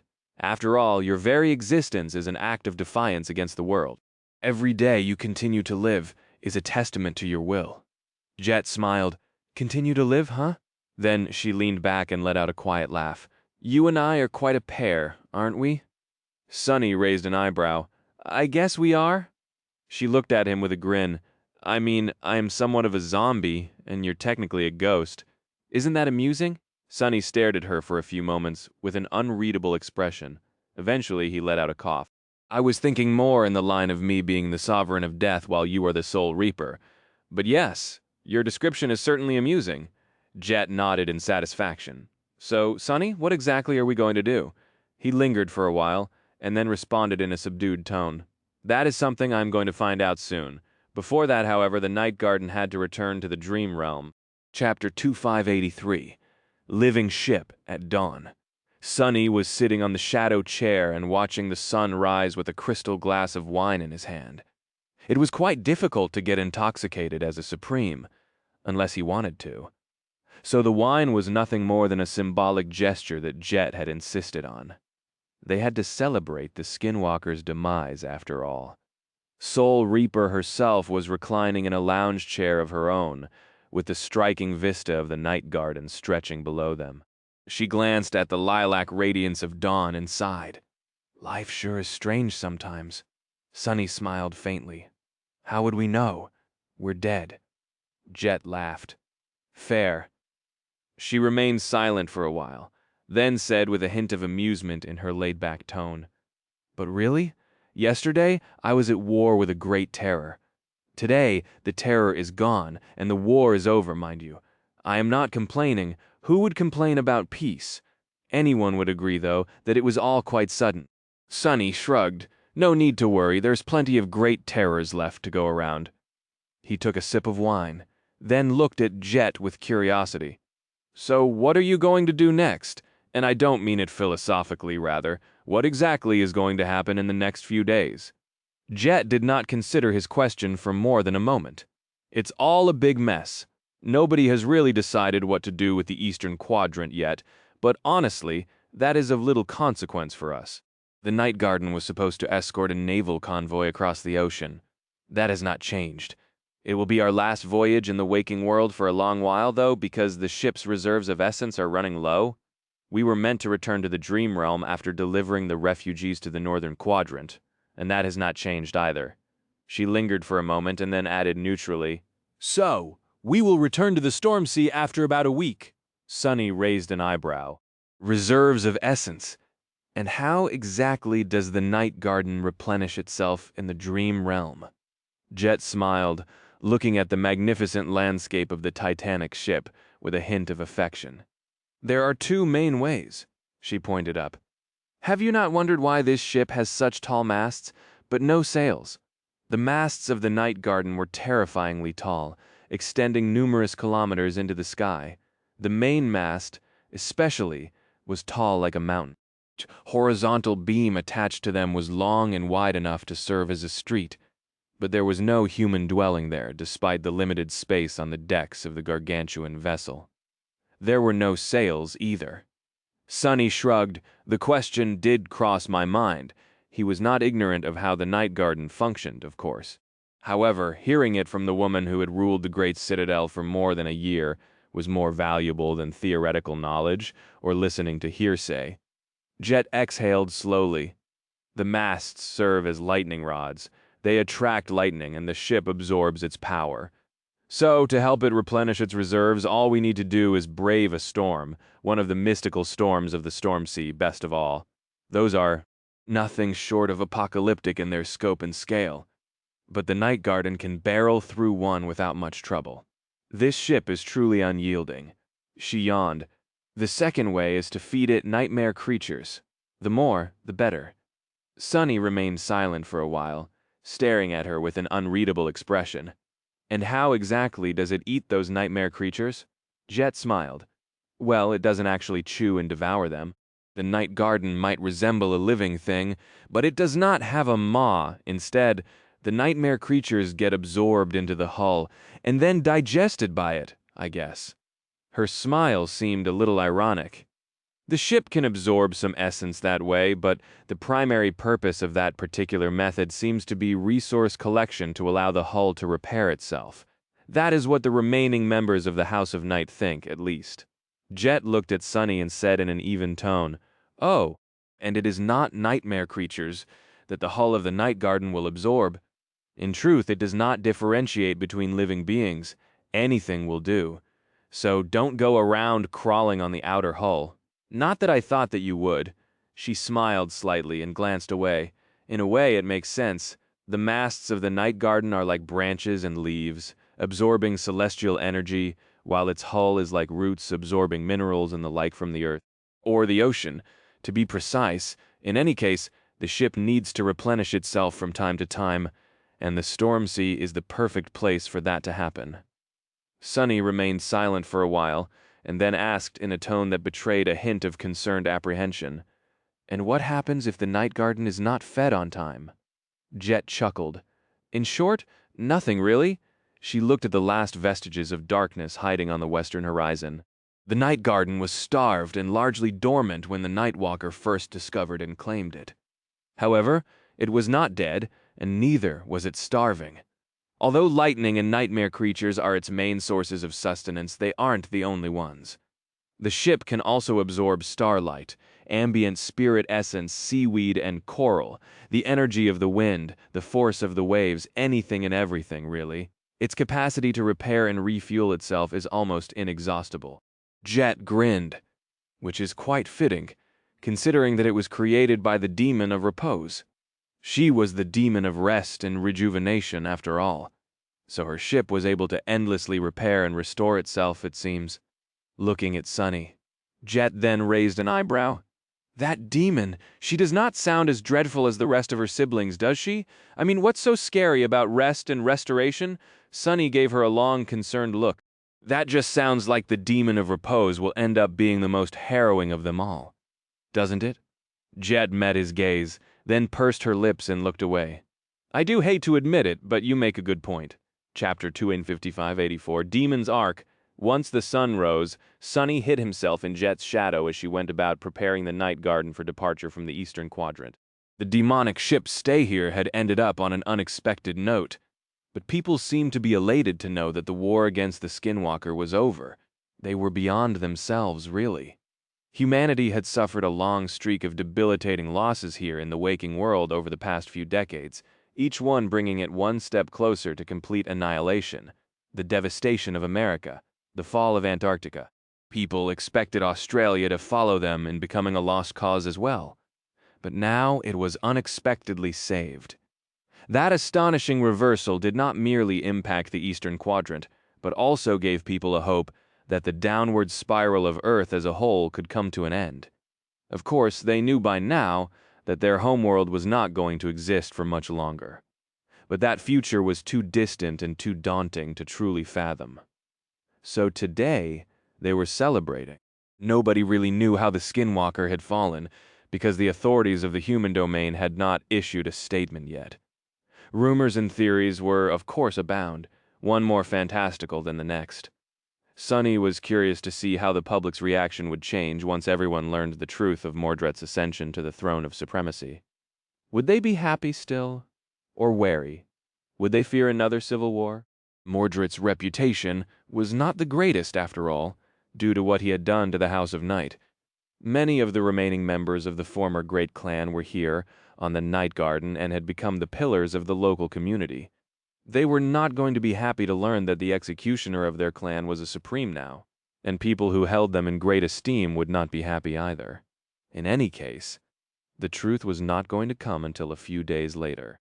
By then, the Night Garden would be in the middle of the ocean, sailing across its perilous expanse to the distant shores of the northern quadrant. Sunny was quite curious about the seafaring Great Citadel. He was familiar with the Chainbreaker quite well, and wanted to know if the Night Garden operated in a similar fashion as it turned out.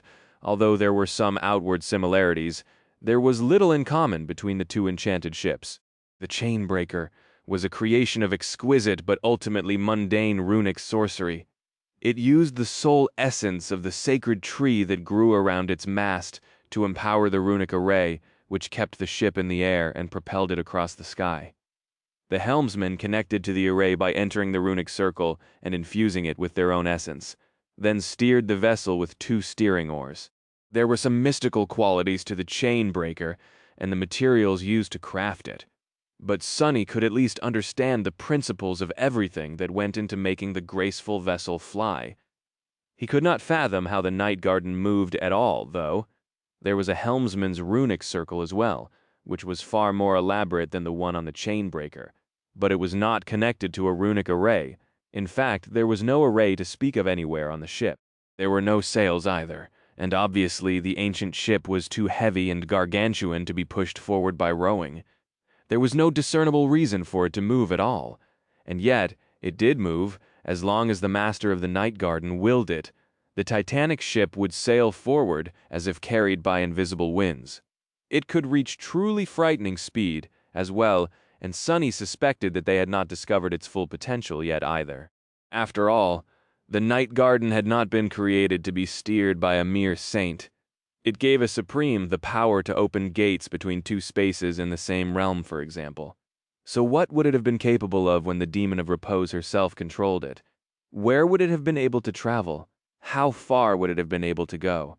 The Night Garden contained its own isolated ecosystem, could travel freely, absorb all kinds of energies to maintain itself, and provide its passengers with everything they needed to live. As Sunny thought about it, an eerie thought crossed his mind.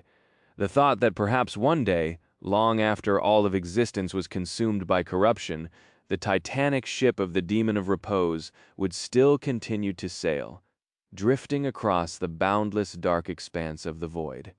Lamb, not sure if that image is hopeful or ominous, more importantly, since the Night Garden was a living thing. Could that thing get corrupted itself? What would happen to the passengers if it did? How scary. The bridge of the titanic ship was in the same great pagoda where Jet's private quarters and spacious room garden were located, just a few floors below the spot where they had enjoyed wine while watching the sun rise. Vij. It was a vast room with elegant arched windows that stretched from floor to ceiling, and due to the pagoda's great height, one had a perfect view of most of the ship and its surroundings from here. An elaborate runic circle was etched into the floor, igniting with ethereal light for a few moments when Jet stepped inside. The main mast of the ship was behind them, blocking the view in that direction. But as she had explained to Sunny on the way down, the person connected to the elaborate runic circle shared a kind of awareness with the ship, so she could sense what was happening behind the Night Garden as well, while steering it. Sunny did not know what exactly he had expected from the bridge of the Great Citadel, but he imagined it as something out of a space exploration drama, a great hall with an imposing chair meant for the captain and various stations for the crew placed around it. However, there was no chair.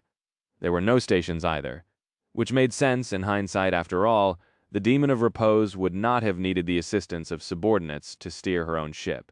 There were some people on the bridge at the moment, though, because Jet was not quite a daemon. Giving them a short greeting, she stood in the center of the runic circle and smiled. "Shall we depart, ladies and gentlemen?" Sunny sensed the great ship moving beneath him. Chapter 2585, Moving Feast. It seemed strangely wrong for something as immense as the night garden to move. And yet it did. Slowly at first, and then faster and faster, the titanic ship began to glide across the undulating waves.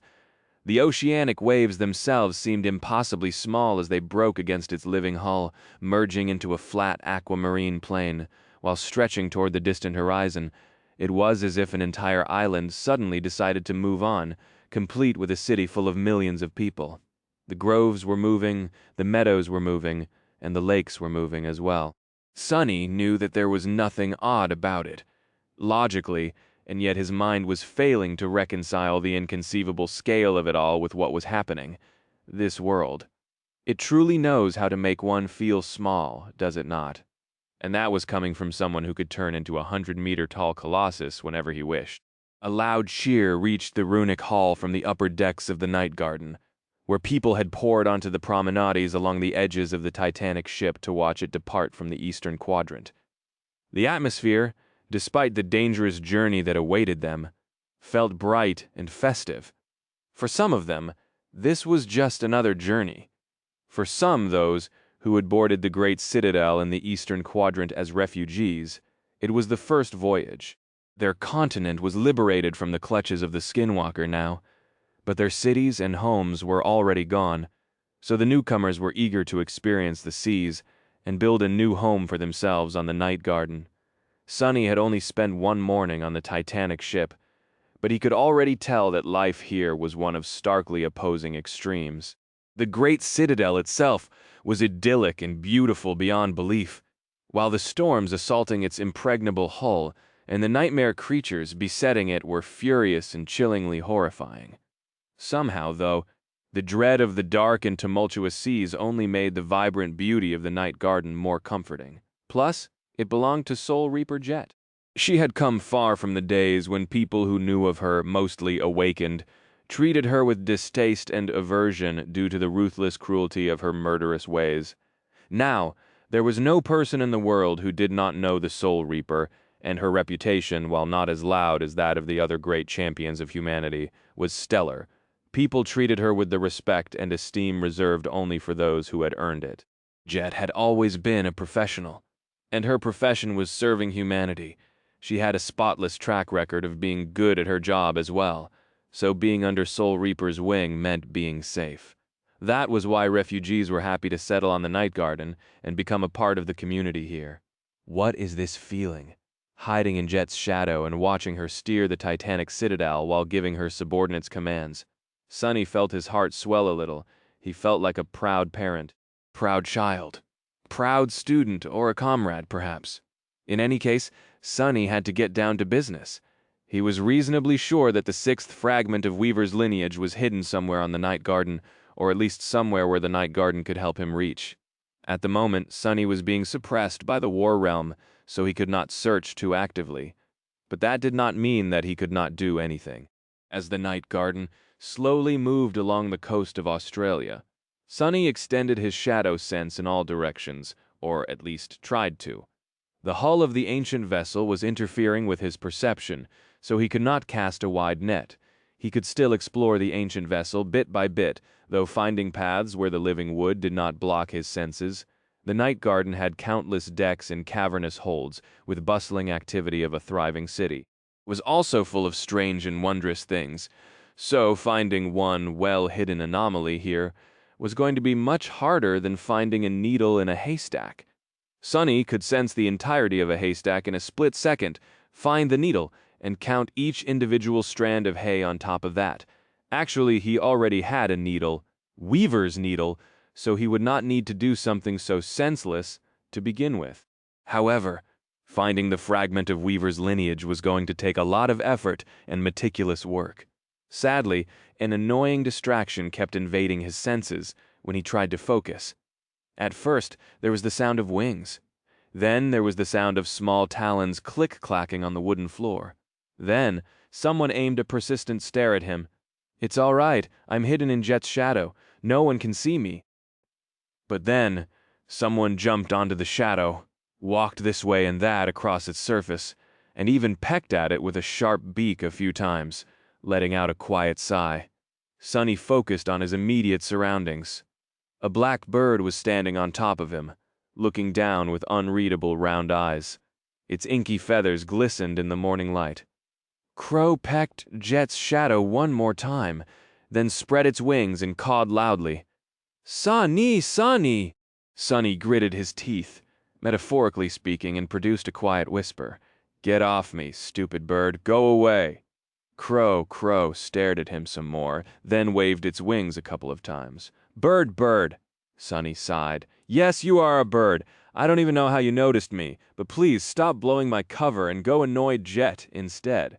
Crow tilted its head, then hopped up and down the shadow a few times and flew up to perch on Jet's shoulder.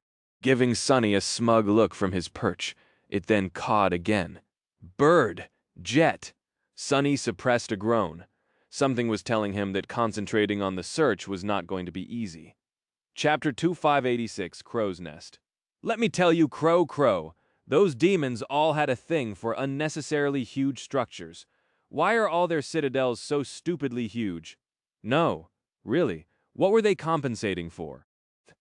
Sitting in the crow's nest of the main mast of the night garden, countless kilometers above the surface of the ocean, Sonny glanced at the horizon with a bitter expression.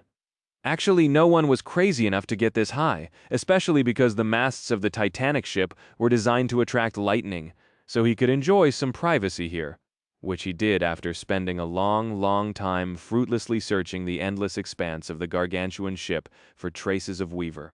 Crow tilted its head and gave him a contemplative look, then opened its beak. Crow? Crow, Sonny sighed. Exactly, you make a good point. And what about their own size? Don't they have the decency to stick to one size at least? Slayer did not seem that much shorter than Weaver in the vision, so why the hell was Weaver's reflection 100 meters tall? What is that about, huh? The tiny bird stared at him with its glistening black eyes. Short, Sonny scowled. "Who are you calling short? You soot-covered rook? Let me tell you, I can be as tall as I want.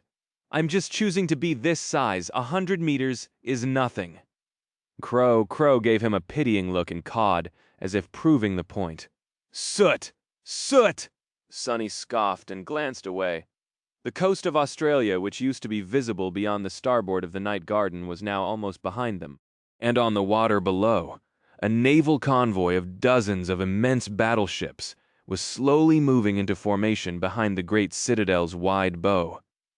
Well, the battleships had seemed immense when Sonny first saw them, all the way at the start of the chain of nightmares. Now hiding in the shadow cast by the hull of the night garden, the alloy behemoths looked like a flock of clumsy ducklings, following the mama duck. Sonny saw a few familiar figures as well. On one side of the convoy, a giant killer whale briefly breached the surface of the water, then dove into the depths again. On the other side, a gargantuan sea serpent cut the waves with the spikes of its long dorsal fin, while accelerating to catch up with the Titanic ship. Soon enough, the serpent disappeared, and a man climbed the series of rope ladders to the deck of the night garden, careful not to touch the surface of the hull. By the time Knave reached the deck, Jet was already waiting for him, having descended from the runic hall as a torrent of flowing mist. Someone else was waiting for the Saint of Night there as well, a teenage girl with hair that glistened with an indigo sheen in the warm sunlight. Dad, sensing the movement of their shadows. Sonny scratched the back of his head. "Who's the girl?" His eyes widened. "Wait, is that Knave's daughter?" "What? When did she become a teenager? I could have sworn that she was 5 just a few years ago." He glanced at Crow and coughed in embarrassment. "Well, I suppose that is how aging works? Wait, how old is Knave?" Raising a hand, he began counting on his fingers. When his fingers proved insufficient, he summoned a few shadow hands and continued counting on them. Goodness gracious, what a fossil! It was good that Jet could not hear him because according to his calculations, they were the same age. Sonny gave Crow a suspicious look. "You're not going to rat me out, are you?" Crow flapped its wings. Rat, whatever that was supposed to mean. Neve, who had been absent from the night garden to guard the refugee ships, gave his daughter a hug and patted her on the head. Then he turned to Jet. "In Gobe, everyone is accounted for, so we are ready to depart as soon as the details of the defensive formation are decided. The diviners have not sensed any powerful nightmare creatures moving along our chosen route either. I have the report with the exact numbers with me, so should we discuss it now? Oh, there is also a small issue with supplies." His daughter crossed her arms and pouted. "Dad!" Neve fell silent for a moment. "Or we can discuss it in an hour." Sonny sighed. "Alas, I don't have a cute daughter to help me slack off yet. Anyway, back to work." Crow let out a caw of affirmation. Closing his eyes, Sonny concentrated on exploring the night garden with his shadow sense. The little bird, meanwhile, grew bored with his company and went on a patrol across the highest horizontal beam of the main mast, waddling along its edge with an exceedingly serious look. Soon enough, the night garden began to move again, heading north. The battleships fell into formation behind it, and before too long, the coast of Australia disappeared from view. There was nothing but open water around them. The first time Sonny had crossed the ocean, it had been a nerve-wracking affair. The battleship felt like an alloy coffin, and he could not help but feel wary, knowing the only thing that separated him from the watery depths was a few layers of mundane metal. The naval convoy had been attacked by nightmare creatures countless times as well, once even coming closer to losing several ships. Now, Sonny felt much safer. So safe, in fact, that he did not see a reason to worry at all. Not only was he a sovereign, but he was also sailing on the night garden.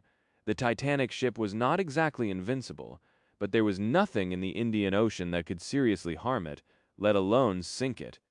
The storm sea, on the other hand. Let's hope that I find what I'm looking for before we return to the dream realm. Despite Sonny's hopes, however, he did not.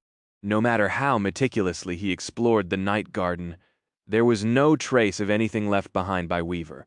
His blood did not react at all, and even his intuition remained silent. It was as if there was no clue anywhere on the ship at all, with each day that passed without producing a result. Sonny's mood turned more somber. Eventually, he had to admit something that he had been avoiding all along. "I think I will have to use that thing to locate Weaver's traces." Just thinking about it made him shiver. Chapter 2578, Forces of Nature. In the end, they reached the northern quadrant without much trouble. The voyage took less time and was much less eventful than any of the previous times Sonny had crossed the ocean. Most nightmare creatures seemed to be wary of the night garden and kept their distance, while those who did not were absorbed by the living hull of the Titanic ship. It was quite a chilling sight. The living wood was like quicksand, refusing to let go of anyone who touched its weathered surface. The abominations who recklessly tried to assault or scale it would get their limbs caught in its impenetrable bulwark, and then slowly pulled into the hull of the night garden, never to be seen again. They struggled desperately as the living wood absorbed them, but to no avail.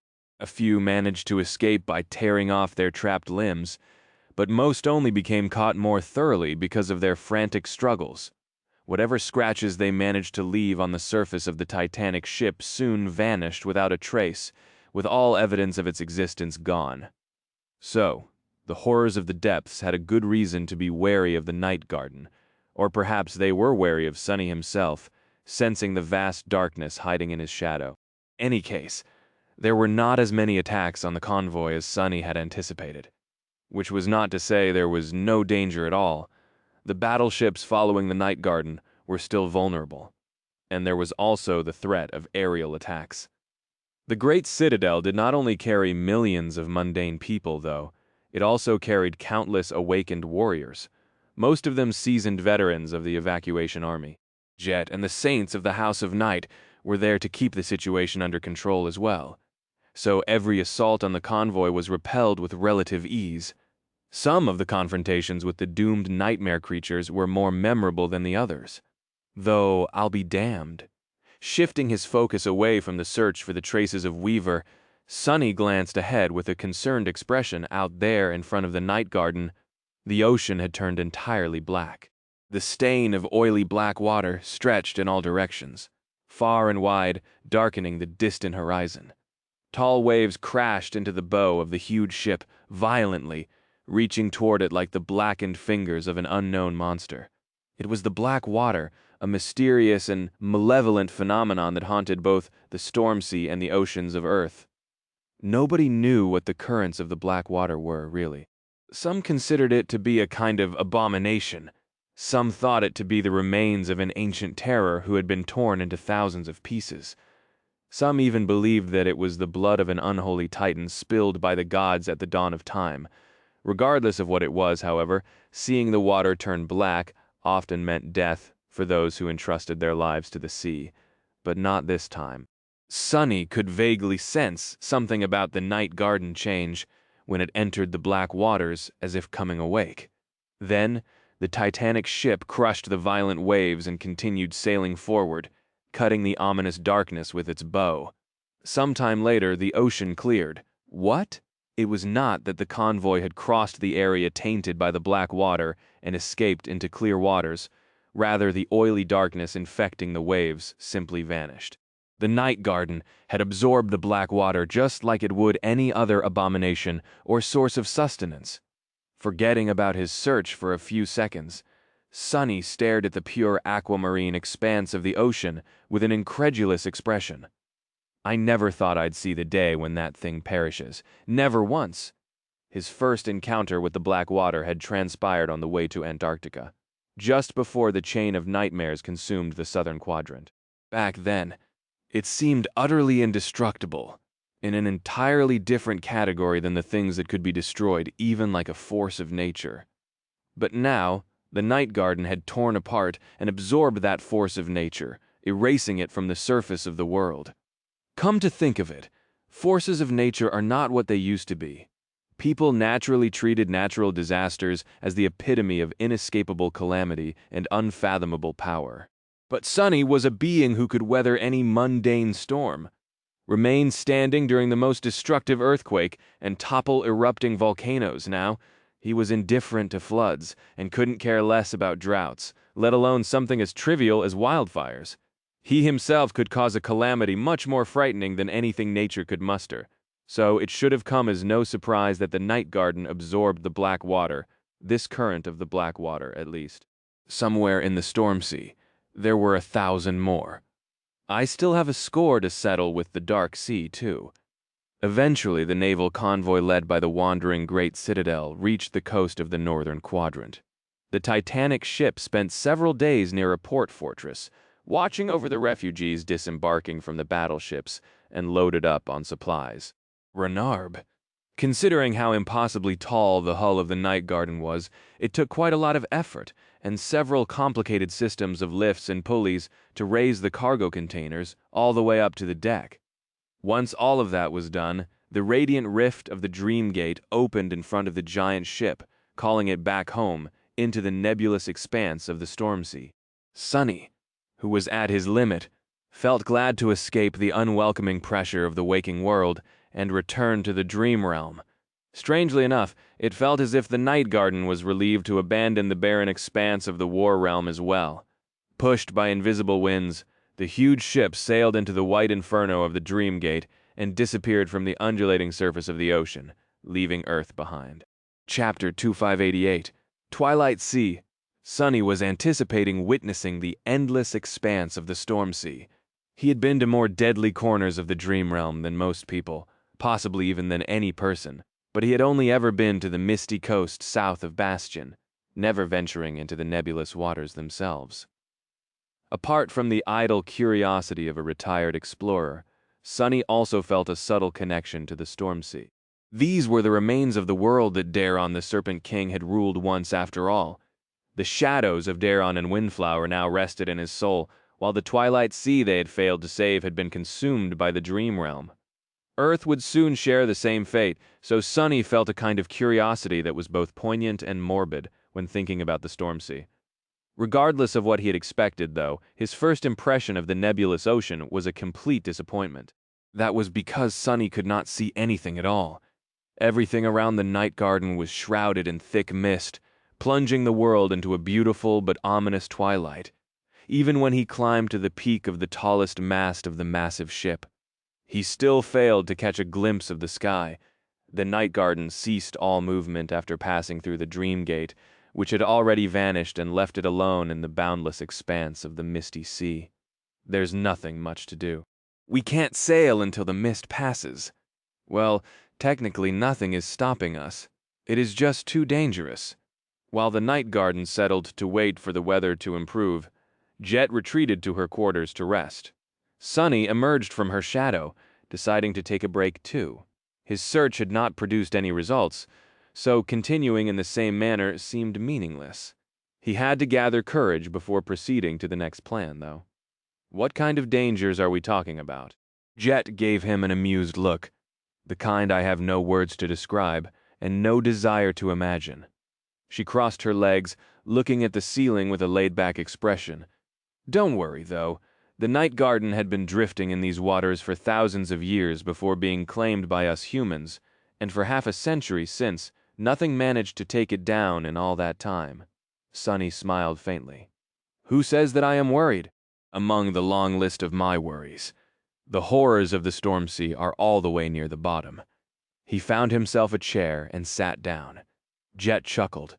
How's anonymity treating you, by the way? It must be hard for a lofty supreme to keep hiding in the shadows, unable to let his existence be known to anyone, instead of basking in the glory. She had contacted Nephis through Cassie to coordinate the opening of the Dream Gate. But really, Sunny could have sent the night garden to the dream realm himself. Only he couldn't, because his existence was supposed to be a secret. There was the King of Nothing now, too. The whole world was abuzz with the news of a new sovereign, the second sovereign, supposedly appearing out of nowhere and taking out the Skinwalker. That only made Sunny's situation seem more unfair. He smiled. It's treating me fine, actually. I'm used to it. After all, I've been hiding the fact of my existence from long before becoming supreme. As for the fame and glory I supposedly deserve, they were never something I chased. In fact, I spent most of my life avoiding them like a plague, to limited success. Jet remained silent for a while, then said in a contemplative tone, Yeah, I never thought I'd be where I am today either. I'm the only saint who comes from the outskirts, you know? The first and the last. There's not much left of the outskirts. By now, most people have already left for the dream realm. She chuckled quietly. Who knew that I'd outlive the outskirts? Well, outlive might be too strong a word. Anyway, just thinking about this stuff makes me feel old. The world was changing swiftly around them, so rapidly, in fact, that sometimes it was difficult to recognize it when taking a glance. Sunny did not say anything at first, looking at her silently. Then, he smiled. Who says you're the only one? I'm from the outskirts, too.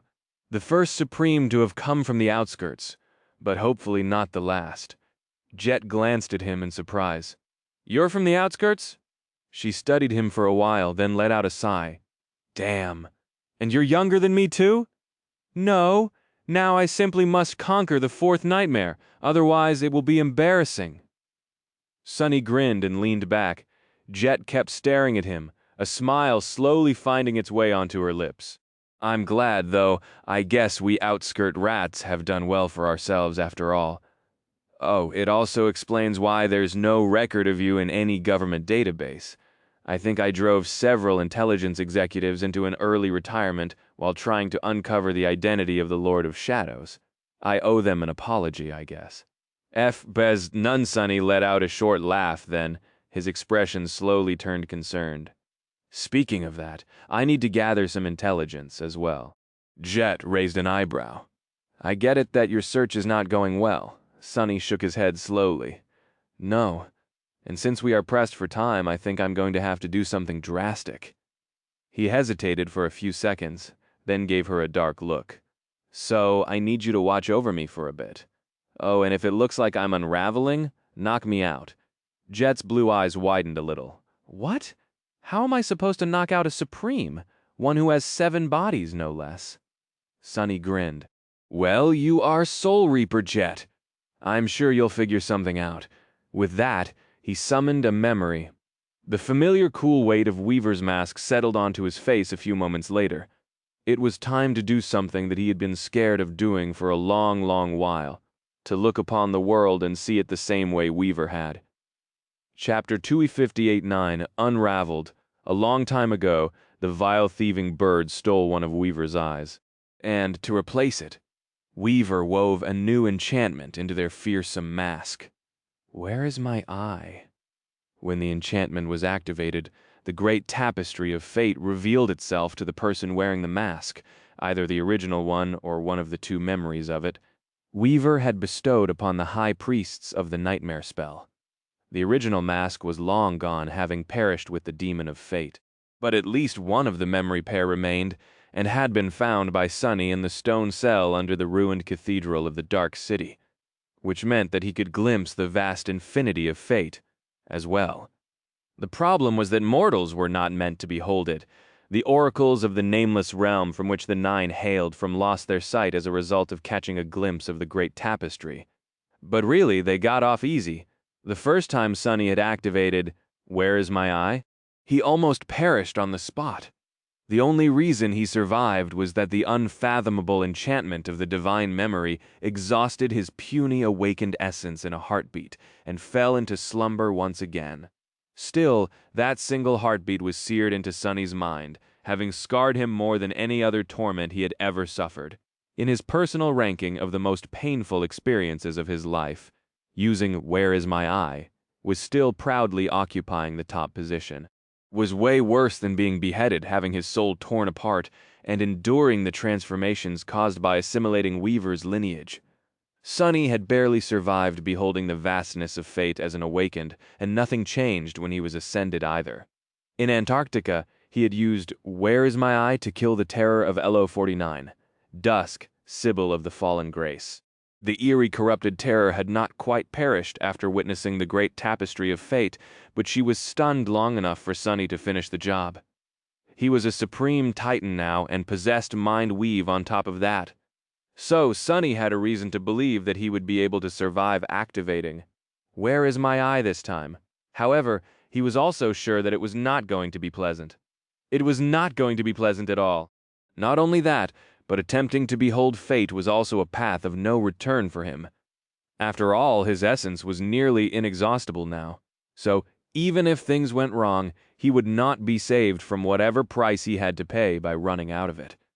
That was why Sonny had been postponing this particular experiment for so long.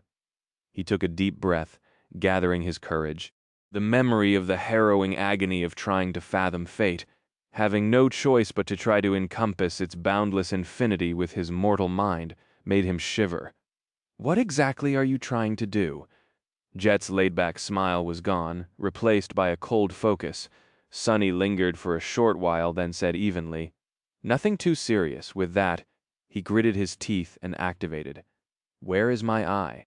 Although countless years had passed since the time he witnessed the strings of fate for the first time, he still remembered the sight perfectly. In fact, he could not forget it, even if he wanted to, as if every thread and knot of the great tapestry was branded onto his mind.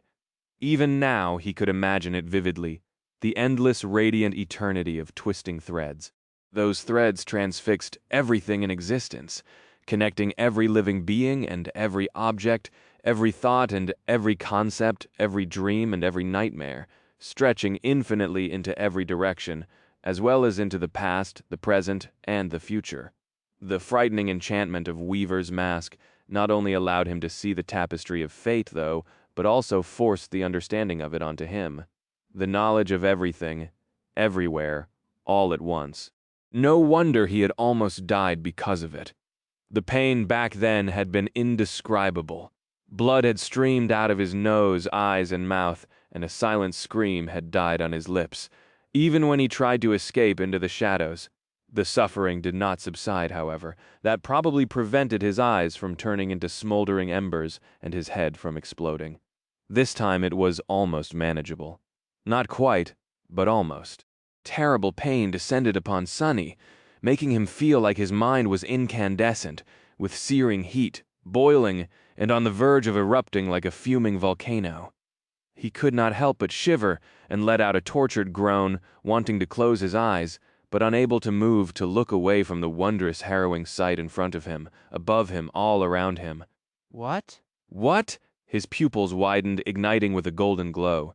Sonny was stunned, because the great tapestry of fate did not look like the radiant and awesome image from his memories at all. Instead, it was torn and ravaged, the infinity of its splendor having been mangled and mutilated, thrown into disarray. The strings of fate were all cut and tangled, swaying aimlessly on ghostly winds. Abbe, it was complete and utter, ineffable chaos. Some of the great tapestry of the past remained as it had been, untouched by the slaughter. However, the present was utterly in shambles, and the future, did not exist anymore. How can this be? The shock Sonny experienced was so profound that he even forgot about the awful pain consuming him. How could fate, the most immutable thing in existence, have changed? How could there be no future? He drew in a shaky breath, searching for the cause of all this chaos, the single knot on the tapestry of fate that had caused all this devastation. However, I don't really have to guess, do I? Because the cause was pretty obvious. It was him. It was Sonny, his desire to be free of the chains that bound him, and the act of defiance against fate that he and Cassie had perpetrated. Chapter 2590. Havoc. Sonny had been fated, and Cassie had been able to know the future. Sonny had wanted to be free, and Cassie had wanted to change fate, so she gave him a choice, and by making that choice, Sonny became a weapon against fate. He became fateless. However, even knowing all that, Sonny had never expected that their act of defiance would be so effective. Gods, we were mere masters back then. How could two masters have damaged the great tapestry of fate so thoroughly? After all, neither the gods nor the daemons had managed to escape their fate. How? Sonny reeled, unable to comprehend what he was seeing. But then, slowly, a hint of understanding formed in his rattled mind. Maybe it was precisely because Sonny had been a mere ascended that he managed to achieve something that the gods and the daemons, even Weaver, had failed to achieve. He exhaled slowly, regarding the breathtaking sight of broken strings of fate. Countless unlikely things had to have happened for him to be cut from their great tapestry. Some of it had been arranged by Weaver, some had resulted from Cassie's meticulous manipulation, and some had been the result of his own efforts. The vile, thieving bird, an inconceivable being whom both the gods and the creatures of the void had hated, but were unable to eradicate, played its part as well. There were several steps one needed to take to vandalize the great tapestry of fate. First, someone had to be torn from its fabric, becoming fateless. That alone was already almost impossible to achieve, but not entirely impossible. The vile, thieving bird could steal someone's fate after all, and if it could, then Weaver, the demon of fate, could have probably managed something similar as well. Second, the being vanquished from fate had to be someone significant enough for their absence to affect the entire vast tapestry. They had to be someone whose actions echoed across all of existence, reaching its every distant corner, and whose fate was therefore innately intertwined with the fates of everyone and everything. Lastly, that being had to be weak enough for their fate to be taken away from them. And there lay the paradox.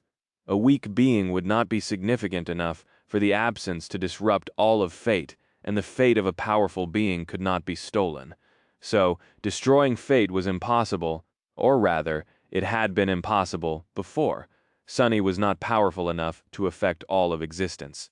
While he had done quite well for himself by modern standards, climbing to the throne of supremacy, the great figures of ancient times easily dwarfed him.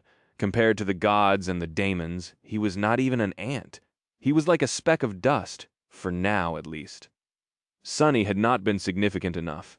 However, he had been fated. The strings of fate, a staggering amount of them, had been wrapped around him tightly. His life had been a nexus on the tapestry of fate, and once that nexus was cut, numerous the rest would have come undone. However, that by itself would not have been enough either. After all, he knew that there had been other fated individuals before him, like the Nine. His personal influence, while widespread, was not that great, but influence was a relative thing. If Sonny had lived during the end of the Golden Age, and the horrors of the Doom War, With all the giants moving in the darkness around him, his influence on the world would have been limited. What change could Sunny have effected when the gods and the demons were there, deciding the fate of existence according to their whims? 1,000 of his actions, or lack thereof, would not have accounted for 1,000th of a single feat performed by any of the great deities. But all of them were gone now. The gods were dead, and the demons had fallen. In the vacuum left by their passing, at the end of times, with only a single human realm left standing in the sea of corruption, Sunny, as one of the few supremes of the Age of Nightmare spell and poised to become a spirit, had a profound influence. There was simply no one greater than him, and therefore his actions echoed across all of existence. The impact of his choices was universal. Sunny was both significant enough to affect everything now that there was no one more powerful, and weak enough for his fate to be stolen. So what would happen if someone like him was suddenly torn from the fabric of fate? The great tapestry of fate would unravel. Since the choices Sunny made influence everything, it would unravel utterly and completely, losing the support of a nexus, an anchor, perhaps. The strings of fate would come undone, causing every other string that touched them to lose purchase too. The chain reaction would result in a cascade failure, causing unimaginable damage and havoc. He was a single variable that broke the system, introducing chaos to a predetermined flow of events. AOV faced with the inconceivable chaos of unraveling fate, Sunny completely forgot the reason he had activated. Where is my eye, to begin with? There's more to it as well, isn't there? The future was uncertain and insubstantial, brimming with an infinite number of possibilities, both hopeful and harrowing, more sorrowful and vile than anything he could ever imagine. No wonder the oracles and diviners had lost their ability to predict it. The damage had already been done, and fate had already come undone. Now, even if Sunny regained his own, the consequences of his absence would remain. Once torn, the great tapestry could not be mended. How's that? For significance.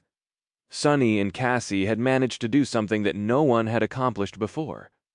They had changed fate, or at least created the possibility of fate having been changed in the end.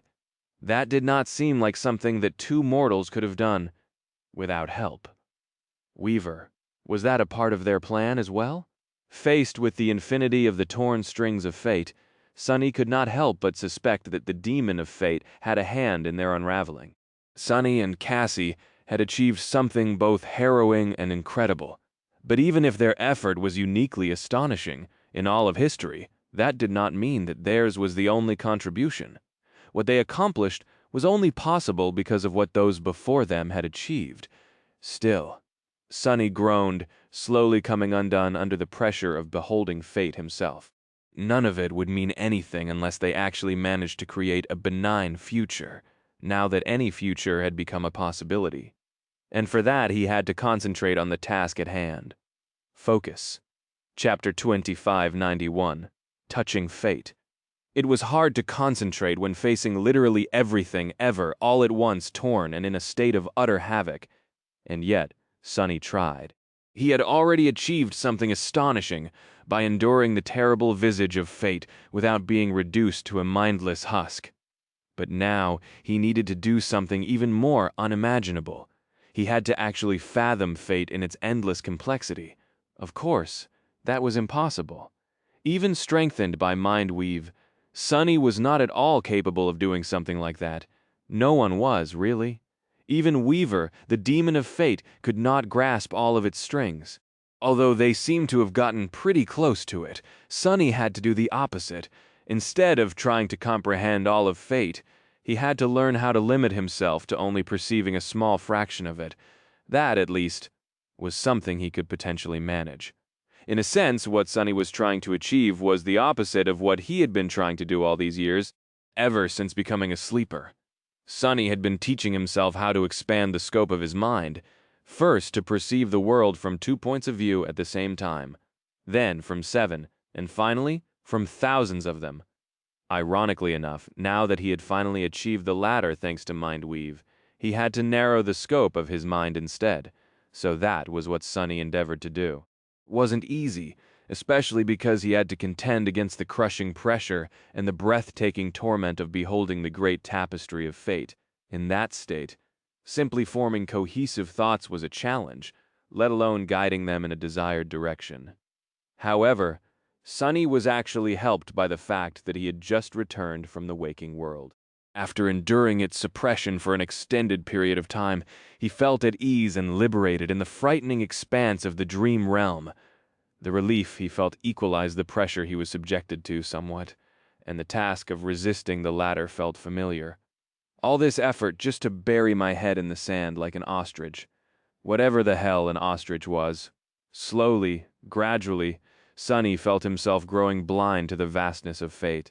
The daunting visage of the great tapestry was still there, all around him, but it was as if Sonny had developed tunnel vision. The confines of his perception were broad at first, then grew narrow. Eventually he managed to limit the scope of his vision to only those strings of fate that pierced the night garden. But even that was too much. So he focused and made himself blind to more of them, to the fates of millions of mundane people aboard the Titanic ship, of the awakened warriors, of the nightmare creatures whose fates ended when they touched the living bulwark of the giant ship's hull.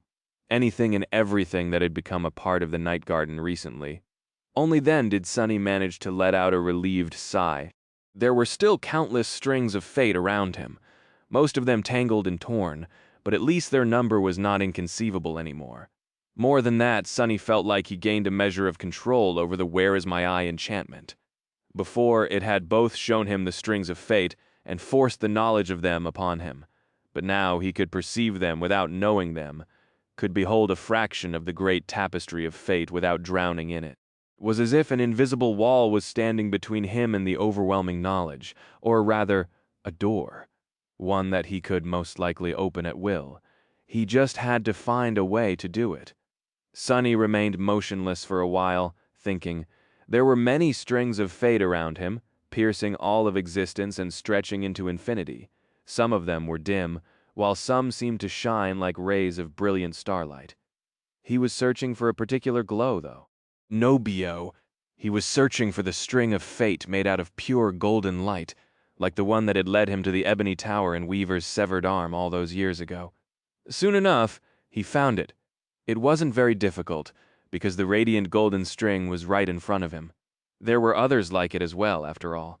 The golden hue must have signified a connection to divine beings, and the night garden was a mythical vessel, but he felt especially drawn to this one. Now, I just need to follow that string to the hidden spot where Weaver had left their lineage. But he couldn't. That was because the golden string did not seem to lead anywhere in particular. Instead of stretching to a certain area on the gigantic ship, it simply pieced its hull, as if connected to the night garden itself. Sonny frowned behind Weaver's mask. What is that supposed to mean? He hesitated for a while, and then did something he had never considered doing before. Following an impulse, he reached forward and grasped the string of fate in his hand.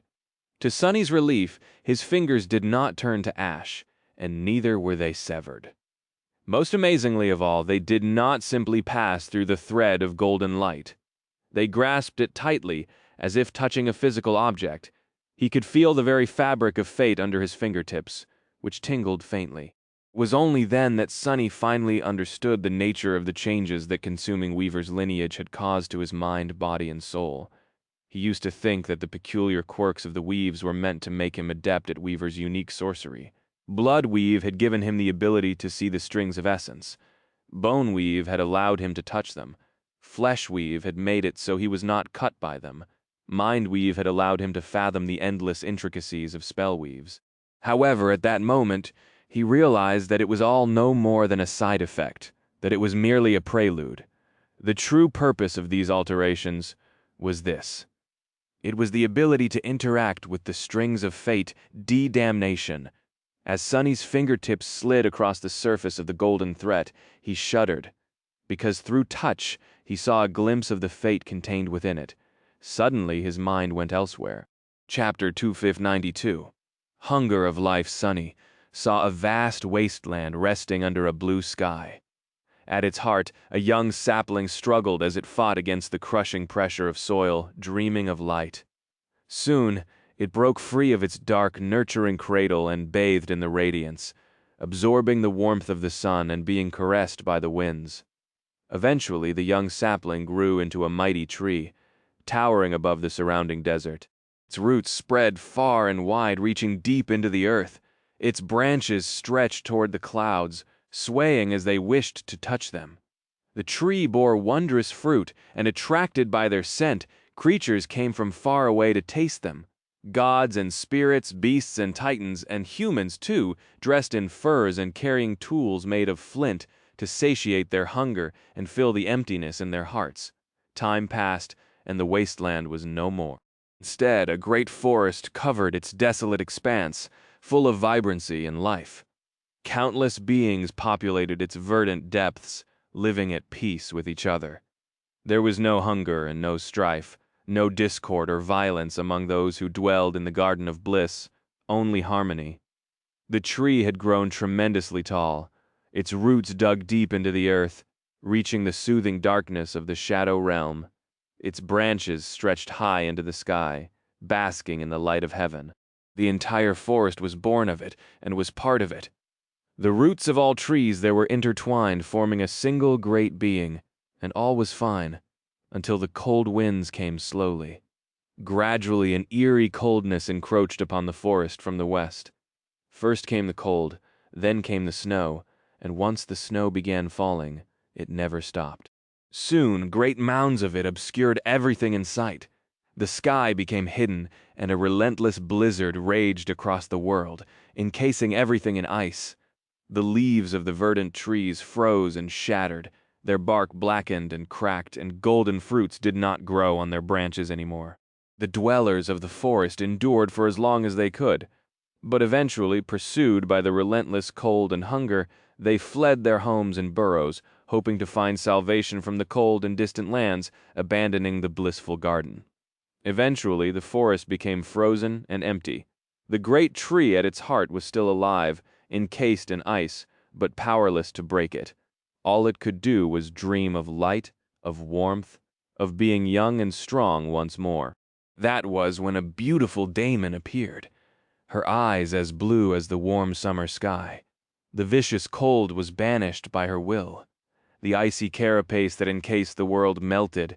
The long age of snow and hunger the eerie cold had caused came to an end, and soon new saplings rose from the nurturing soil, brimming with green leaves, dreams of sunlight and life. Having been given the gift of repose by the beautiful daemon, the forest was restored and reborn. The great tree was rejuvenated. Since then, winter came every year, but it was followed by spring every year as well. Life continued.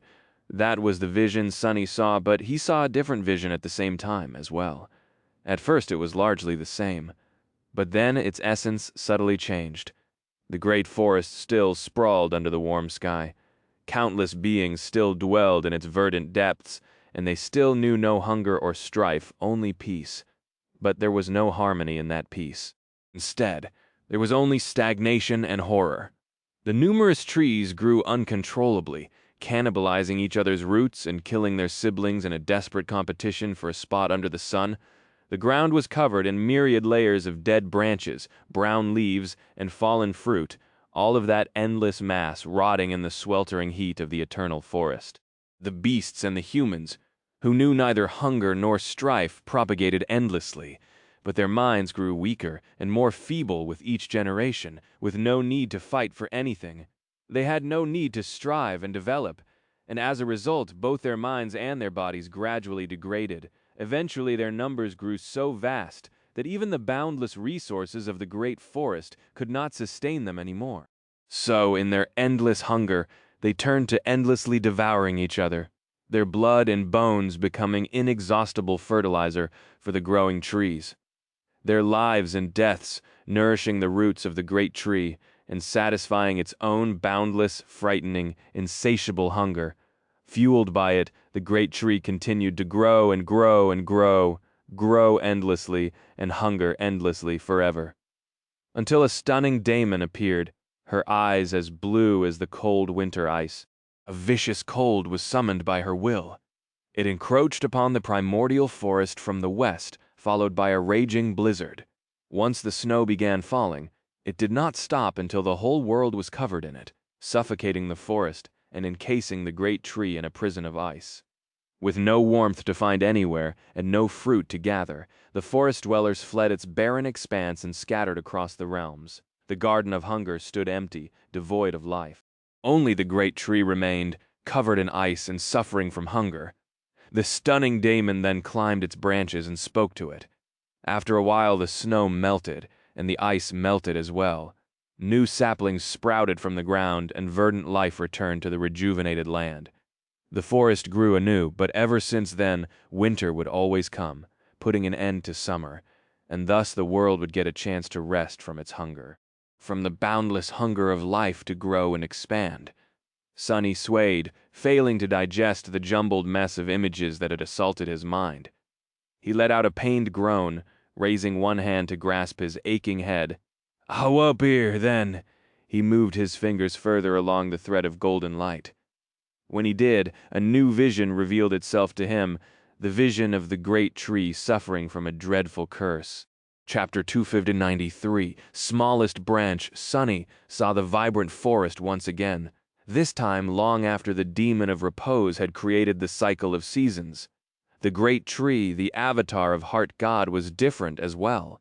Instead of hungering for exponential growth, it stood like a pillar that supported both heaven and earth, immutable and stable in its towering glory. The branches of the tree were like a world in and of itself, with human cities built on their weathered surface. The people did not wear furs or use flint weapons anymore, having mastered much more sophisticated tools and developed an elaborate culture, which hinted that he was not seeing the dawn of times anymore. This had to be the age of heroes, the era of mortal champions fighting against the corrupted creatures for dominance over the world. That struggle was happening somewhere far away, though, in the mortal realms. The void could not exert its influence in the heart realm, and therefore there could be no corruption in the sacred forest, which was why it was so startling to see the world tree falling sick. A virulent rot spread through its trunk and its branches, turning vast blotches of the weathered bark dark. The golden sap had turned into torrents of abhorrent black pus, flowing from the rotting valleys and raining down on the distant ground. The golden fruits were devoured by immense maggots, and human champions banded into armies to resist the horrors born of them. The eternal leaves withered and fell, carried away by the wind. No matter how fiercely the humans resisted, the vile rot continued to spread, slowly devouring more and more of the tree over the course of countless generations. The great tree itself tried to battle its sickness as well, but the insidious disease continued to consume it from within, gradually spreading toward its roots. The great tree was a pillar of existence, holding up the heavens and supporting the earth, and that pillar was slowly crumbling. Sonny was terrified by the visage of the dying vessel of a god. It seemed unthinkable that an avatar of Heart God could have come that close to dying, long before being burned and toppled during the Doom War. Gods were great and ineffable. After all, they were supposed to be all but invulnerable, if not for the absolute law of imperfection they themselves had created. But perhaps the avatars of the gods were less so in any case. Sonny felt a dark sense of curiosity while watching the world tree rot. He was trying to understand what the sickness ravaging it was. The spreading rot looked like corruption, what he imagined corruption would look like if manifested as a physical force, but it was not. Instead, the vile disease was a living being, an unholy terror, a malevolent remnant of the age of chaos, or maybe an insidious curse uttered by a void creature whom the gods had slain. Not all of the chaos creatures had been sealed with the void, after all. Just like one of the gods ended up being trapped behind the seal, some of them had escaped it. The being whose death gave birth to the hollow mountains, for example, and whose blood became the source of true darkness. The gods had battled the remnant creatures of the void at the dawn of the Age of Gods, aided by the daemons, and scars left behind by those primordial battles could still be found across the dream realm. The corrupted came later, but some of them grew just as powerful. Enough, so it seemed, that even an avatar of one of the gods could not resist this particular unholy terror without help, and help it did receive. Answering Heart God's call, the demon of repose returned to the sacred forest once again. Ariel, The demon of dread had defeated an unholy titan in combat once. But his sister did not battle the curse consuming the world tree, rather, she helped the great tree plunge into a state of endless rejuvenation, so that it could consume the disease devouring it instead.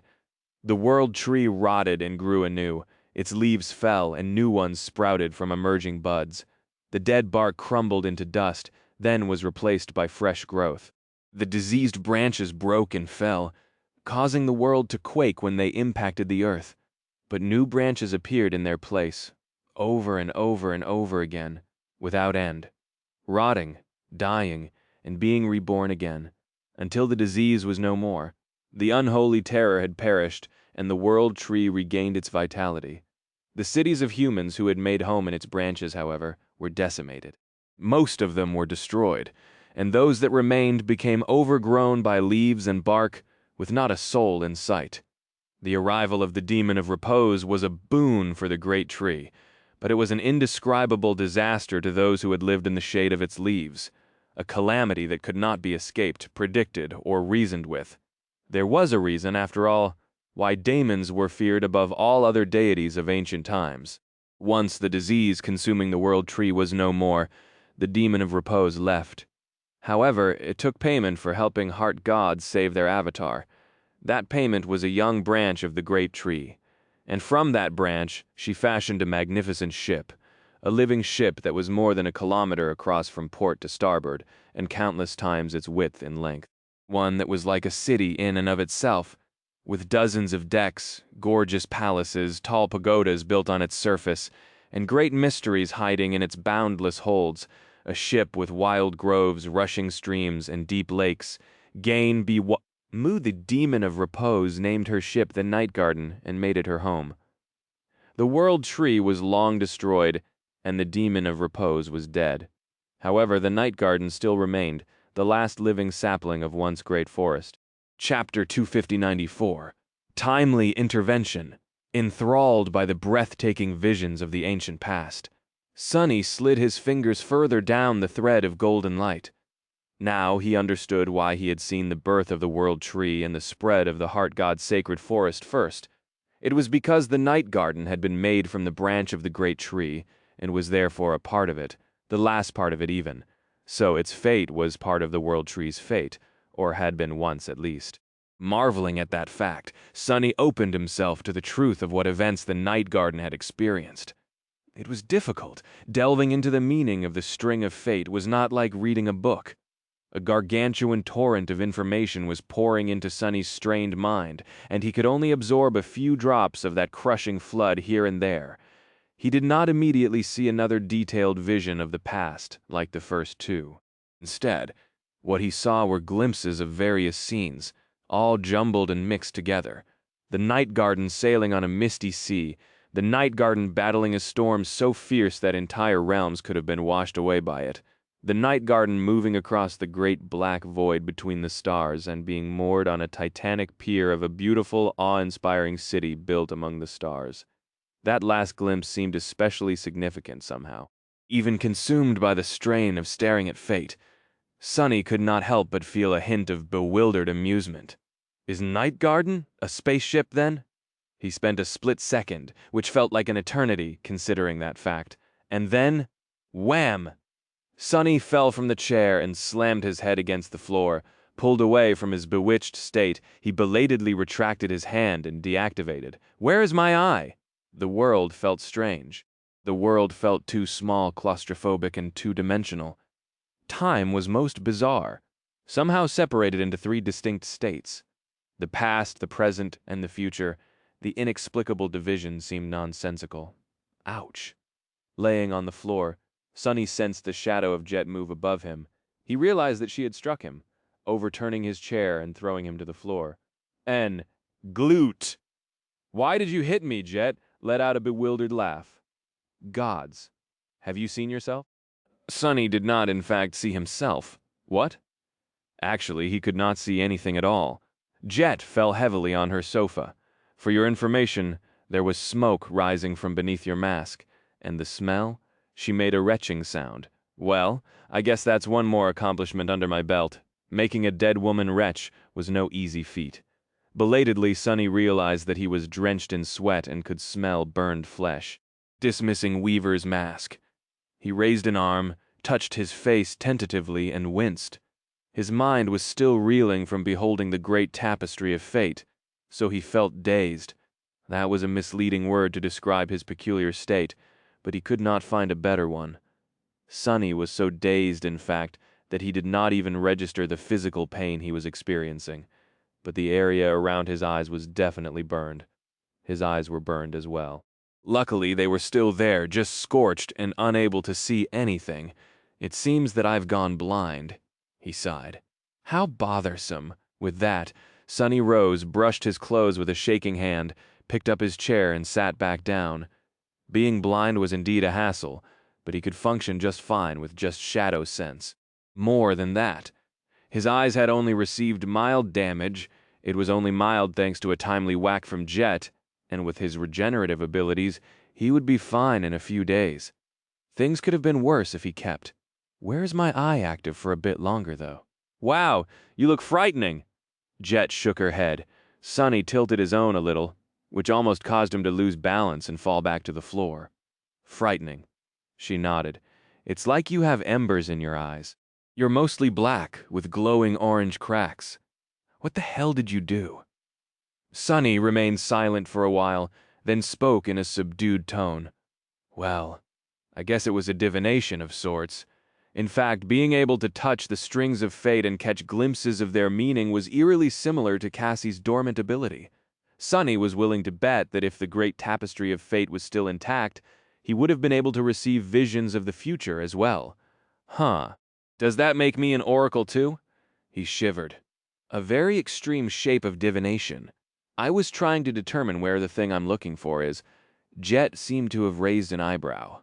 Sonny was not sure, since he could only feel the motions of her shadow, and shadow, sadly, did not have eyebrows. "And did you?" Sonny scratched the back of his head. "Sort of. I saw a thread, but that thread did not lead me to any particular area of the ship. Instead, it just sort of disappeared into the ship. And if pointing to it as a whole, or perhaps inside of it?" Jet hesitated for a while. "You don't think that you'll have to be absorbed into the hull to find it, do you?"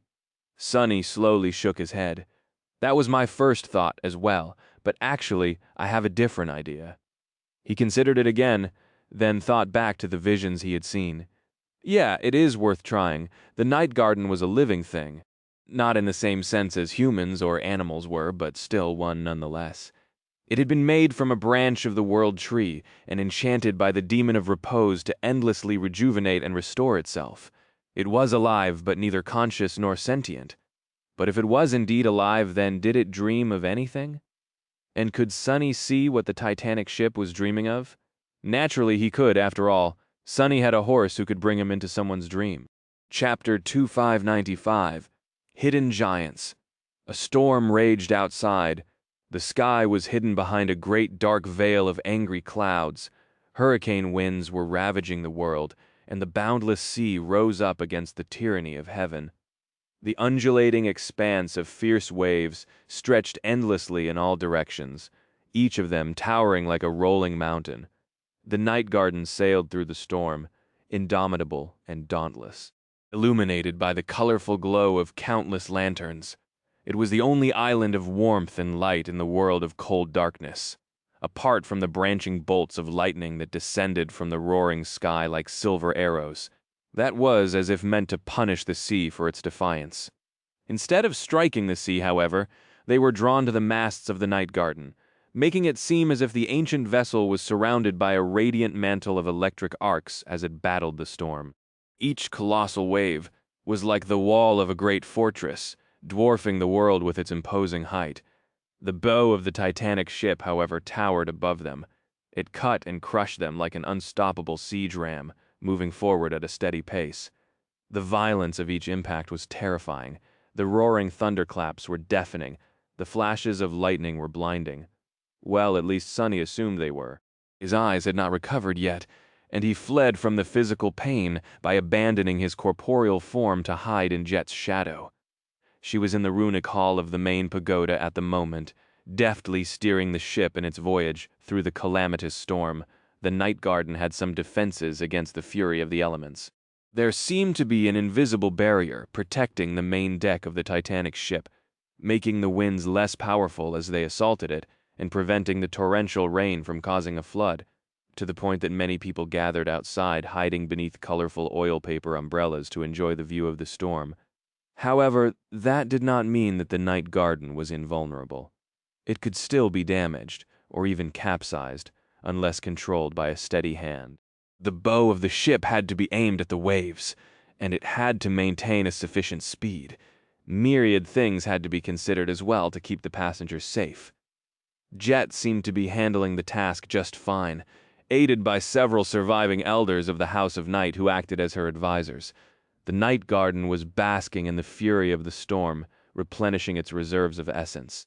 Sonny could not see the stunning battle between the Titanic ship and the cataclysmic storm, but he could still sense its profundity. To him, it was a storm of shadows, vast and as deep as the sea.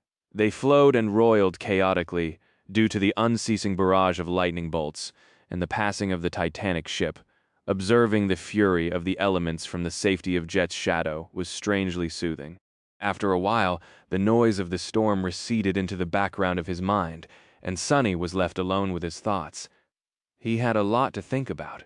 Nightmare was ready to take him into the dreams of the night garden, but Sonny did not want to venture into unknown territory before recovering his eyesight. So until then, there was nothing for him to do except think. Beholding the great tapestry of fate had left a profound impression on him, even if it left him temporarily crippled. The damage to his eyes could have been worse, but it was not insignificant either. Sonny would remain weakened for a few days, and there were the invisible wounds to consider too. Even now, his mental state was a bit strange. It was as if his mind had received a powerful shock, and was still a little numb as a result. Who knew what would happen to it if he peered into the fate often and for prolonged periods of time? Come to think of it, exploring the strings of fate was even more dangerous than Sonny thought. This time he had seen the past of the night garden, which, unexpectedly, was intertwined with the past of the world tree, an avatar of Heart God. He had seen the birth of the sacred forest and some of its long history, culminating in the creation of the Titanic ship by the demon of repose. But he could have just as easily stumbled onto visions of something that he was not meant to see. What would have happened to Sonny if he caught a glimpse of Heart God battling the creatures of the void? What if he heard their profane names spoken aloud and was exposed to the forbidden knowledge of the void? Hidden in the shadows, Sonny trembled. The strings of fate stretched far into the past, to the very dawn of time, and even beyond it, to the age of chaos. Rones, that bygone era was a terrifying place, though. It was a time when man-eating giants struggled in the darkness. That darkness was the only mercy offered to mortal men. If it was stripped, and they beheld the hidden faces of the giants, the terror of the truth would drive them mad and haunt them till the end of days. So Sonny could not peer into the past recklessly. Goodness, I really am an oracle now. He let out a mental chuckle. Still, it was a gift he could not refuse. The future was destroyed, but the ability to learn the secrets of the past alone was too important a boon. After all, knowledge was the origin of power, and even if there was a price to be paid for acquiring it, Sonny was ready to pay it, because eventually he was bound to delve into the darkness and face the man-eating giants personally. The ability to interact with the strings of fate had to become one of the tools in his arsenal. He just had to treat them with utmost caution, never reaching out to touch them recklessly. The strings of fate. Sonny remembered the sensation of the golden thread under his fingertips. Back then, he had only slid his fingers along its length. But could he do something else, too? Chapter 2596. Weight of Fate. Although it seemed too mystical to be true, Sonny knew that the answer to that question was a resounding yes. After all, Sun God had twisted the fates of the Chain Lords in on themselves to make Noctis, Solvane, Severax, and the rest immortal. Weaver, meanwhile, had woven the strings of fate to create the nightmare spell. So, Sonny, the inheritor of Weaver's lineage, could weave the strings of fate as well. In theory. In practice, he had sensed something when touching the thread of golden light. It had felt like a physical object in his grasp, but it had also felt absolutely immovable. Not inherently so, but simply because it weighed as much as the world itself did. Moving that single string of fate, for him, was no different from an ant attempting to move a mountain with its feeble limbs. That is probably something only a divine being can do. Even then, not just any divine being, and among those great beings that could twist the strings of fate, none had been able to escape it, in the end, so the measure of their influence must have been limited. I feel like this is something I'm not qualified to understand yet, let alone perform. In the future, though, the future did not exist anymore, so anything was possible.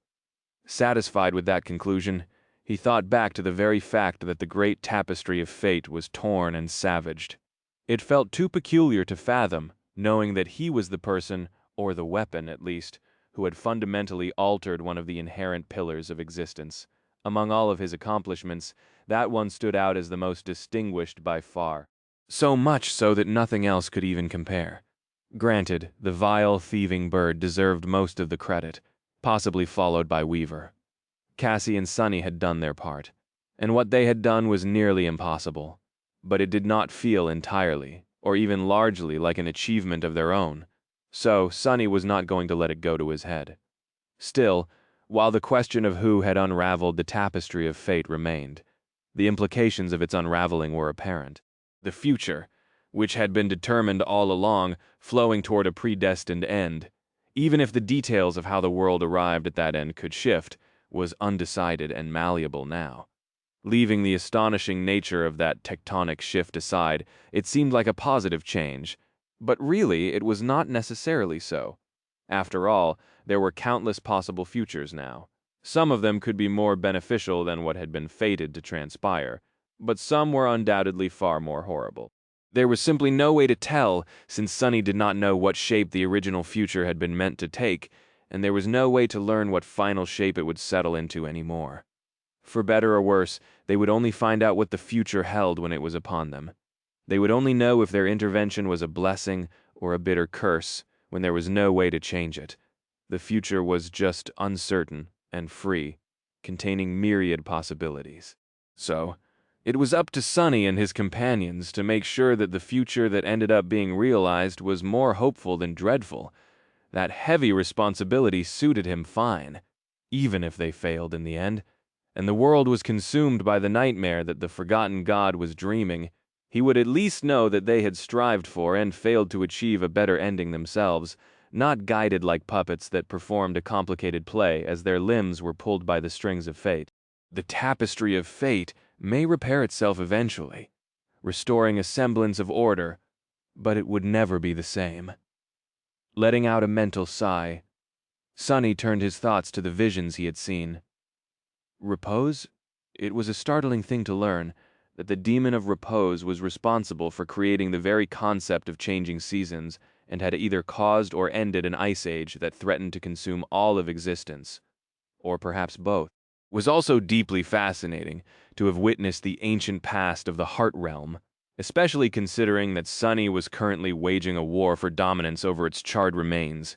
The burned forest had been the sacred forest once, and the unfathomably large stump at its center had been the world tree, the avatar of Heart God. Heart God, the god of souls, emotions, memory, growth, and hunger. That deity was the most nebulous and elusive of the 6 great gods. So Sunny had rarely stumbled upon traces of Heart God before. There was Adre of the Chain Lords and the desecrated grove, from where the sapling of the sacred tree empowering the Chainbreaker came. There was the tree to which Yuris and Azarax had been nailed for thousands of years, and which had prevented them from forgetting themselves like the rest of the deathless prisoners of the Nightmare Desert. There was the burned forest, Rillerbu. There was the Soul Devourer as well, which, as Sunny suspected now, was a sacred tree that had grown in the wake of the Doom War and succumbed to corruption. It was interesting to note, however, that the World Tree had been similar to the Soul Devourer in numerous ways, had attracted numerous beings with the sweet scent of its fruit, after all, and numerous of those beings remained in the Heart Realm forever, helping the great tree grow and its offspring form the sacred forest.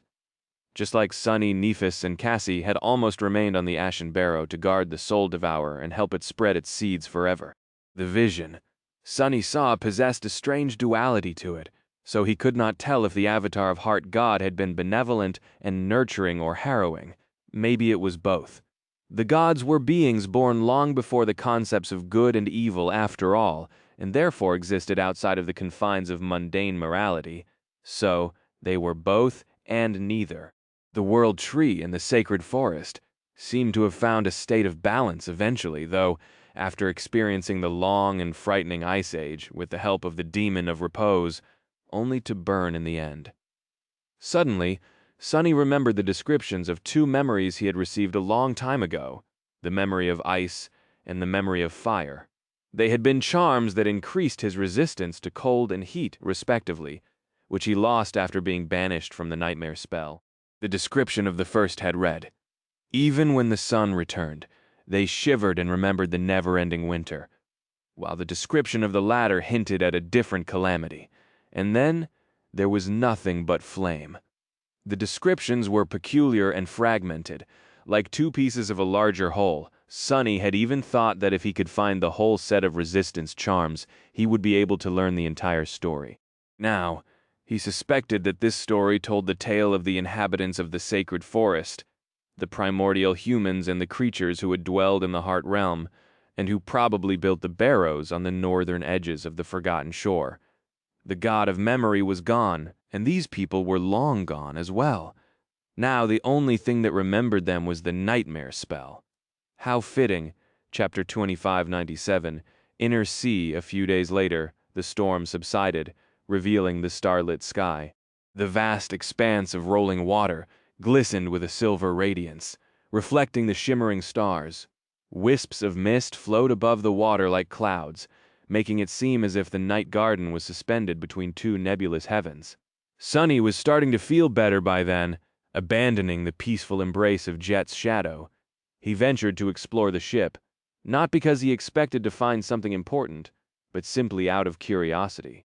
Avoiding the gazes of people living on the night garden, he moved stealthily here and there, eventually making his way to the lowest part of the living vessel. Quite ironic. There was a small sea hidden at the bottom of the night garden. Well, more of a lake, really. A vast reservoir spanned the entire length of the gigantic ship, filled with water. There was a shore of pristine white dunes as well. Enchanted lanterns were scattered across the ceiling of the reservoir, shining upon the black water like stars. It was a perfect microcosm of the restless sea outside. Kneeling on the white sand, Sunny brought a handful of it to his face and licked it. A strange expression appeared on his face. Soft steps resounded from the darkness behind him, and Jet appeared on the silent shore, stretching as she raised a hand to hide a yawn. Storm was a test of endurance for the captain of the night garden, so she had not had an opportunity to rest even for a minute until the storm subsided. Noticing his confused expression, she nodded. "Yes, it's salt." Jet walked over to the water and splashed some on her face. The hull of the night garden absorbs salt water from the sea, purifies it, and then desalinates it. Once all contaminants are absorbed, the fresh water and the salt are stored separately in this reservoir. "Where did you think people aboard the ship got water from?" Sunny scratched his head. "I haven't really thought about it." "That's quite convenient." Jet nodded. "If not for that function, sustaining a large population here would have been a logistical nightmare. As it stands, though, we are almost self-sufficient. We even supply salt to other cities in the Dream Realm, so everyone on the coast is happy to see the night garden appear on the horizon. Salt was the lifeblood of civilization, after all." Sunny glanced around with a thoughtful expression. "Does it happen automatically, or do you control the water intake from the runic hall?" Jet shrugged. "The night garden handles it on its own, but I imagine I could take direct control and do it manually if I wanted to. That is how it works with most of its other functions." "Why?" Sunny looked up, studied the distant ceiling for a while, and then shook his head.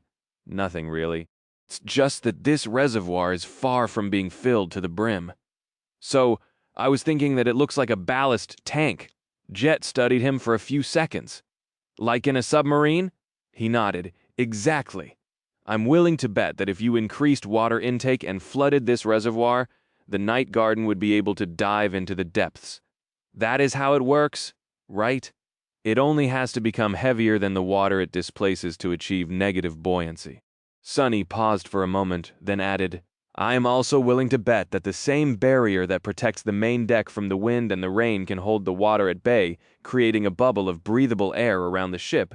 Oh, I don't have proof for any of that, of course. But it feels like something the night garden would be able to do. Jet gave him a suspicious look. Why are you thinking about sinking my ship, though? Sonny chuckled. No reason. I'm just bored and curious. Jet sighed. Well, you might be right. Honestly, I feel like we haven't discovered everything that the night garden can do yet. By far, or at least what it could do. It might not look like it from the outside, but this ship is actually heavily damaged and in a state of disrepair. It has been from the very day the Nightwalker conquered it, after thousands of years of neglect, and none of us is powerful enough or knows enough to fix it. Or she glanced at the vast expanse of dark water. The rest can't tell, but as its captain, I feel it every time I step into the runic circle, how tired and worn down countless of its parts are. Jet lingered for a moment, then smiled. In any case, I am not planning to send the night garden into the depths. I spent several months as a sea nomad in my third nightmare, living on the back of an aquatic monster with no land anywhere in sight. In my experience, all things that come from the depths tend to try to eat you. So thanks, but no thanks. Sonny gave her a funny look. Hey, I think we have the same experience, actually. I hate water. The only thing worse than water is deep water, I'd say. Jet raised an eyebrow. Then what are you doing in the middle of the storm sea? Sonny smiled. Well, it's because my greed tramples my fear every damn time. Turning away from the dark expanse of fresh water, Sonny looked at Jet. His vision had improved enough to actually discern her features, which was a good sign, so he figured that there was no sense in postponing what he wanted to do anymore. Anyway, I'm going to explore what the night garden is dreaming about. Care to join me? Jet remained silent for a while, then shrugged. It's my ship. Of course I'm going to join you. Sonny nodded. Let's go then. As he said that, Nightmare silently rose from the shadows and stared at Jet with his frightening crimson eyes. She stared back, wisps of mist drifting around her. Sonny, your horse is looking at me funny. Fastening the overpriced saddle, he smiled. He's just happy to see you, right, Nightmare? Nightmare snorted, revealing his steel wolf-like fangs for a moment. Jet cleared her throat. Yeah, I don't think this is it. Jumping into the saddle, Sonny looked down at her and offered her his hand. Climb up, don't worry, he doesn't bite. I mean, he does, but only when he wants to kill someone, so relax. Giving him a dark look, Jet took his hand and climbed to sit behind him. Why do you have a transcendent terror as a horse, even? Sonny grinned. Well, if you must know, it's because I endured myriad excruciating deaths in a maze of nightmares, broke free through sheer stubbornness, and then killed him viciously. So this terror is my horse now. Hold on tight. As Jet wrapped her arms around his waist, Sonny sent Nightmare forward and commanded him to use the Dreamwalker. A tribute, the next moment they disappeared from the shore of the dark lake. Chapter 2598, Dreams of the Night Garden. In the night garden's dream, it was a tree. Towering tree that stood upon the surface of a calm sea, bathing in starlight and caressed by warm winds. Millions of leaves rustled on its branches peacefully, echoing the distant murmur of the gentle waves. Far away, storm clouds were gathering with the promise of a cleansing rain. Nightmare appeared on a wide branch of the Titanic tree, surrounded by shadows. Sonny glanced around and remained silent for a while. An odd expression appeared on his face. Well, that is, odd. Jet, who seemed quite uncomfortable atop a horse, let go of his waist and jumped down. Touching the weathered bark of the enormous branch briefly, she looked up and asked, in an incredulous tone, What? Traveling to the dream of an ancient living ship? Sonny shook his head. No? That's perfectly normal.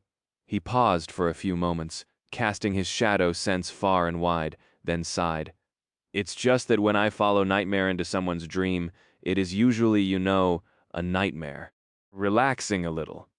Sonny dismounted and patted his tenebrous steed on the shoulder, full of horrors, peril, and nightmarish things. It's very rarely that I encounter a dream that is so peaceful. The dream of the night garden was indeed tranquil, considering what the ancient vessel had lived through and witnessed. Sonny was fully prepared to face unimaginable horrors, hideous depth dwellers, devastating calamities, and perhaps even an angry god or two. But instead, there was nothing but a stunning night sky and a calm sea. No horrors were hiding beneath the waves, and nothing too monstrous to describe was watching them from above with alien eyes. He hesitated for a little while, studying the towering tree they were standing upon. It was far taller than the Soul Devourer had been in its last moments, but nowhere near as colossal as the World Tree. If he had to compare it to anything, it would be the giant tree growing at the center of Ariel's game. Still, it was interesting to see that the night garden saw itself as a tree, at least in its dreams. A thriving tree at that. There were some parts of it that seemed diseased, with gray bark and rotting branches. But largely, the night garden seemed to be full of vibrancy and life. The branches were brimming with young buds, ready to sprout new leaves and flowers. Here and there, succulent fruits could be seen bathing in the starlight.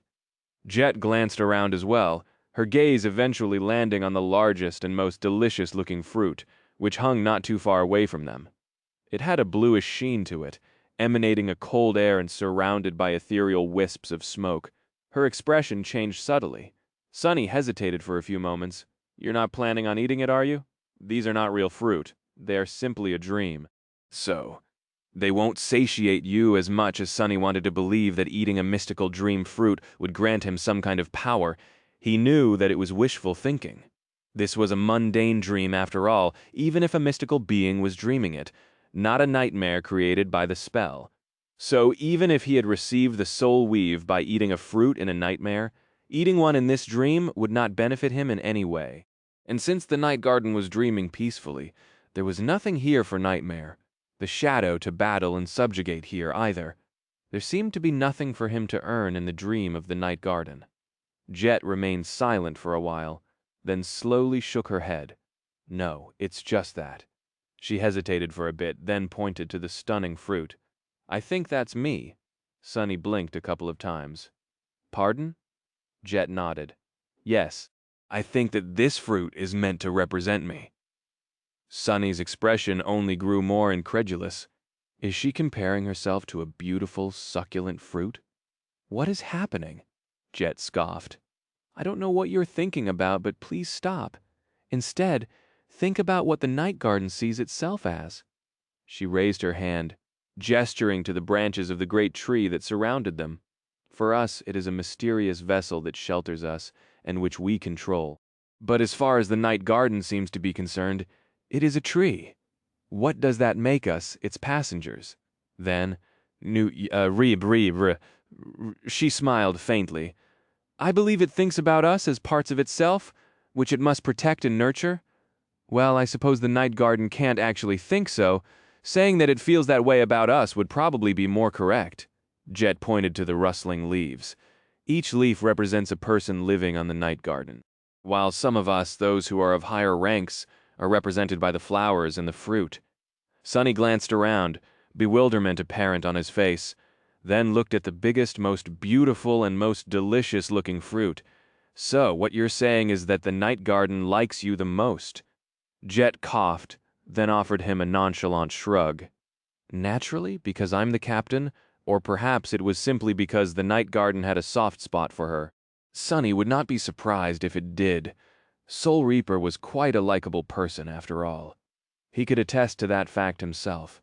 He remained silent for a while, contemplating. If Jet was correct, and the Titanic ship considered its passengers as leaves, flowers, and fruit that grew on its branches and had to be nurtured, then it must have been terribly lonely for all these years, including the short span of years when only the members of the House of Night populated its spacious decks and cavernous holds, not to mention the time when the only being aboard it was Mordred. The dreams of the night garden must have been far more wistful back then. It's nice that the ship is content now, I guess. In any case, that information was of no help to him. as far as searching for the traces left behind by Weaver was concerned, unless, of course, suddenly feeling paranoid. Sonny gulped. "Hey, Jet, you don't think that we'll find a giant rotten fruit infested by repulsive maggots somewhere in here? And that would be how we learn that some dreadful, detestable horror has been hiding aboard the night garden the whole time." Jet gave him a long look. Then she turned away with a deadpan expression. "You know, Sonny, you should really learn to keep some thoughts to yourself. I don't know if we'll find such a fruit, but if we do," she smiled darkly, "I will definitely be blaming you."